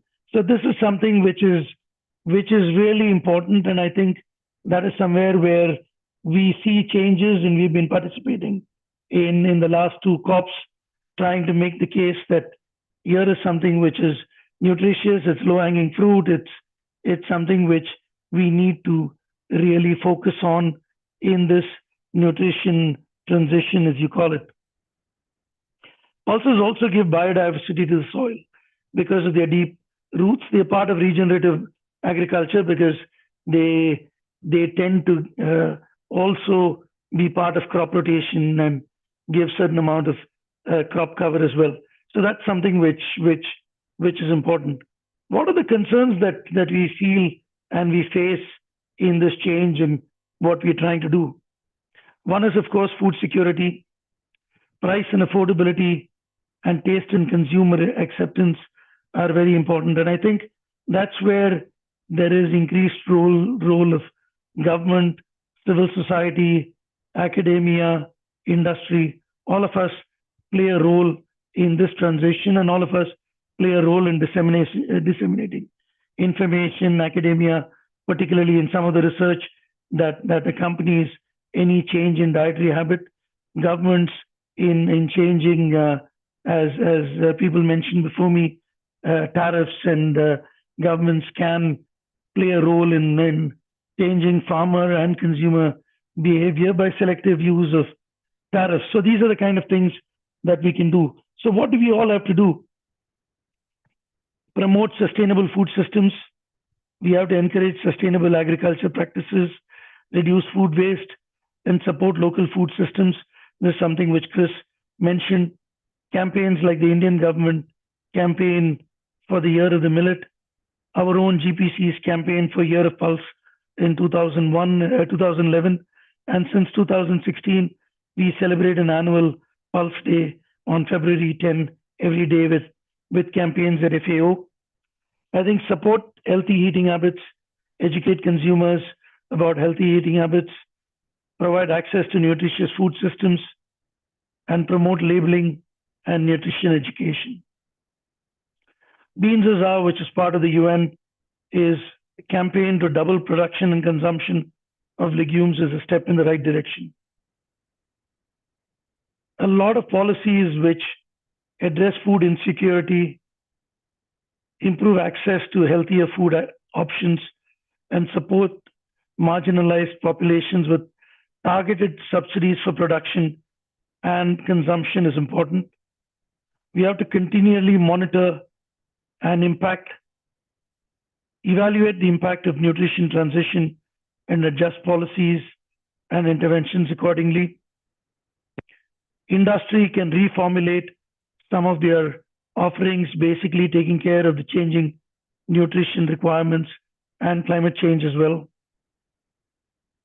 One of the things that trade can do is to keep supply chain open, eliminate tariffs and non-tariff barriers which disrupt trade flows and distort patterns, often hitting the bottom of the pyramid.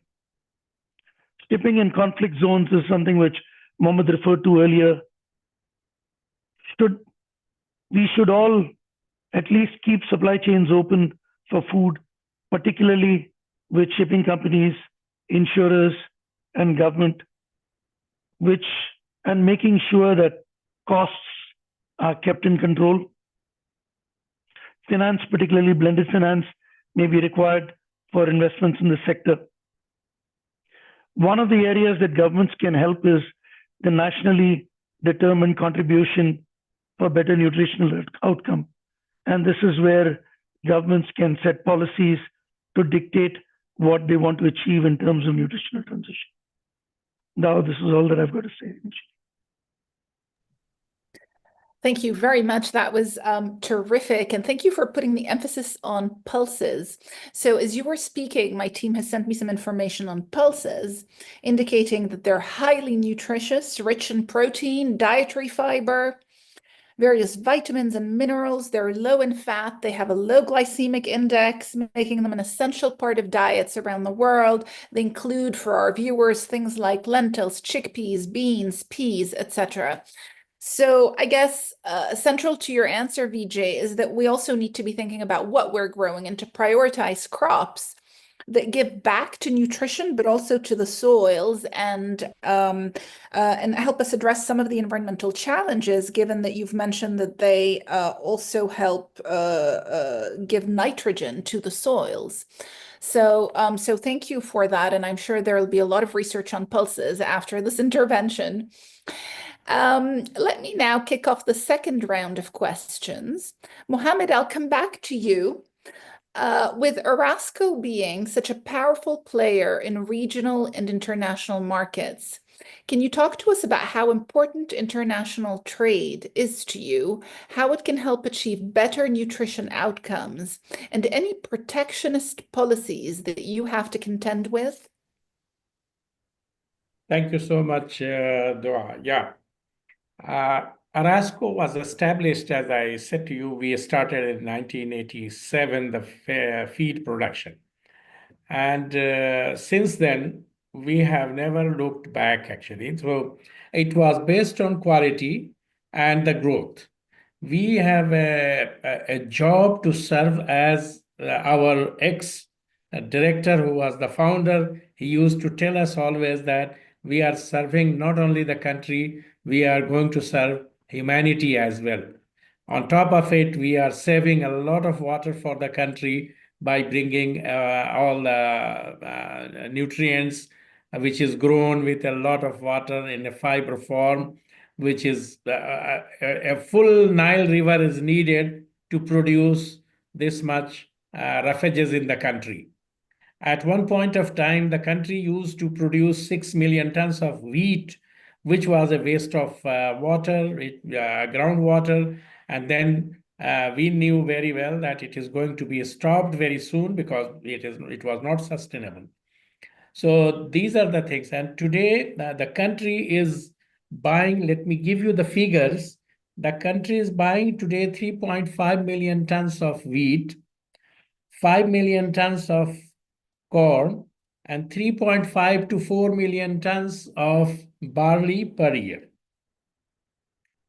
And then we are buying almost 2 million tons of soybean meal per year and other fibrous materials like Arasco is buying more than 600,000 tons of different fibers, which are purely grown with the help of water only. So to do these things, we have a bumper-to-bumper shipment arrival at our Dammam port, because we have our own facility at Dammam port. We have our own discharging system. We have a storage facility of 500,000 tons at the port at the berth, exactly. So to do these things, the supply chain, etc., we kept these things into consideration. Then our 2 feed mills, rather 4 feed mills, we can say at 2 different places are connected by railroad. So that is the plus point with Arasco, and that's the reason we are competing in the market with an unfair competition of feeding barley as a grain, plus some refuges originally grown in the nearby areas or imported in form of dried hays or grasses from outside. Arasco has been a champion in the paving the way for other small feed producers or growers or poultry farmers as well with the government, because since we have a big volume in the area, we have been paving a lot of rulings, etc., with the government, and government had listened to us in past. They are still listening to us with our very reasonable things. It used to be a very hefty type of subsidy before 2020. But in 2020, and we as Arasco, let me explain here as well, we in Arasco have been very much opposing the subsidy structure of the country. So we were writing every week a letter that this type of subsidy is not going to sustain. We need to give subsidy. If you have to give it to end users or the consumers, not to us and not to feed millers because or not to traders even. But anyway, government listened to us in 2020 and they waived out all the subsidies from their system. Now we have a free market. We are buying at a price. We are selling at a price. Of course, Arasco is not a feed business overall in all over the world. Is not a very perky business making good amount of money. But on top of it, our motto, our objective is always to serve the country, to serve the community and humanity as well. The thing we are facing, as I said before, that the conflicts, the geopolitical situations, these are the hindrances in our businesses. But I thank WTO, I thank United Nations groups, etc. They are helping, they are working day and night, helping us to achieve the smooth flow of trade, even from Russia, from Ukraine, because they are growing a lot of feed and corn, and as well as other materials, wheat, feed wheat, all these type of things. They are all very useful for our import. And we thank you all, like WTO, United Nations, all other departments, our GAFTA. Also, we are taking up in various places to smoothen, to make the flow very smooth, trouble-free, so that we can sustain or we can maintain our growth and maintain our trade as well. One more thing I would like to appreciate your role as WTO. You have been very kind for us to invite in such a webinar and on various other platforms. I remember once last year or year before last year, it was in Geneva. I was discussing with the United Nations team, and I was asking that, okay, let's have a very simple statement from Russia and Ukraine that they are not going to hit any boat from now on, so that the insurance companies will reduce the premium as much as they can.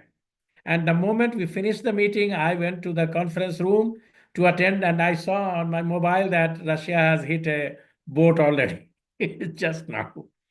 So these are the things, but in this case also, you guys have played a very vital role in this, and we would like you to do even more, go out of way and do please, because this will create an environment for a sustainable food and quality food and feed for the country, for the areas, and for everywhere.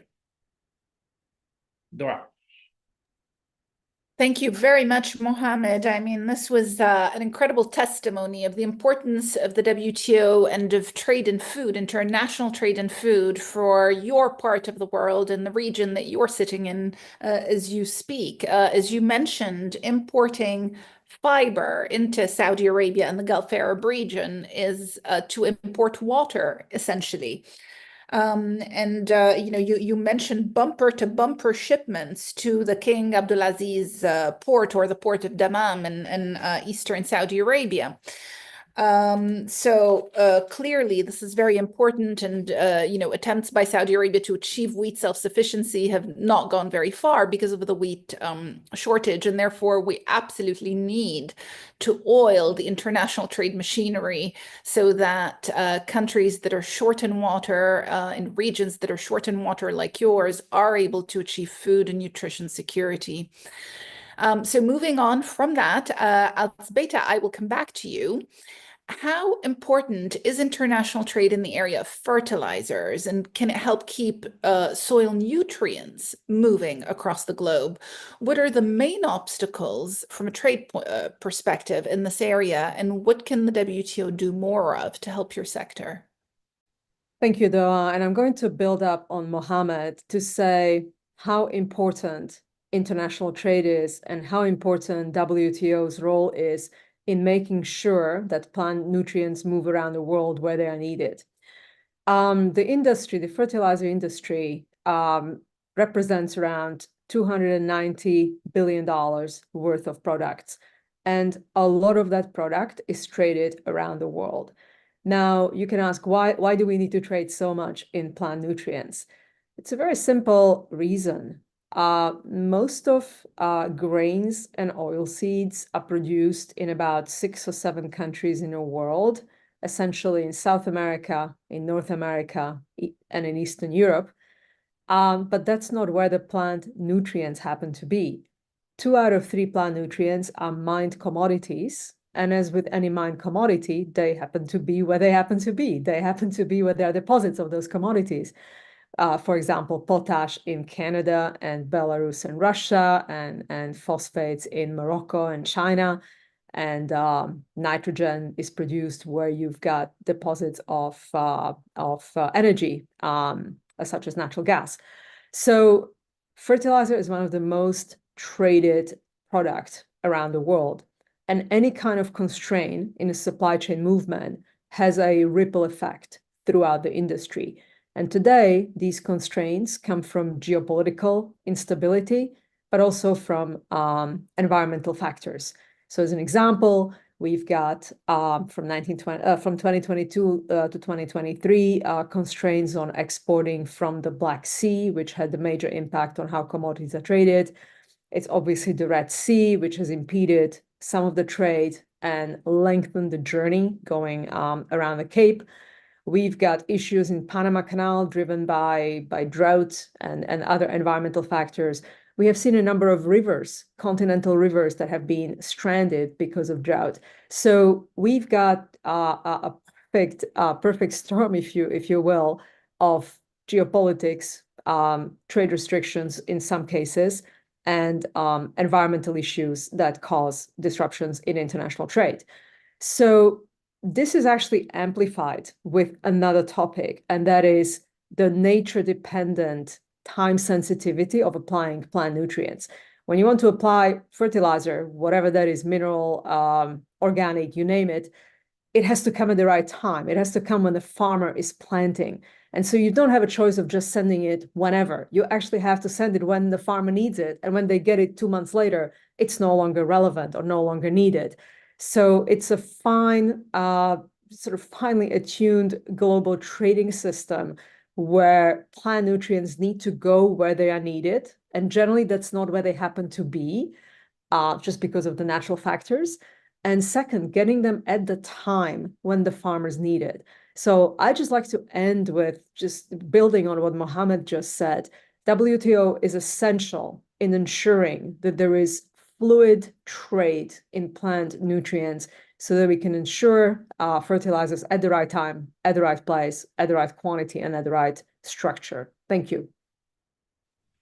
Thank you very much for that very powerful intervention. So, your message is very clear. Fertilizers are a mined commodity, and they are where they are across the globe. And therefore, we have to move them, and we have to share this resource. And so international trade is absolutely key to fertilizing our soils and to giving them the nutrients they need. In addition to the point you made about the time sensitivity of this, we can't wait until the soils spoil or are irredeemable before we fix them. So another great testimony to the importance of international trade for nutrition. Chris, I'd like to come back to you. In being such a global food and beverage company, what international trade policies can boost Nestlé's work on nutrition? In other words, what can the WTO do to make the global supply chain run smoother and deliver safe and nutritious food from your perspective? Well, I think it's clear that we need to evolve the global food system to make it function better. And one area where the WTO can, of course, focus attention is on barriers to change. Wherever you're living in the world, really, as a consumer of food, you're more than likely worried about food inflation at the moment. And that worry is also shared by governments, by civil society, by regulators and others. And any kind of barrier to move either raw ingredients or finished product across borders can add to the cost. And also, in some cases, if those barriers are high, make it less likely that that product or that raw ingredient is going to be moved in or out of that country. Now, where that happens, what we do is we try to develop local options, and we try to develop local sourcing, local manufacturing, where the barriers are at the highest. But inevitably, that means that there can be less variety. And anything which is slowing down trade is really also, let's not forget, meaning less income for workers who are involved in the food industry in any country in the world. And if they're making less money, then that can also make them more vulnerable to hunger and to other issues. So, barriers to trade really can have a knock-on effect throughout the food system. Then, of course, we have the very dynamic regulatory environment that we see, both from sustainability regulations and in the health area too. There has been a tsunami of regulation in each area. And this can be difficult for the food industry and for others when different countries are moving at different speeds. If you take, for example, in Europe, when you've got the front of pack labeling system, Nutri-Score, but it's applied in some countries, not in others. And that, a big company like Nestle can manage that in our value chain. It's much harder for our the people working in SMEs sometimes to manage this different and sort of different expectations in different places. And it can also lead to challenges on public, what's the right word, public confidence in these schemes, because they don't understand why they're in one place and not in another place, and why a company would put the label on in one place, but then not put the label in another place. For Nestle, it's clear we support the harmonization of food safety and quality regulations, including nutrition standards, but ideally they should be backed up by evidence-based regulations. So we are not one of these companies that stands in favor or anti when it comes to regulation. We believe that evidence-based regulation makes sense. It can reduce complexity. And by evidence-based, I mean regulation which is really drawn up in such a way that it can lead and it can be proven to have public health benefits. There is a concern, for example, that where you have different regulations in different countries, that can also lead to adverse unintended consequences when it forces us to have different recipes in different places, or different labeling regulations on the packet of the same product in different countries. That can lead to people getting the wrong impression. Really, the answer is more coherence between the agenda of the WTO, the agenda of the FAO, and the agenda of the WHO. The more that you can have more coherence between those agendas, the less likely that we have these unintended consequences.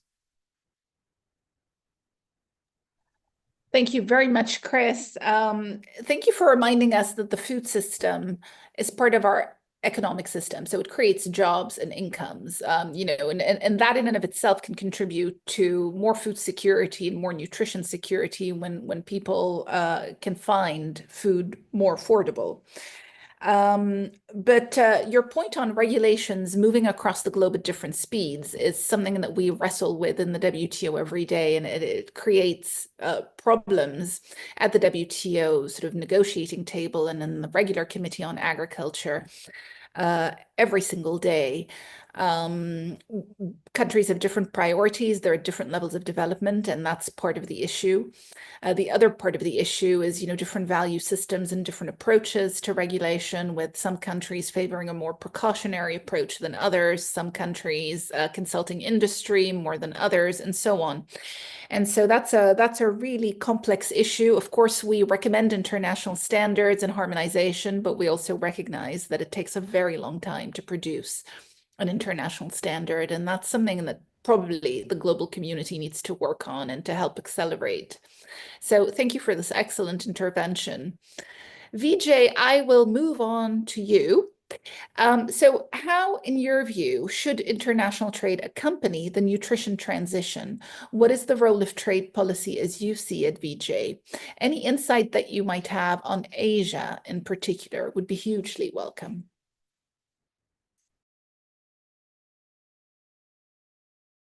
You are muted.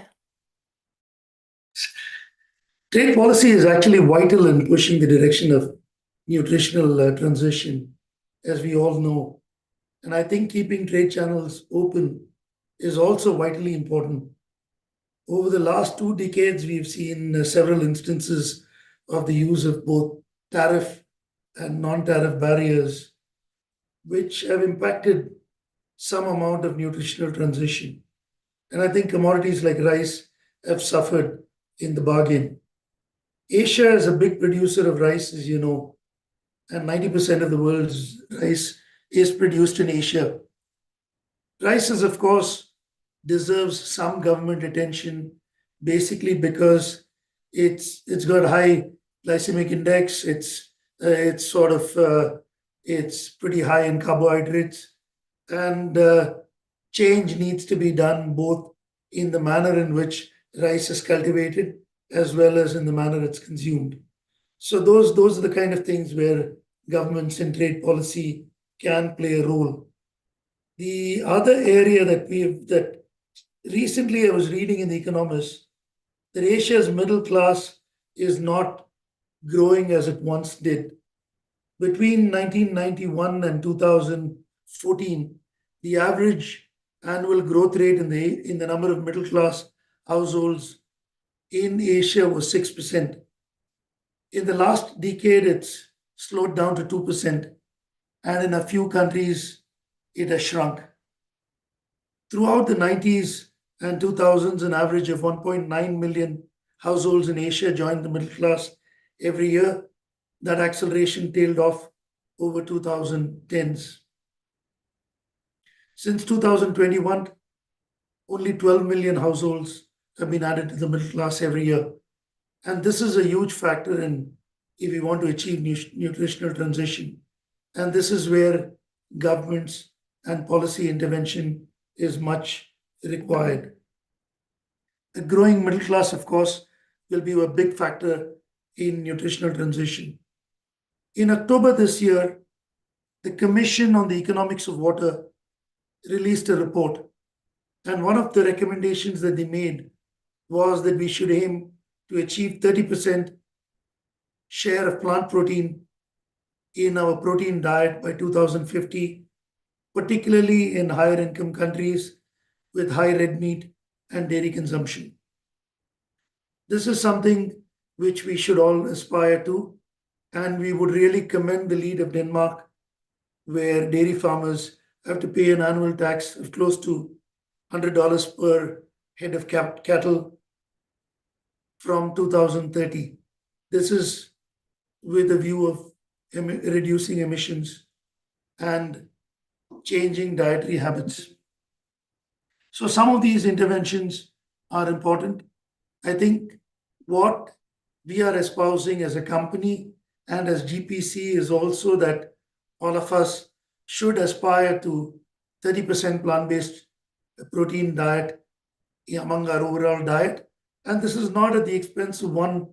This is not like we are espousing one at the expense of the other. Plant-based protein can be consumed together with cereals, together with meat, together with everything, but all of us should aspire to a dietary change in one form or the other, and this is important. We ourselves are investing heavily in plant-based protein. We are building a facility in Malaysia, and we are doing research at the Singapore Institute of Technology, where we are trying to develop a novel bioprocess for protein extraction from pulses using enzymes, potentially leading to better protein recovery and a reduction in water usage for the extraction process. So lots of work is, I mean, our work will be a small drop in the ocean, but there's lots of work that's going on, and all of us have to pay attention, and policy changes which set the ball rolling to make sure that there are changes in the right direction is important. And WTO also plays a vital role in the advisory aspect and in focusing on changes that we need to do as a race. Thank you. Thank you very much, Vijay, for this. I'm fixing my lighting, apologies. You know, it's interesting in your answer how clearly there is a link between nutrition and sustainability. There are two goals that need to be achieved here by food systems. Both of them are urgent. One of them is, better nutrition and also food security, of course. And the other is sustainability. And we can't talk about one without talking about the other. And so your comment on making dietary changes and saving water are very well taken. And I'd like to point out that our Director General of the WTO, Dr. Ngozi, was part of the Commission on Water. And so we've certainly paid a lot of attention to that report that you've just mentioned, and it certainly needs further study. So with this, we've come to the last segment of this session, which is questions from viewers, and there are a lot of them. So I will field those questions to you. If you're able to answer them, that's terrific. If they're a little outside of your comfort zone, do not hesitate to let me and the viewer know. Mohammed, I will start with you with a question that has come to us from Bahrain. The viewer says that the Gulf Cooperation Council Standardization Organization is responsible for food legislation in Arab states of the Gulf and has created standards for nutrition labeling. They're asking what the impact of those standards has been and how Orasco is complying. We have a very set parameter on that, actually. We have a set regulations by the regulators, which is called SFDA in Saudi Arabia. And we have to get permission before every and each import, plus whatever comes in, we have to comply with their rule regulations. We have the inspectors inspecting each and every batch of everything, and they are analyzing actually as well through the experts in the laboratories.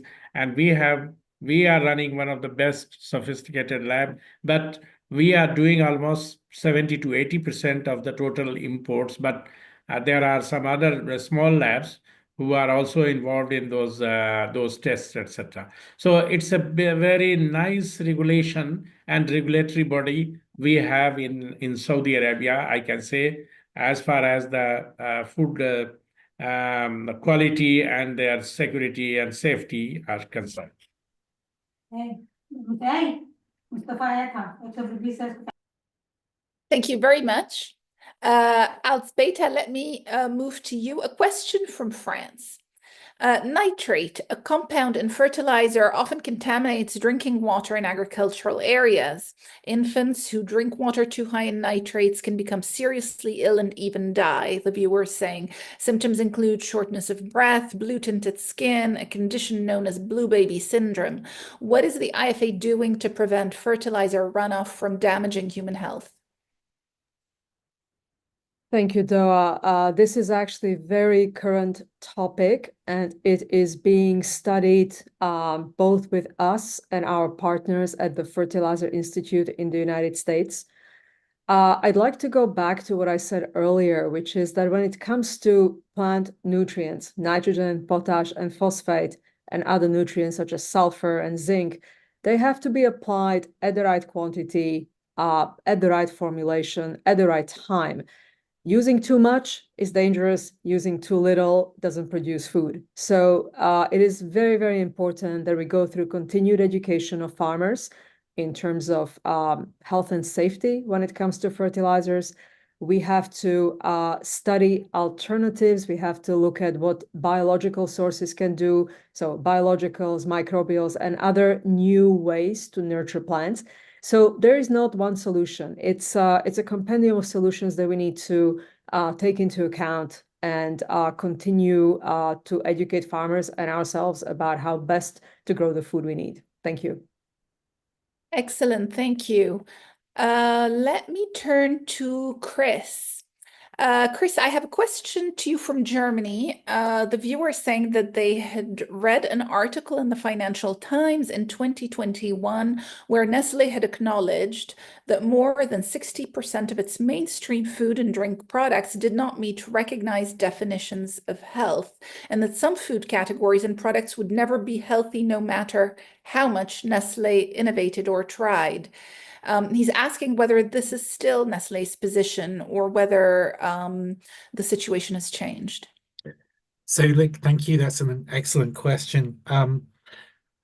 As I said, it is clear as part of our Good For You strategy that we're trying to develop the more nutritious part of our portfolio. So that's what we're focused on.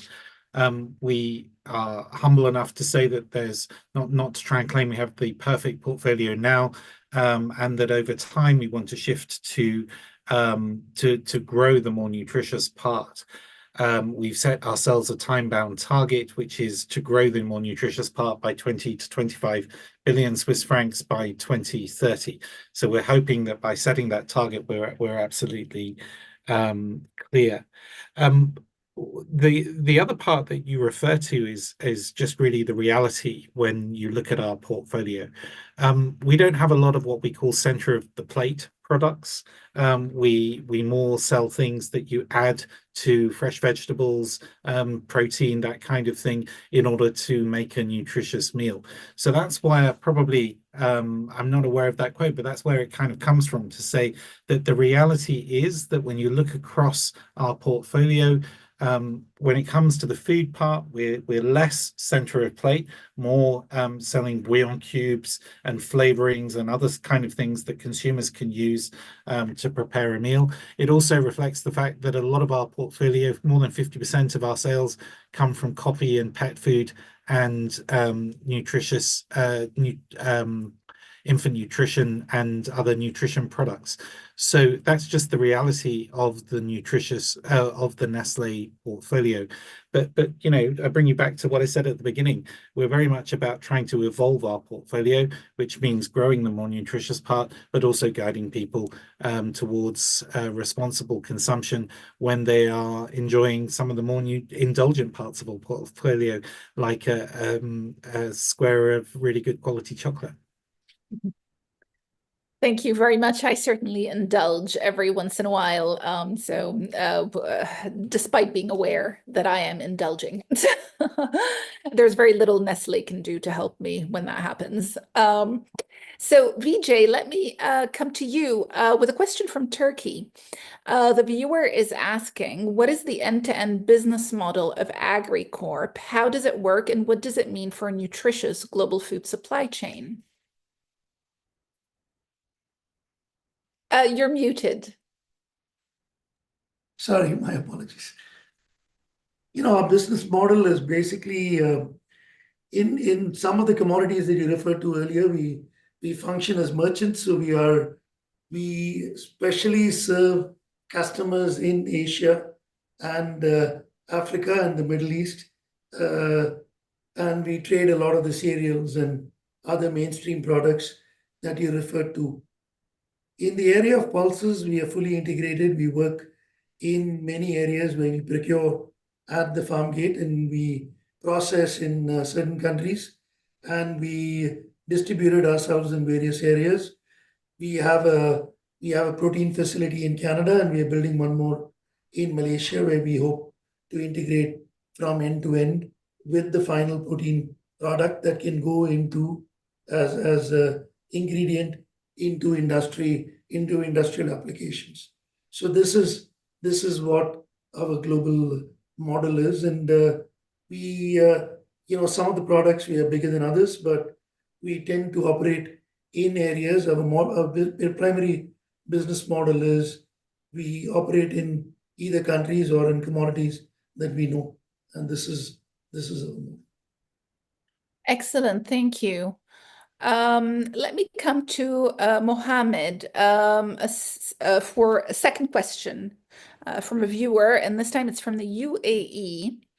And the viewer is saying this, the World Health Organization says that average intakes of fruits and vegetables in the Gulf region are too low, and almost all countries exceed the recommended maximum intakes of trans fatty acids and salt and sodium, with saturated fats exceeding recommendations.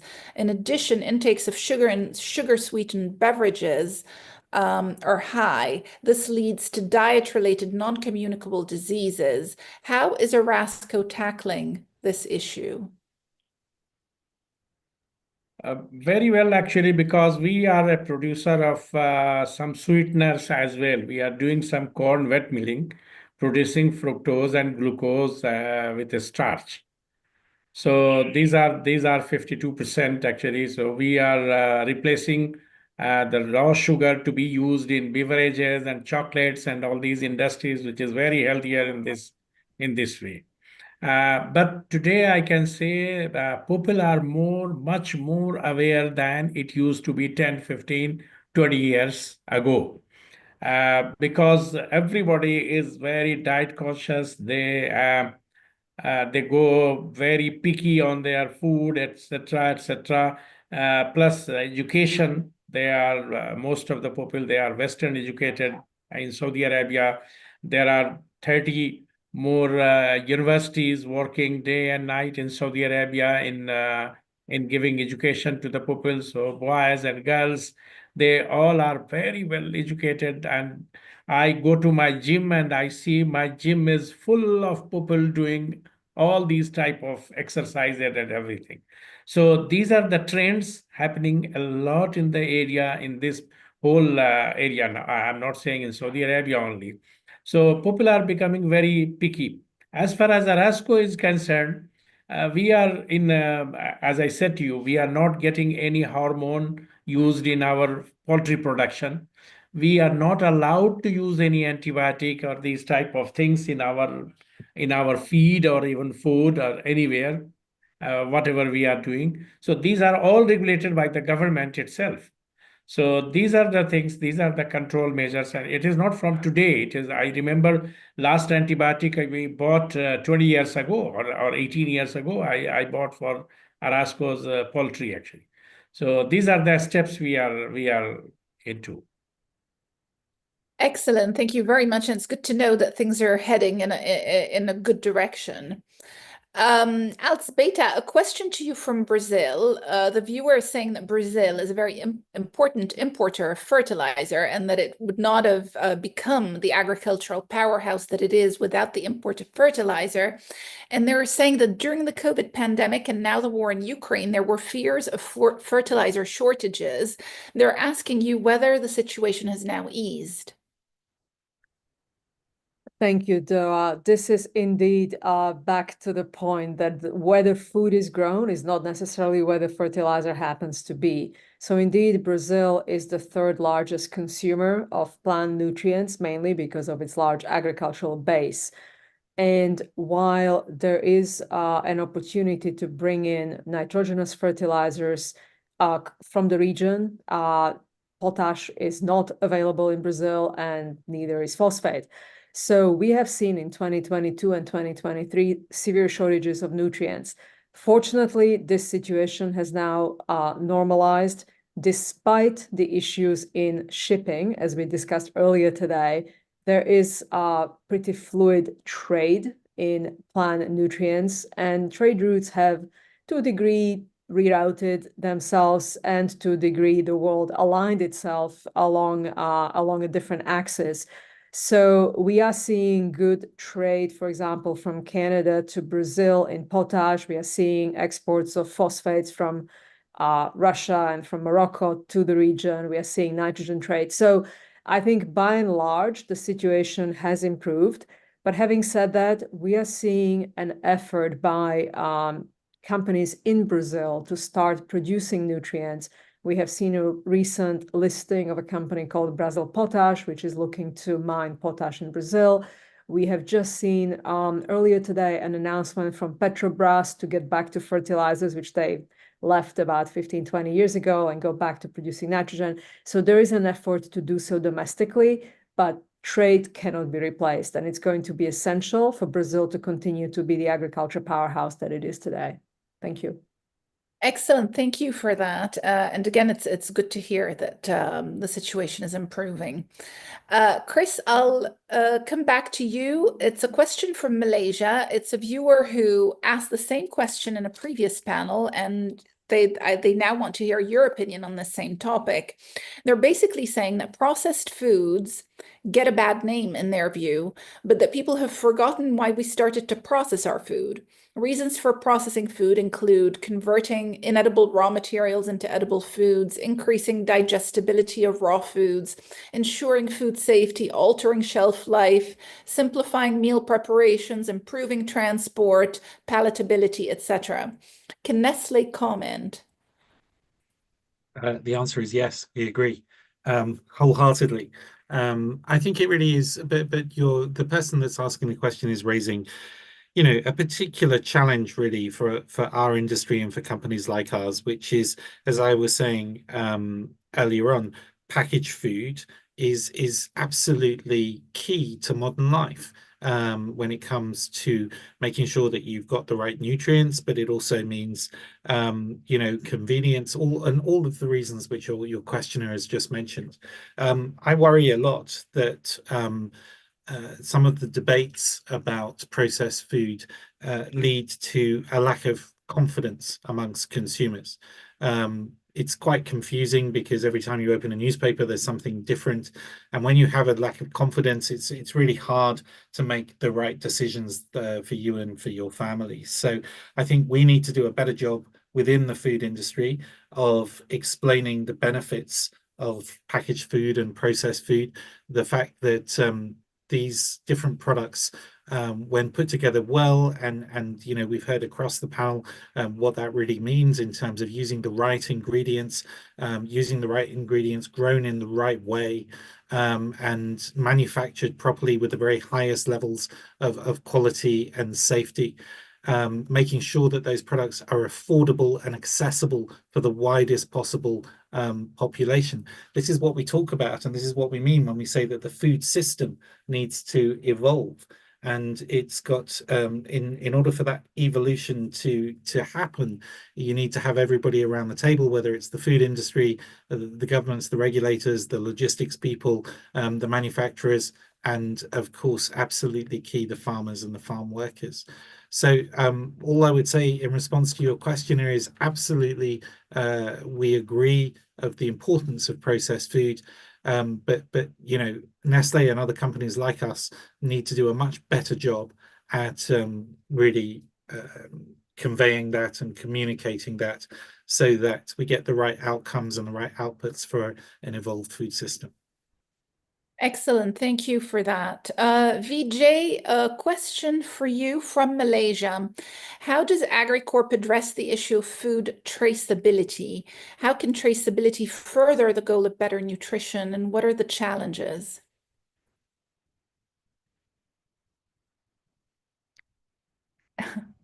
My apologies again. Traceability is very, very important in the food sector going forward. And I think it's something that is necessary to trace where the food came from, how it has been processed, and what is the final, the final outcome of the processing.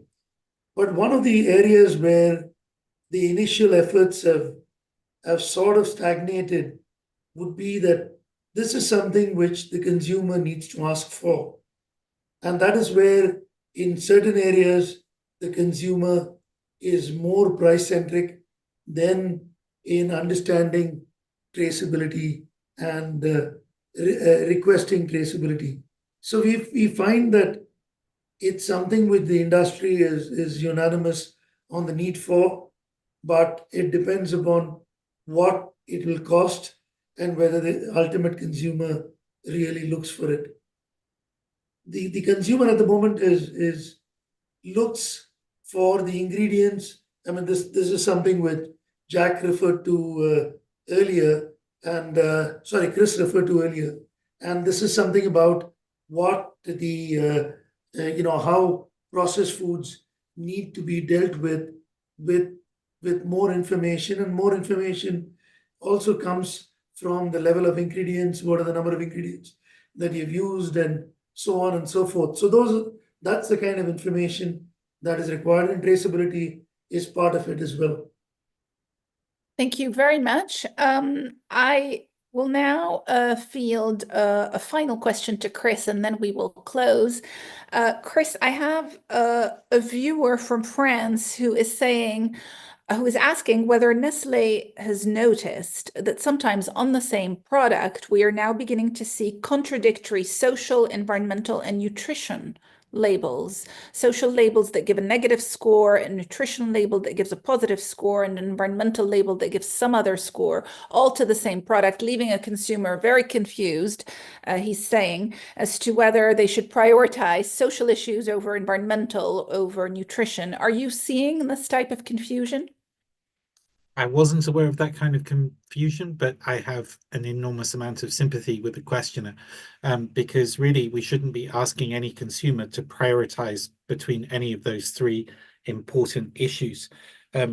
Ideally, when I keep talking about it, and I make no apologies for that, we need to evolve our food system so that nobody is, when they go into a store and they're picking up a product, feeling that they have to compromise on one of those areas.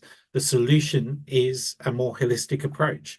And that means that projects that we put in place that are good for the planet, they also need to be good for the communities and for the producer, whether that's a farmer or a cooperative or the farm workers. There should be no compromise when it comes to their human rights or their ability to make a living income. And when it comes then to the raw ingredient, when it goes into the manufacturing system, there should be the product that comes out should also be something where the consumer feels that on the product the labeling is absolutely transparent, so that they can understand best how that fits into a balanced diet. So my answer to this is, I hadn't been aware of different labels contradicting each other, but really the challenge for the food industry is to make sure that you or I as a consumer, we don't feel we have to compromise on any of those three areas. Now, obviously, we can't wave a magic wand and make that happen overnight. But absolutely, when it comes to our aims and what we aspire to do, this is what we are trying to do. And one of the ways that we try to put a number behind this, we are aiming, of course, to have increasing amounts of our ingredients responsibly sourced as we go through, increasing amounts. 20% of our ingredients should be regeneratively sourced from regenerative farms using regenerative agricultural practices by next year, 50% by 2030. So it's these different projects are all designed to push us in this direction.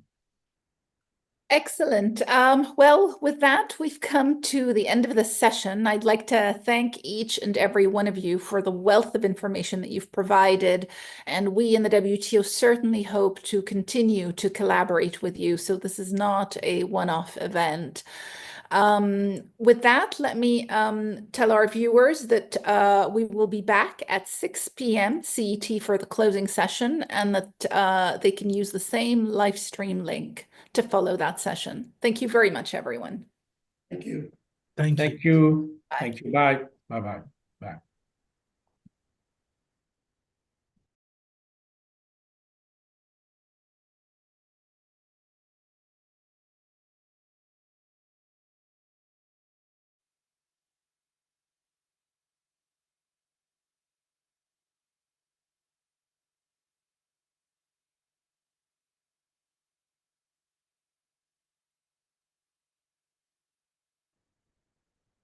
Welcome to the closing session of the WTO Annual Agriculture Symposium. It's been an incredible event so far.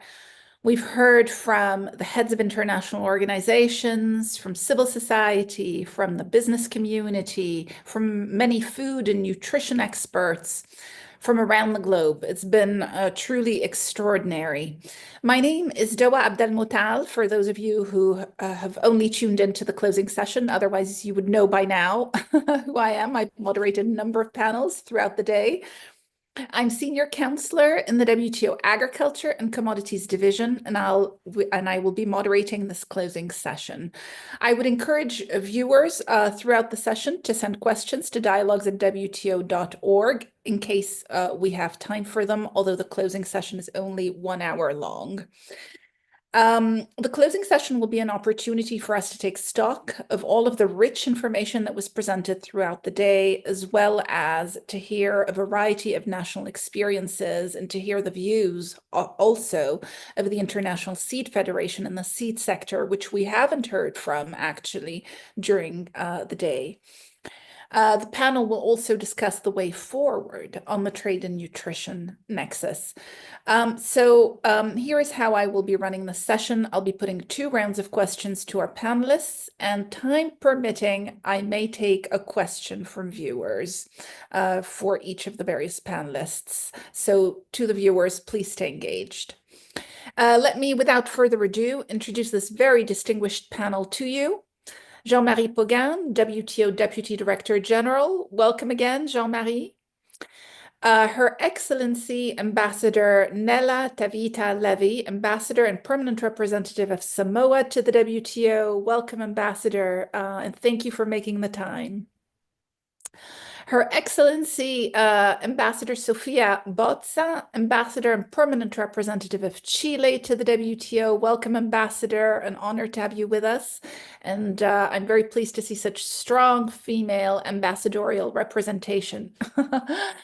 Last, but certainly not least, a very good friend of the multilateral trading system, Michael Keller, Secretary General of the International Seed Federation.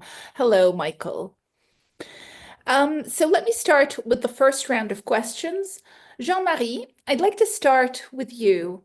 You've heard the various sessions today, and I'd like to know what stood out the most to you. What, in your view, were the principal highlights in terms of messages on the trade and nutrition linkage?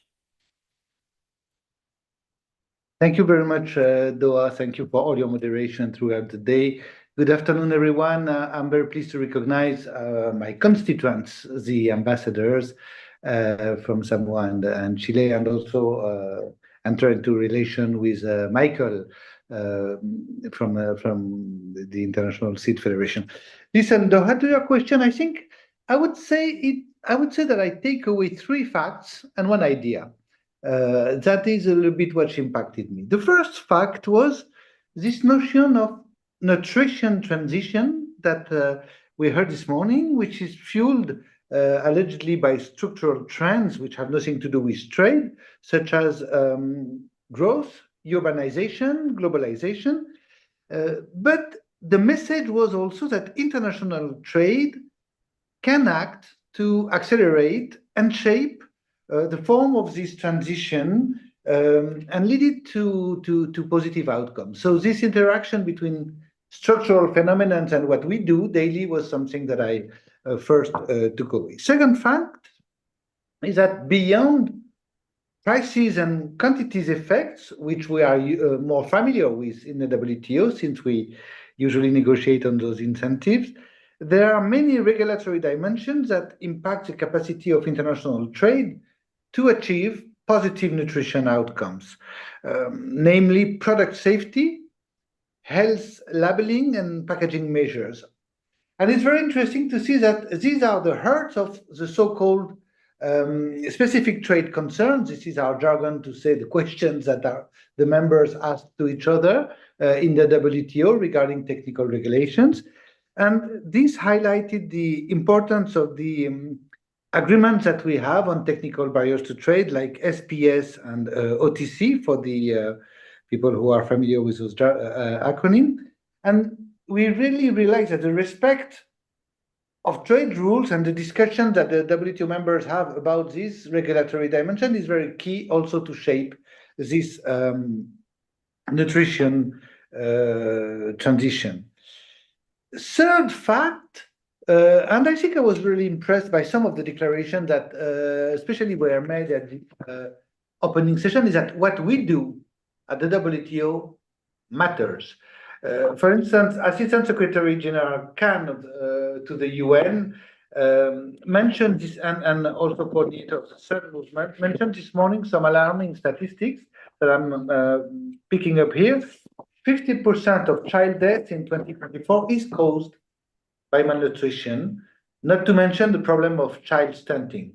And this number, of course, is very alarming and shows us how the problem is.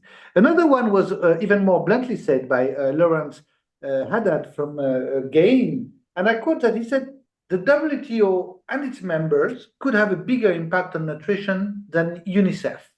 So this is quite responsibilizing, I would say, for the WTO members and the WTO Secretariat, and we have to take that very seriously. So these are what I call the facts or my takeaways. There might be some others, of course, I don't want to exclude any other one, but that's what impressed on my mind. The idea that I really take away also, the key idea is that the relationship between international trade and nutrition is a positive one.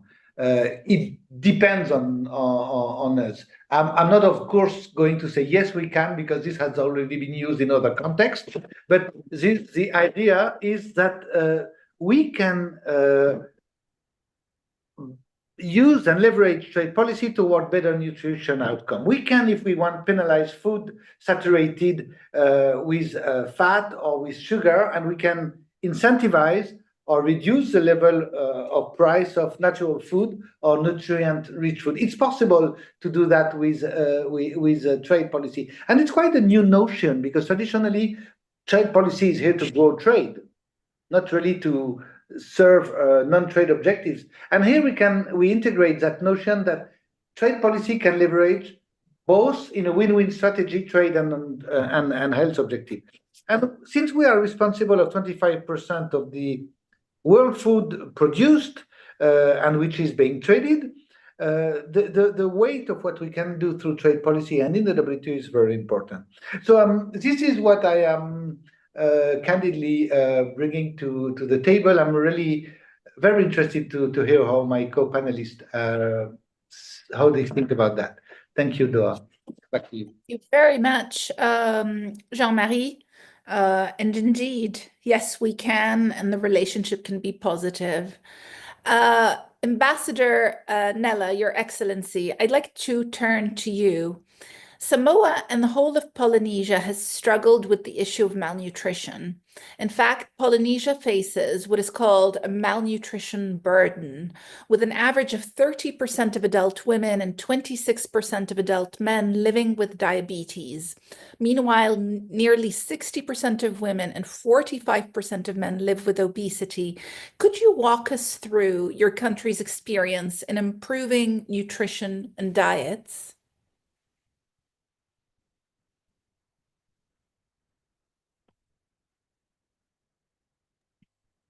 Thank you very much, Doha, and pardon me, I'm not very tech savvy, so I'll do my best.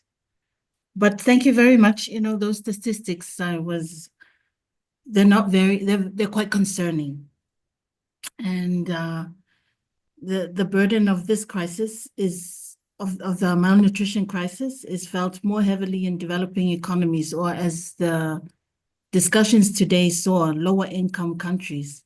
And just looking at the statistics that you have provided, for the Pacific, we are faced with a health crisis, which further burdens our efforts to combat other challenges we are facing, such as climate change.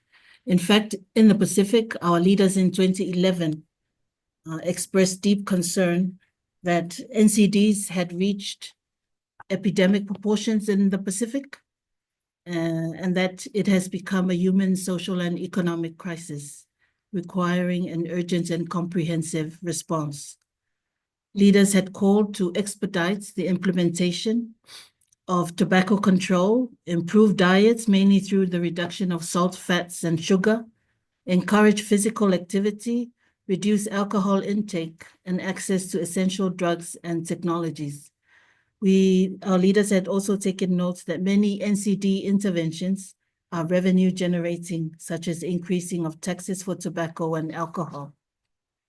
This year, our Pacific leaders reaffirmed their commitment to tackle the Pacific NCD crisis by scaling up actions on the Pacific NCD roadmap, Pacific ending childhood obesity, etc., and the need to build stronger partnerships to address the root causes of NCDs in a holistic whole of government, whole of society approach. For Samoa, according to the Samoa National Food and Nutrition Policy 2021, we are facing a multi-burden of malnutrition, which is the coexistence of undernutrition along with NCDs. The soaring prevalence rates of associated risk factors of NCDs, smoking, nutrition or unhealthy diets, harmful consumption of alcohol, and physical inactivity are concerning. These factors drive the most death and disability in Samoa, which have increased by over 10% in the last 10 years. Diabetes, obesity, overweight, and high blood pressure. The burden of NCDs is associated with significant nutritional shifts in lifestyles, as we've heard throughout today, and Samoa is no stranger to that.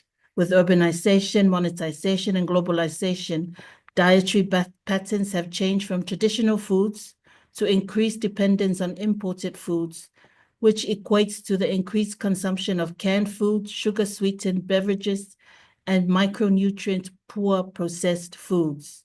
This modern dietary plan for most Samoan children and adults are, of course, not nutritionally balanced and are inadequate for appropriate development and health growth. We've heard also today price, availability, preference, convenience, and culture are factors determining population food intake. The 2017 FAO study identified that the availability of lower cost, nutritionally superior diet has been identified as critical to improving food security and health. But the minimum cost of a diet, which meets the food and nutrition needs of households, is more expensive than the food poverty line established for Samoa in 2015. There have been some progress, such as we've managed to strengthen legislative frameworks on food safety, including through using our National Codex Committee, some adjustments to taxation on unhealthy and healthy food items, which part of it was a result of the turkey tail ban from Samoa's WTO accession negotiations. There has been some increased focus on research on nutrition and diet patterns in Samoa, as well as efforts to promote a healthier lifestyle and food intake in schools and communities. But there is much more to be done. I'll leave it there. Thank you very much, Doha. Thank you very much, Ambassador. And of course, you know, how you've put it is spot on. It's the modern dietary plan, to quote you, that is problematic. And in fact, we heard earlier in the symposium that part of the problem is the food environment. So the entire food environment that we live in, and I can testify to this when I go into a supermarket and I arrive at the cashier, and right next to the cashier, there's all this junk food. One succumbs. So, you know, you might be very aware, very educated about what is good and what is bad food, but you succumb to temptation. And we have to think about the dietary plan and the entire food environment that we're in. Your Excellency, Ambassador Sophia, let me turn to you. When we were designing this closing session, your country came up in various contexts as a model of what to do in the field of nutrition. And so we were honored when you accepted this invitation. Chile is one of the few countries in the world that has succeeded in eradicating undernutrition between the 1960s and 1980s. And it did so by managing to apply well-designed policies to maternal and child health, even while it weathered two severe economic crises. In the 2024 Global Hunger Index, Chile is one of 22 countries with a score of less than 5. What are the ingredients to the success story, and what are the remaining challenges ahead? Thank you very much, Doa, for your question, and of course, thank you very much for inviting me to be part of this closing session. Well, undernutrition was indeed a relevant social and health problem in Chile up to the 70s, which diminished progressively until the economic and financial crisis that we had in 1982, when the nutritional deficit increased again. However, a particular situation that started at that moment in the 80s was what it is called the double burden of malnutrition, when at the same time a country has a coexistence of population with undernutrition and obese population because of the consumption of an unhealthy diet. But due to the improvement of the economic situation of Chile during the 90s, as well as the public policies applied, you have mentioned, for example, policies directed to the household, to mothers, to children, then the nutrition in Chile fell dramatically, but the obesity became predominant. So this is a characteristic state of the post-nutritional transition that some countries experiment and that Chile has maintained so far. It is caused, as Ambassador Nela already mentioned in the case of Samoa, by a change in dietary habits with a high consumption of sugars, fats, salt, processed foods, and less consumption of fruits, vegetables, legumes, and fibers. According to the most recent figures, in our country, 34.4% of the adult population is obese. We have to remember that worldwide, that's 20%. Sorry, that's 20% more than the average worldwide. And more than 50% of the children are overweight or obese in our country, which, as you can imagine, is a very relevant problem that we have nowadays of public health because of the consequences for the prevalence of chronic diseases, especially severe in the most vulnerable population, which is an additional circumstance that we have right now, that this overweight and obesity is very much related to the socioeconomic level. Due to the situation, nowadays the public sector has been working intensively on designing different policies to address overnutrition and its causes that are very diverse and its worrying consequences, aiming at improving the food system and, as you said, Doa, the food environment. I could mention many different measures, but let me highlight two that I can develop further later in a second round of questions, which are the 2016 law of food labeling and advertising, as well as the recently launched national sovereignty strategy for food security. So I will stop here and continue developing these ideas in the next round. Thank you. Excellent. Thank you so much for painting what is a very honest picture of the challenges, even in a country that is considered a success story, and in particular, the problem of overnutrition, which is dependent, as you said, on socioeconomic levels. Michael, let me come to you, and I'm extremely pleased that the seed sector will get a chance to speak at this conference because we have not heard yet from seeds during this event. So, Michael, of course, as you like to remind us, seeds are the beginning of food. No seeds, no food. So how does the seed sector contribute to better nutrition outcomes? Walk us through also the elements of the global seed supply chain. Thank you so much, Doa. It's a big pleasure to be here and an honor to be part in the closing session, and would like also to say hello to the Your Excellencies and Jean-Marie. Let me start perhaps with one thing what Jean-Marie mentioned about, yes, we can. I'm always saying when we speak on food, when we speak on nutrition security, and when we speak about trade, I think we should say, yes, we need collaboration. And yes, we need also, and that's what I'm also to be here, the collaborative efforts of the private sector. And I would like to take a second point here, Doa, which I listened earlier today to the opening session, and now our friend Lawrence, he made a point. I need to start to somehow focus on this one, because he said no country has the monopoly of solutions. No country has also the monopoly of problems, by the way. But when I'm saying no country has the monopoly of solution, this is exactly what is the topic about. No country has the solution when we are speaking about food security or nutrition security. It means in a world where we're speaking about transition food system, and I prefer to work about to say transition food security and not speaking about broken food systems, transition of food systems, transition of nutrition systems.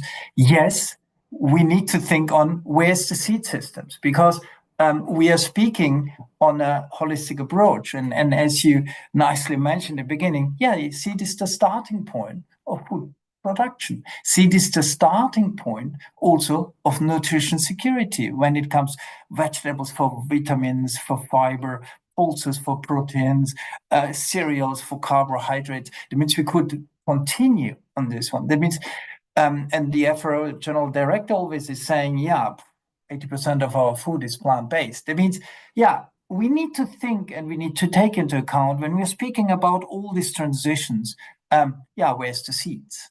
Where's the place of the seeds in this discussion? And I'm still thinking sometimes today, there is not enough understanding perhaps also of the importance of thinking on creation of the right seed systems, which can help also the food and nutrition systems. Yes, we need collaboration, and yes, we need also to think about that no country in the world is seed independent.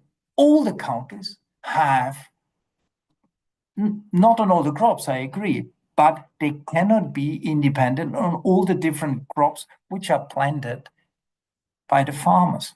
That means for us, the most important thing is seed, and the seed diversity should be in the hands of the farmers. And I think we should also, when we are speaking on this topic, thinking on the farmers. The diversity of, and I'm emphasizing this because to give you one figure, seed trade increased by 6 or 7 times since 25 years. There is a reality out there that means that seed is moving more. And why seed is moving more? Also because there's a need.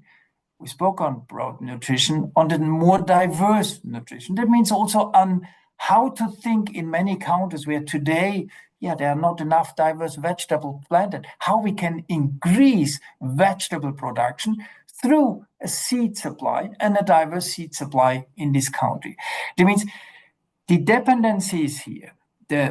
We need now to think about how we can build this consistency and coherence also in our trade, to build a system where the farmers can respond also to this request to support diversity, to expand diversity, to expand solutions also at national level. And therefore, it is so critical for the private seed sector and the International Seed Federation. Our members are working on over 80 different crops, which are crucial for any transition on food security and transition on nutrition security, how we can build a system which allows us also to bring the seeds and to support the seed and the availability and the diversity of seeds in the country. And therefore, we are here, and I heard also in the previous talk, the most important thing for us is that the farmer, she or he, has in their hands the right seed at the right moment, adapted to all the climate issues we have today and which are increasing. in all these times of crisis.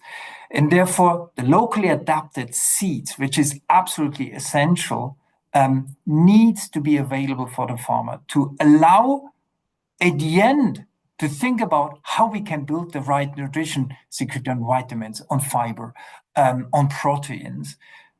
Because at the end, again, the seed is the starting point of a lot. We have not the monopoly of solutions, the private sector, but I think the most important thing in this discussion is always to remind us this collaborative food and this dependency also countries have. Thank you very much, Michael. So we've moved from yes, we can to yes, we need. We need to collaborate with the private sector and with other partners because the nutrition challenge is huge. And, you know, your comment that no country is seed independent on all of the crops that it produces is very important, and it shows the relevance of the multilateral trading system. But also your comment on locally adapted seeds, because this is a unique product in international trade that develops in the country of importation. It adapts and it is changed in the country that imports the product so that it becomes the right product for that place.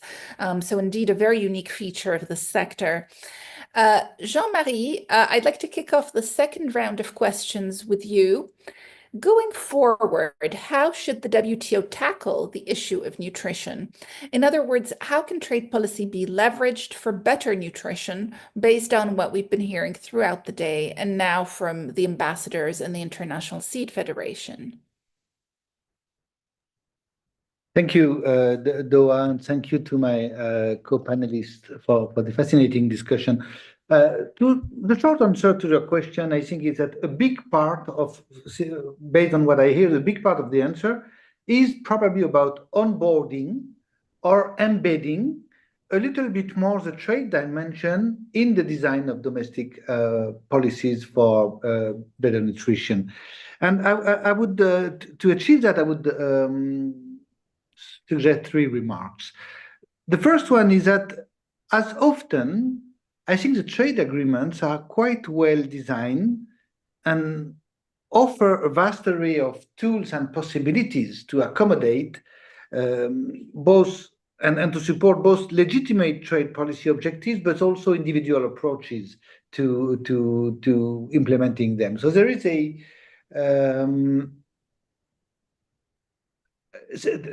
there is this wisdom, this built-in policy space, which can be leveraged. And the point is always to move the incentives toward where we can incentivize positive outcome and remove the negative incentive to achieve our target.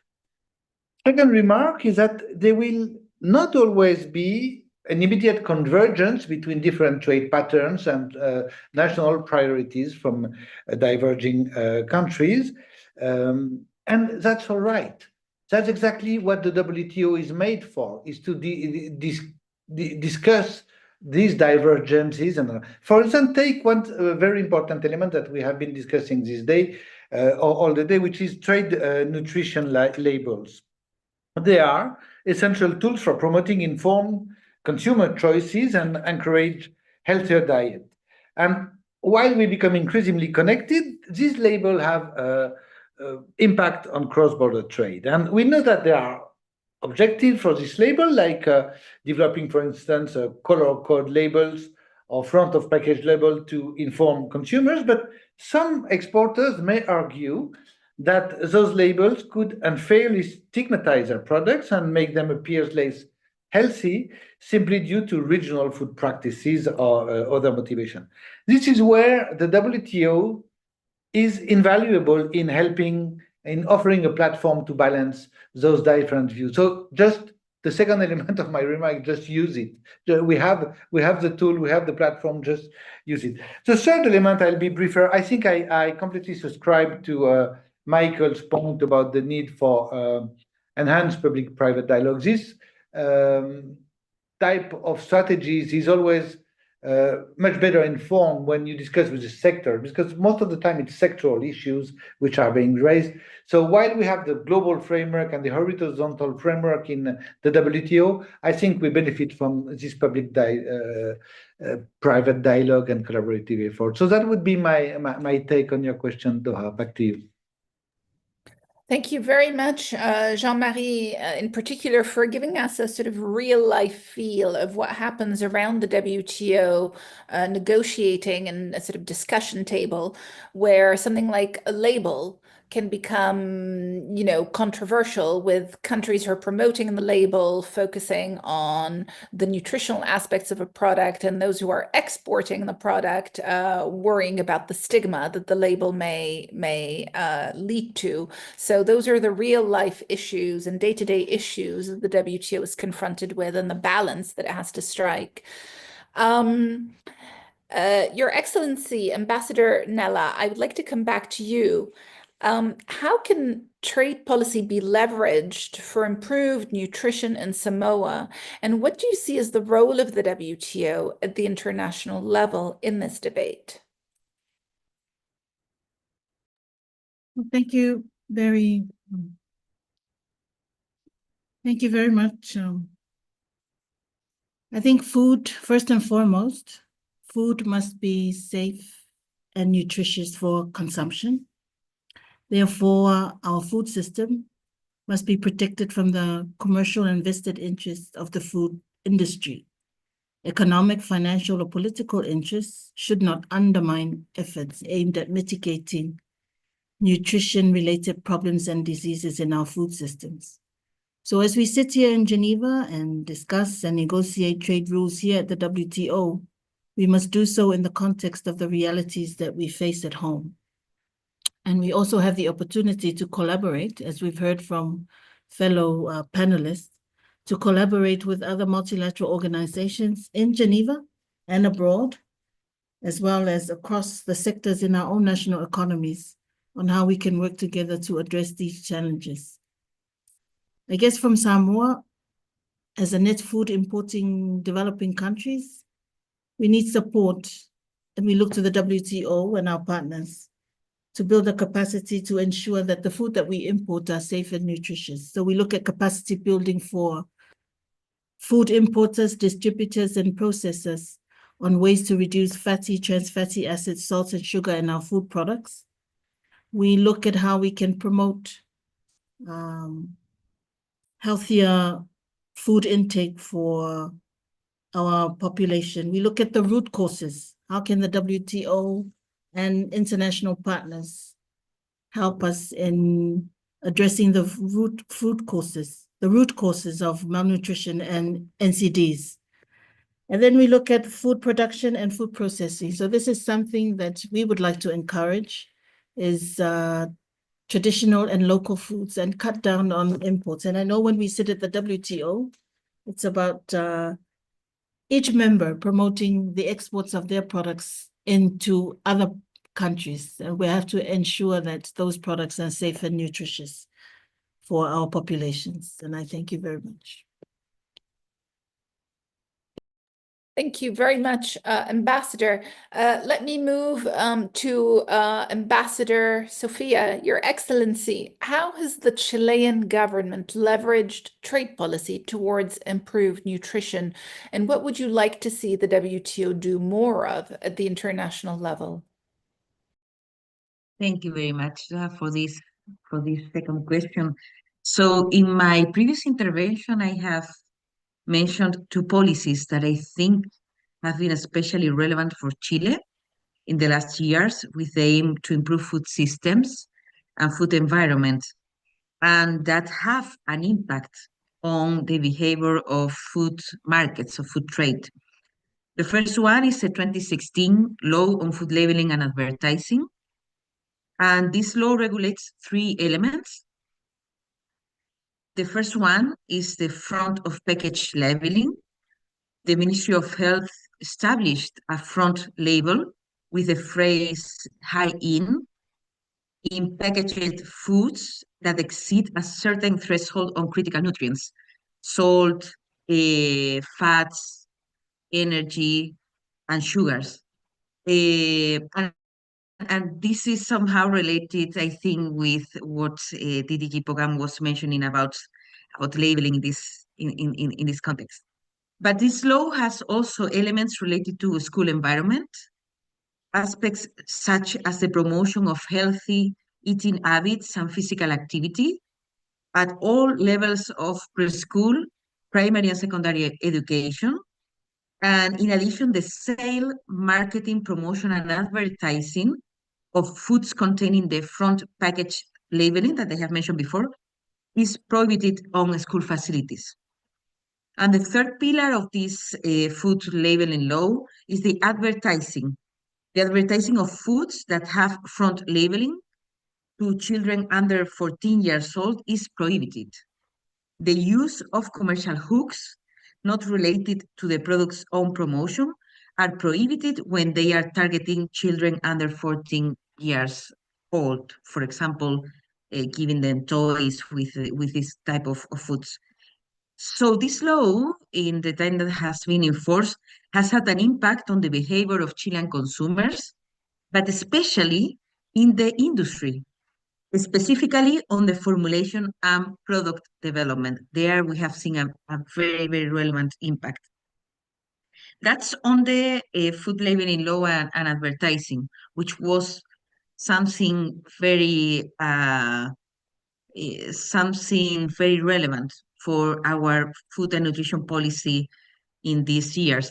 But more recently, we have the National Sovereignty Strategy for Food Security that was launched by President Gabriel Boric in May 2023.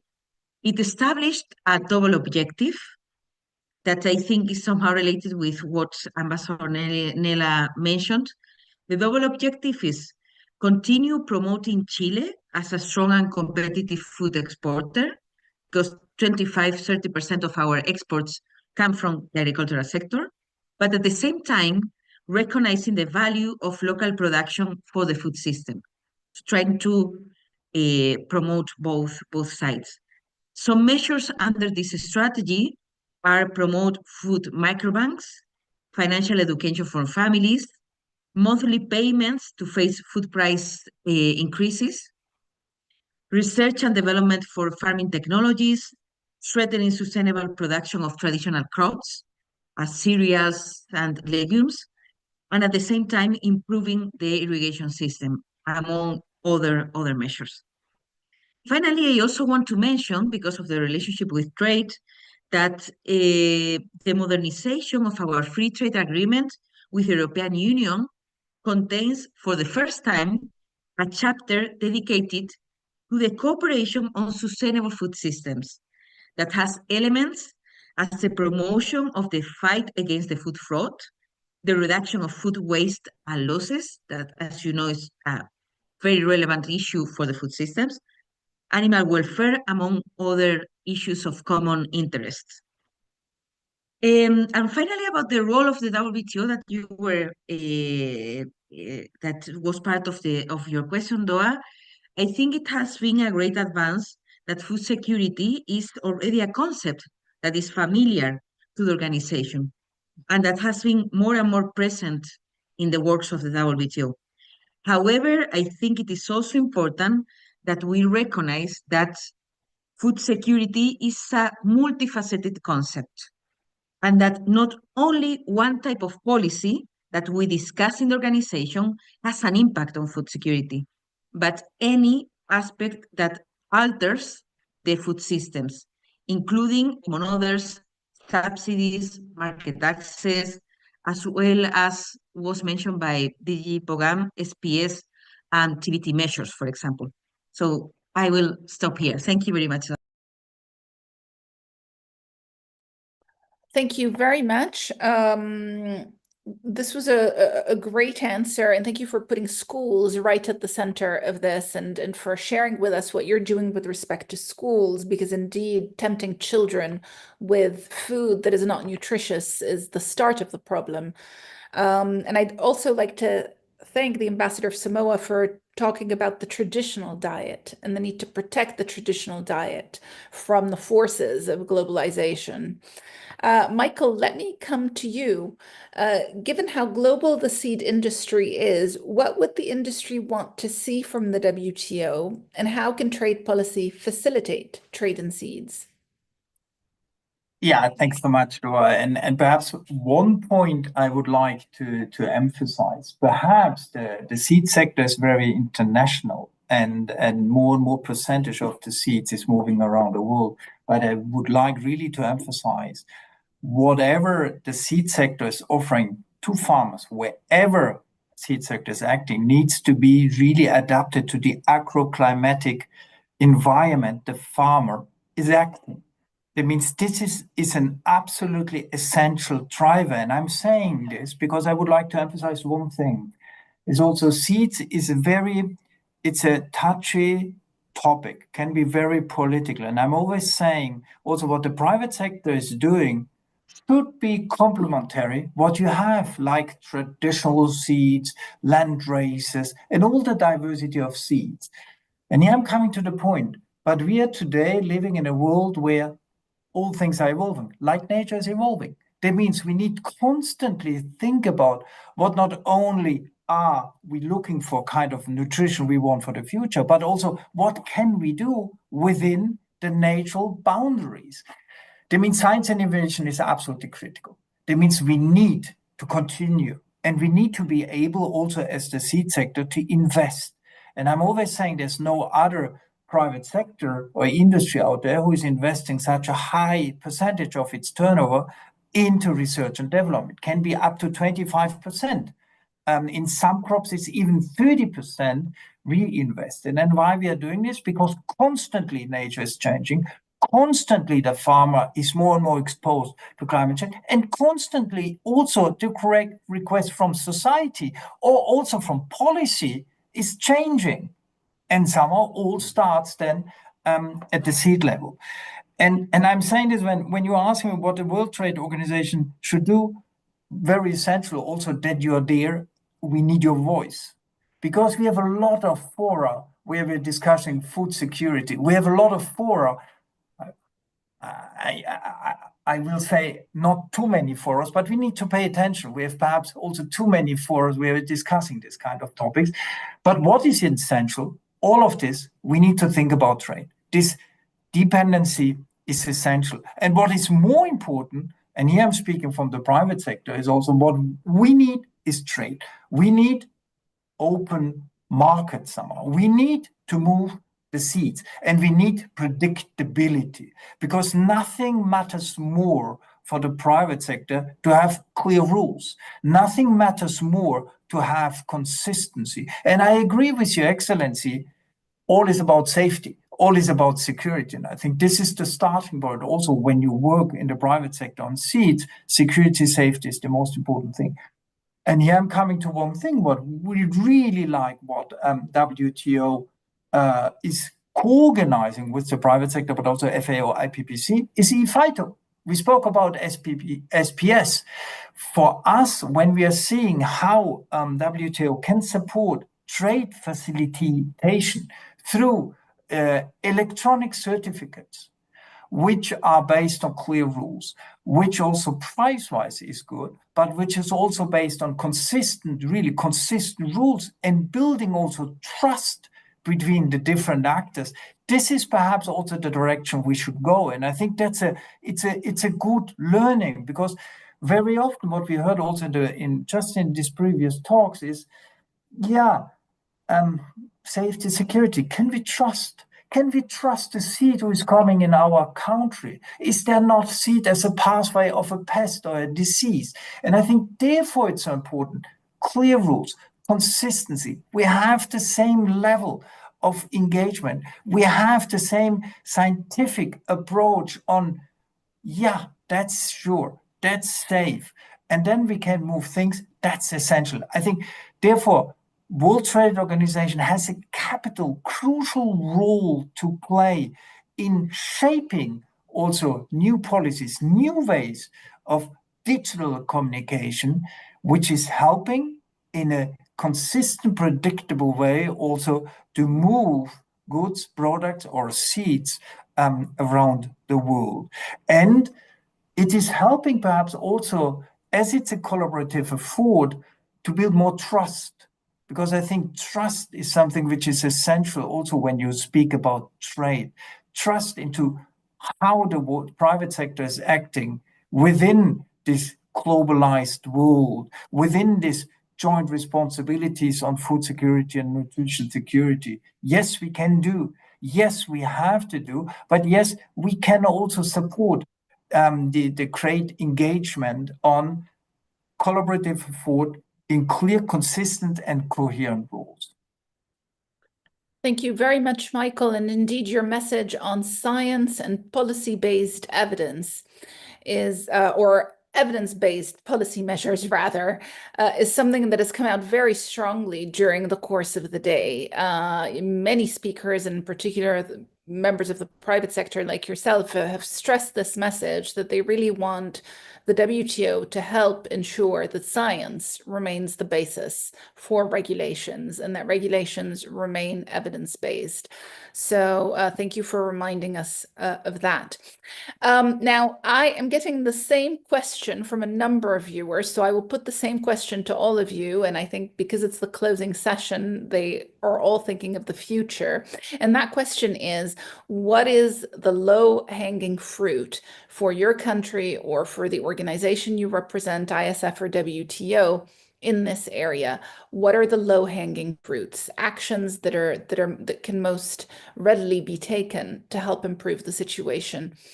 Jean-Marie, let me start with you. Is there anything you can think of that can be relatively fast to address this linkage? Yes, Doa. I think, of course, there is what has been labeled in the WTO as a legacy issue. And legacy issues is mostly about reforming the most distorting measures that impact agricultural trade. I'm not saying it is low-hanging or easy, but restarting those negotiations is low-hanging. It is absolutely possible, and it's a priority of this administration under the leadership of my Director General, Dr. Ngozi Okonjo-Iweala. So that is the first. Second element, there has been recently, very recent, I think personally a little bit long overdue, but very recent, an opening of a conversation which has been proposed by some members about agricultural trade and sustainability. If we take sustainability in a broader sense, maybe nutrition is part of it, because health is part of the social pillar of sustainability. I'm not saying that it is for our members to frame the discussion and see what they want to talk about. There are many, many, many issues. It's a broad agenda, from climate change to fight against all form of pollution. But what I'm suggesting is that another low-hanging fruit is starting to discuss about those non-trade dimensions which impact trade. And I think if the WTO can manage both efforts, and it's a big effort, I think it's very promising for the organization and for its members. Thank you. I couldn't agree with you more. Thank you very much for those comments. Michael, let me turn to you. ISF, low-hanging fruits? Oh, low-hanging fruits, I would love that, first of all, that with the World Trade Organization, we really foster more the understanding, because I'm totally convinced trade helps to increase sustainability. Trade helps also because as I mentioned, not all the countries can grow all the crops. Not all the countries can support the nutrition diversity in the different countries. And I think, therefore, why we are not able to leverage more what some countries can perhaps easier produce than others, what some countries have perhaps more knowledge and more diversity than others. That means, for me, this dialogue on, where are really, in these times where I mentioned, nature is changing. We need to act now. We need to recognize we have boundaries. And I think the important one is also that the countries are able to accept the boundaries. Like the private sector, we know exactly what I'm always saying. We have many boundaries. We are not the only solution, but we are happy and we would love to contribute. That means that we can shift this discussion also by saying, trade is an essential driver to contribute to sustainability, to regenerative agriculture, to agriculture, all, you name it, because all the countries are coming up or actors are coming up with new or climate smart agriculture. I think the more important one is, yes, we have limits. We need to work with these limits and to build this dialogue situation, like this dialogue today, but even going further, trade and sustainability, yes, there are links which are extremely strong and extremely important. This would be, for me, is it a low-hanging fruit? It's a fruit we have to catch and to work on. In seeds, I would say we have to plant it together, perhaps, and then a crop which is growing quickly. But this I would really love and like to see. At the end, we're coming back what Lauren said this morning. UNICEF has a good role, an important role, but potential WTO has more in these debates to bring in, and this idea of collaboration, dependency. Let's work together to find the best solutions. Fantastic. Thank you, Michael. So very much what Jean-Marie also said, which is sustainability. And, this is something that really emerged from the symposium, that as we chart a path forward on a better food system, we need to be thinking about food security. We need to be thinking about nutrition security, but we also need to be thinking about sustainability. So whatever we do, we have to be responding to all three goals at once. Ambassador Nella, let me give you the floor. Any low-hanging fruit that you can think of? Thank you very much. I think following the suggestions on food standards and labeling as suggested by my colleague, Ambassador Sophia, I mean, this is one of the low-hanging fruits we could do for, at least for Samoa. It's just strengthen standards, and that will address the issue of imported foods. We have foods on our shelves that are not even in English nor Samoan. How it got into the country, well, that's something, that's a low-hanging fruit that we can address by strengthening standards, which will take a bit of time, but a fruit that we can harvest. So that relates to the access of the population to good and nutritious food. But that cannot be done on its own. It has to be done together with education and awareness. So that has to continue to be done, raising the awareness and education of our populations on what is good and what is not, and includes the promotion of our traditional diets. So those are some of the things, and we require investment.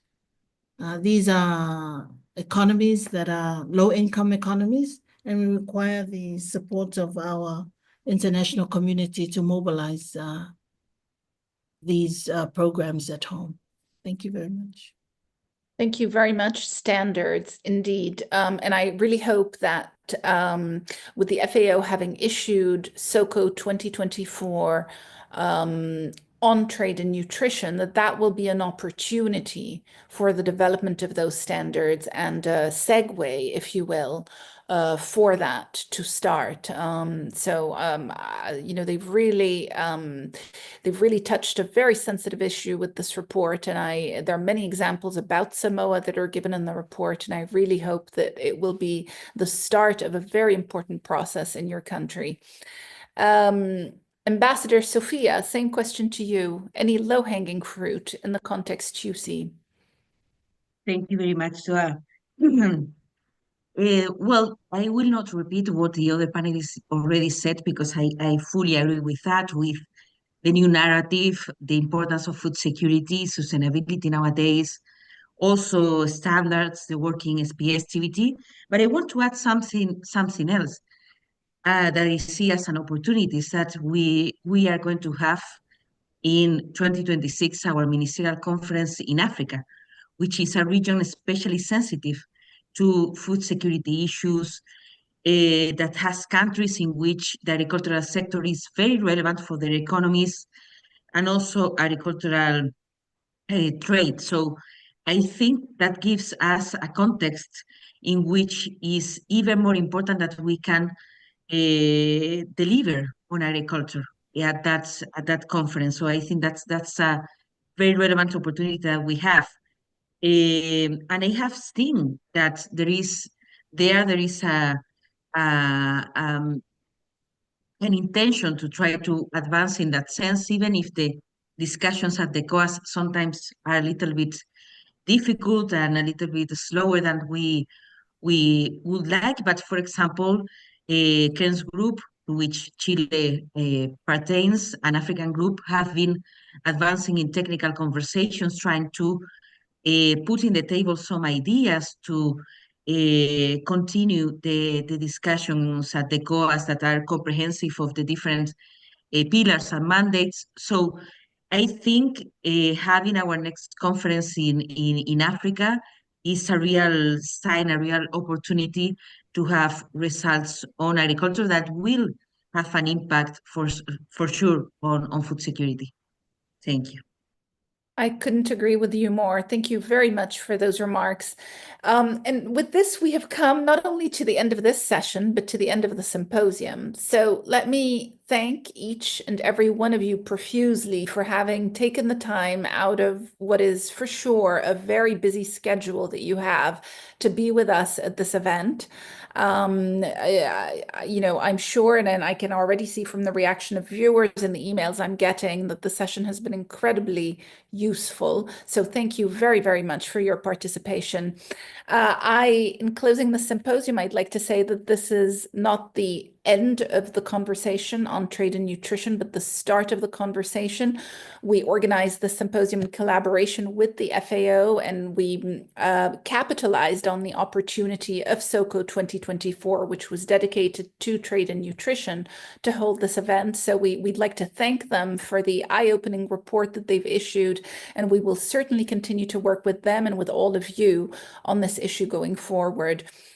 Just a final word of thanks to somebody behind the scenes who makes these symposia possible, and this is Celine Schmidt, our secretary and assistant in the Agriculture and Commodities Division, who miraculously makes everything possible. So a big thank you to you, Celine. You're off the screen, but you're with us, and you have been with us throughout the day. So thank you very much, everyone. A big round of applause to you all. And with this, we close this annual symposium. Goodbye. Goodbye.